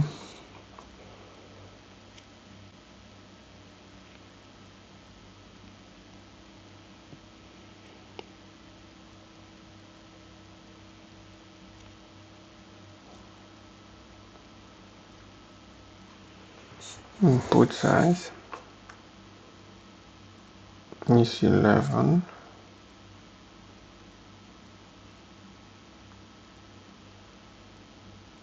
But that's because how many bytes are there? This is stupid. We have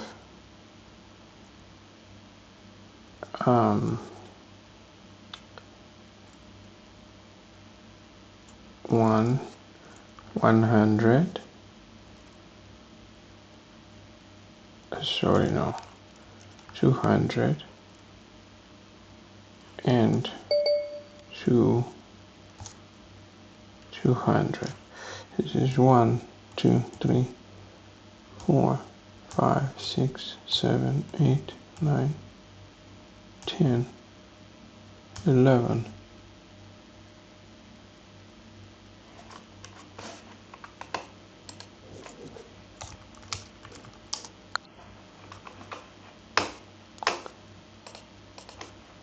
One, two, three, 4, 5, 6, 7. 1, 2, 3, 4, 5, and 5 is okay. Shouldn't it be 12?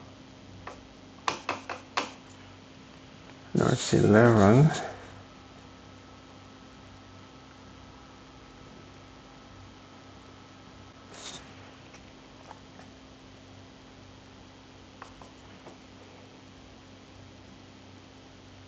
Okay, but can we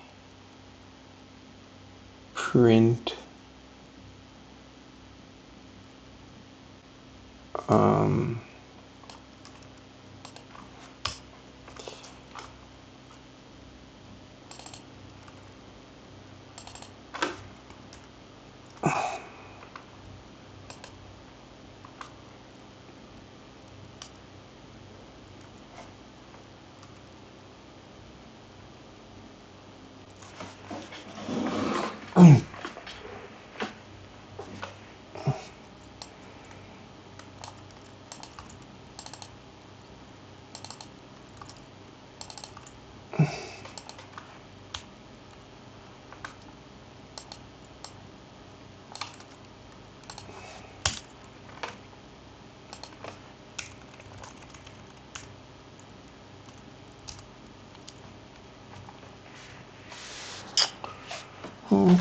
okay, let's just power it from here.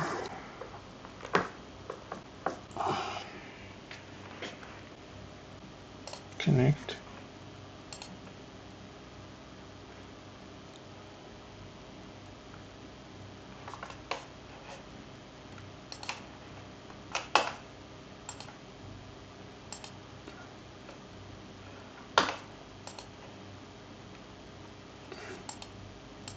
Tools, port 210.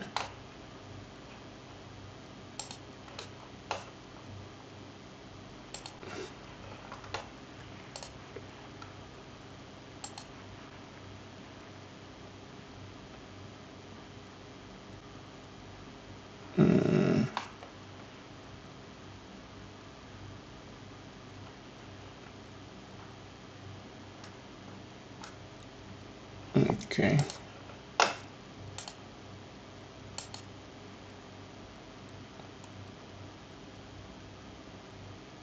Okay. Didn't work.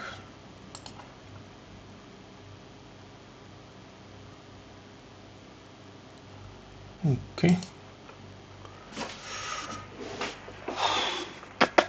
So this one is busy, but I can disconnect it and I can listen there. So I can do port serial monitor.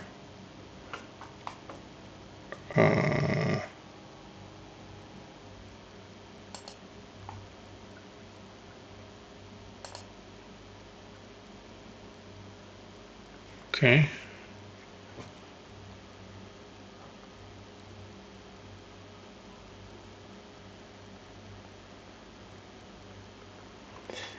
Okay, so close, then we add this waiting time. That's why it's happening. There's not enough delay.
Może to minus 57.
This has to do with the number of times I'm sending this. I shouldn't send it that many times.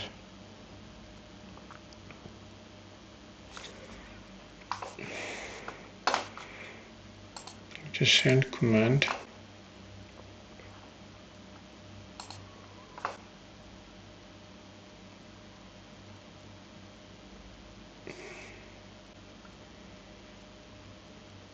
But they're calling. Are they?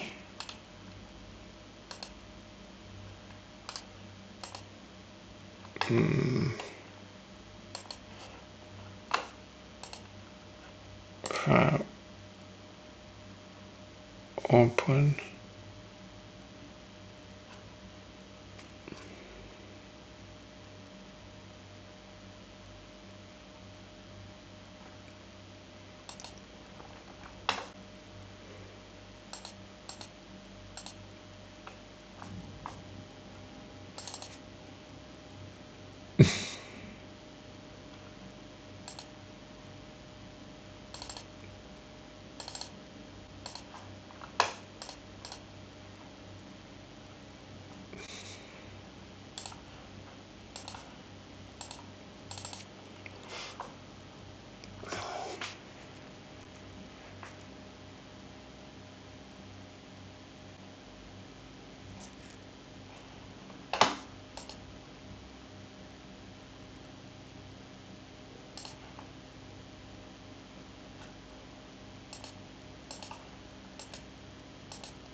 P output char.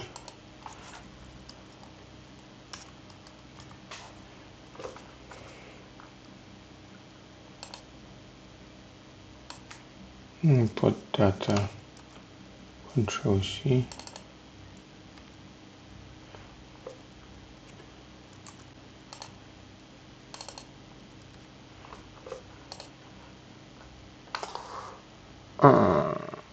How do I connect?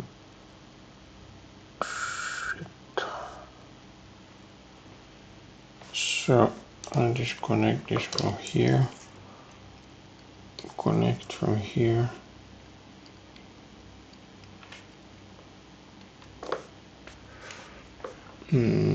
Choose port, this one, push.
File, open.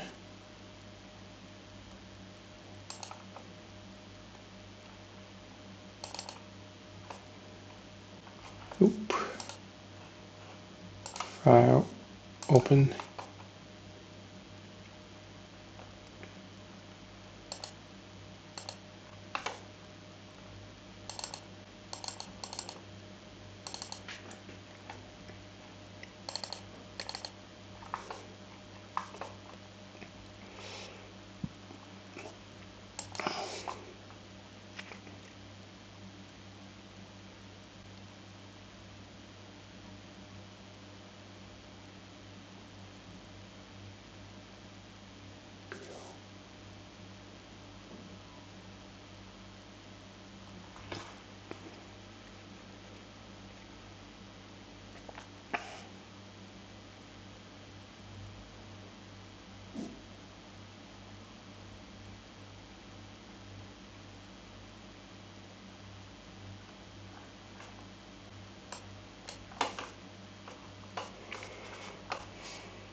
Okay, very last attempt.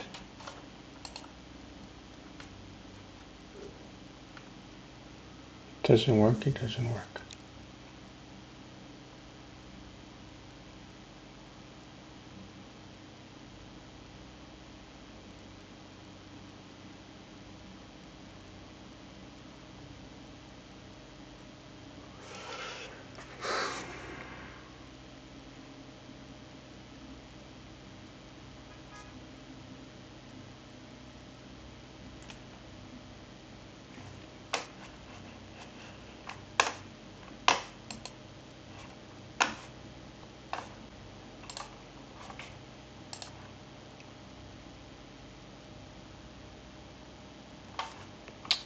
Actually, I might burn it. Could I put power from both sides?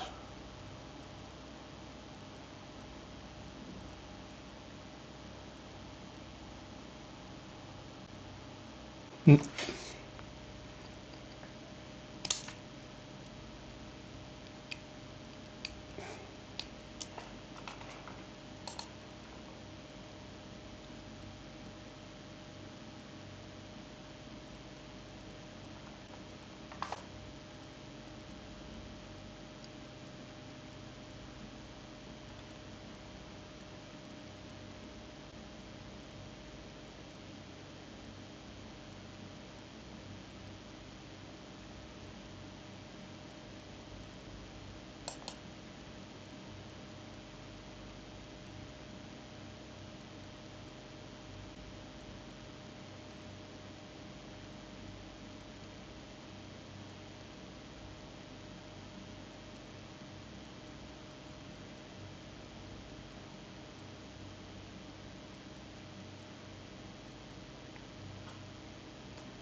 Oh, you're in.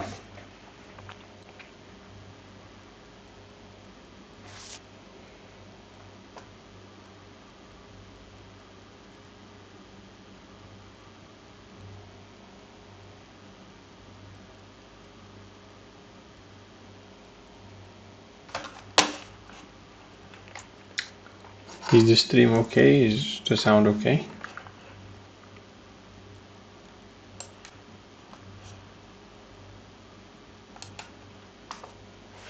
Okay, so this one is programmed. So which one was which? red was 5 volts, brown was ground. Okay, black and white are 16 and 17 in unknown order. 16 and 17. Good. So let's give it a try. Power it from here.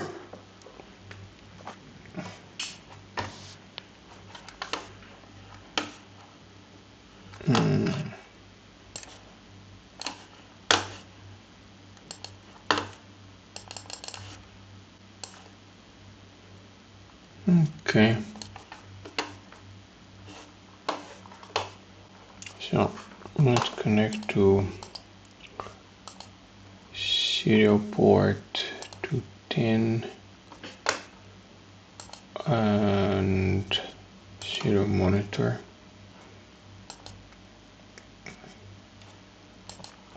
Good.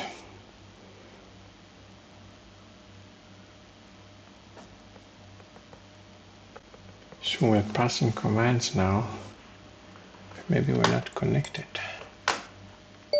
Stop. Start.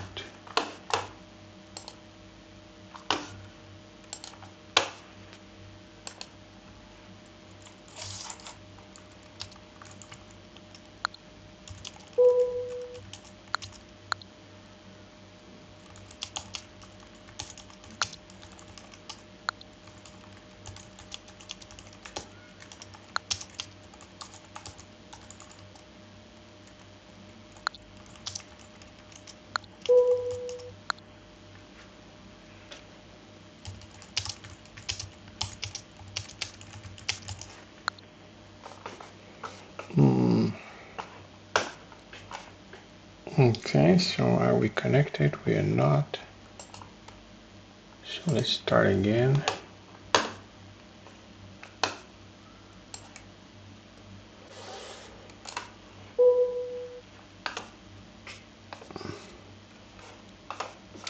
Didn't start properly.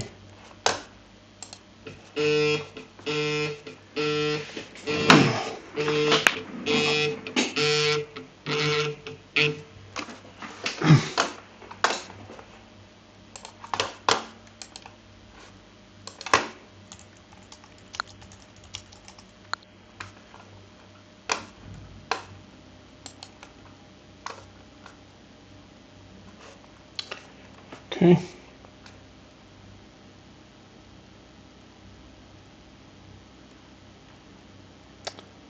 Are we connected or not?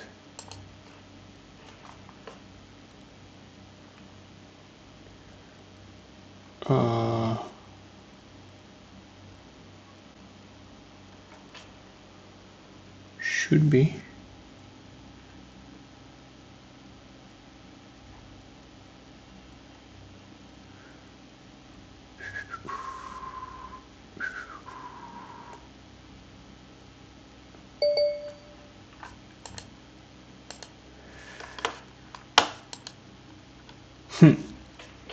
Why it's not connecting to the Bluetooth anymore?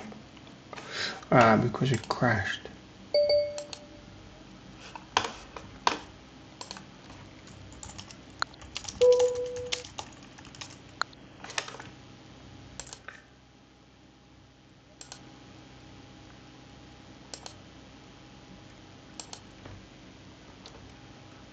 Like a real pro. Okay, so what's wrong here?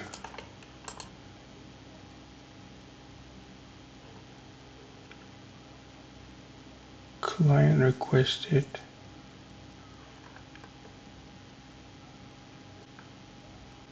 Okay. Core text, what the fuck?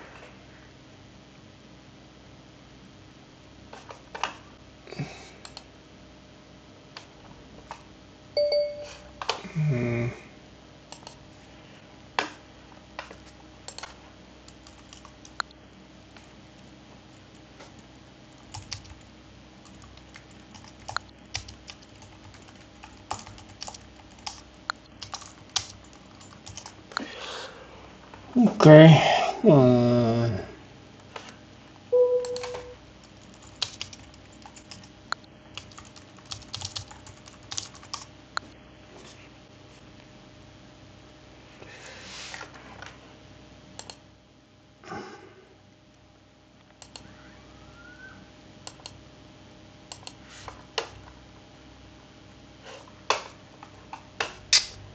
What happened?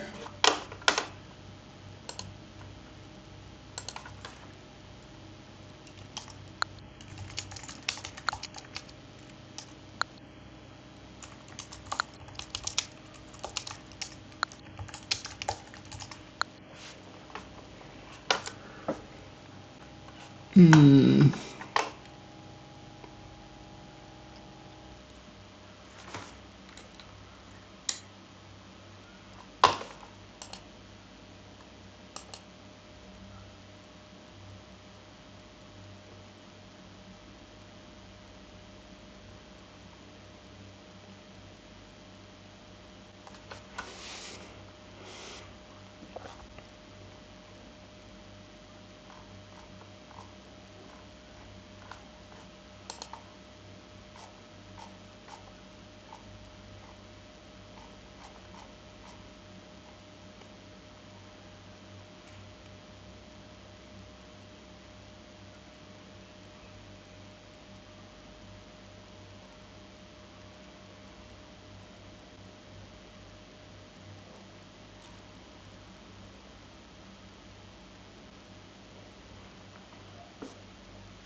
What's going on? What's going on?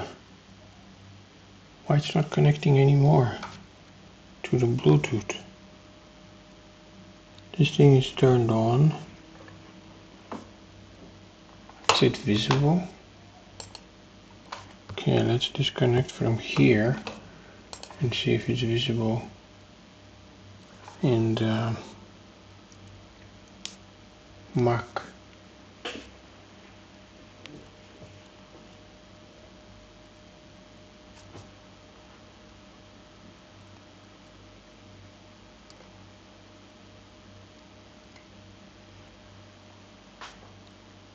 What did I do?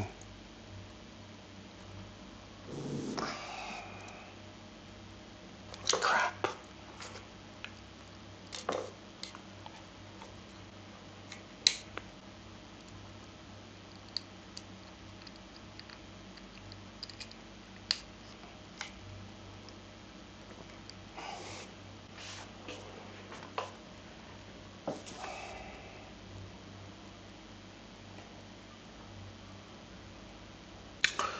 Okay.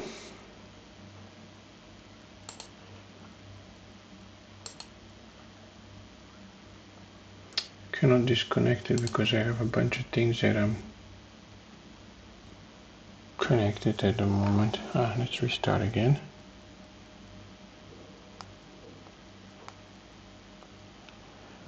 What did I do? This is bad. Sure, I broke something.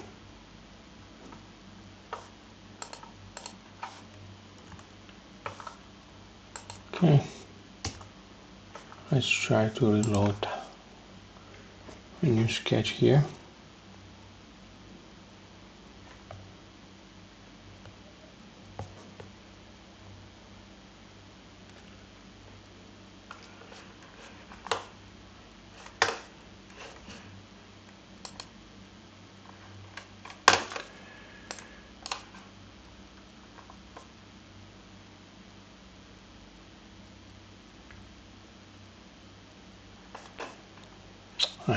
Fuck.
Okay, let's try again.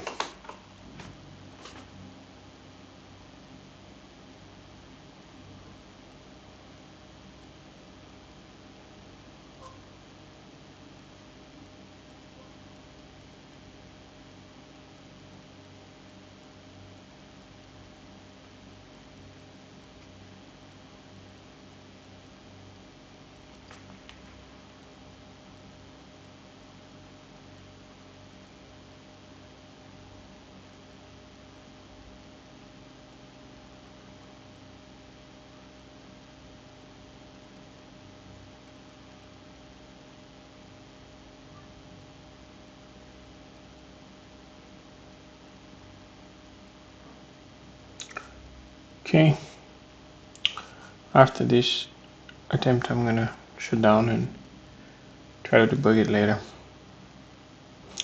I have a brand new 3D printer that I need to assemble, and also I haven't slept last night, so most likely the next stream is gonna be next weekend.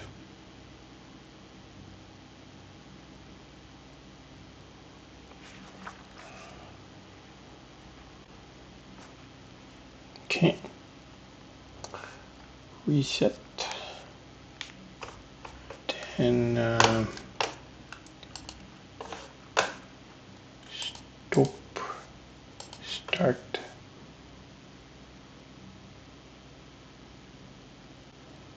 Alright, this is weird. Now it's working, but what was wrong with this?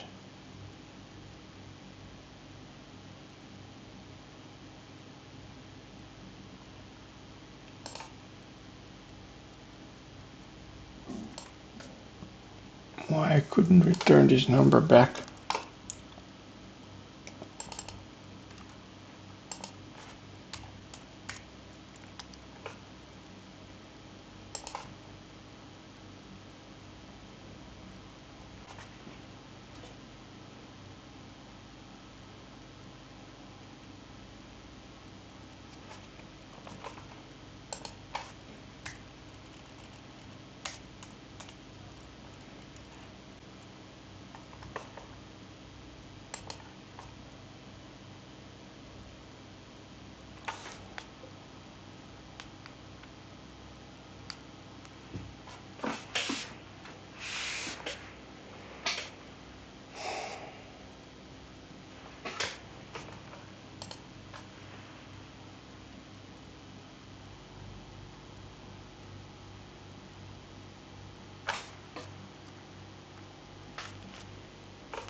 Okay, I'll give up for today.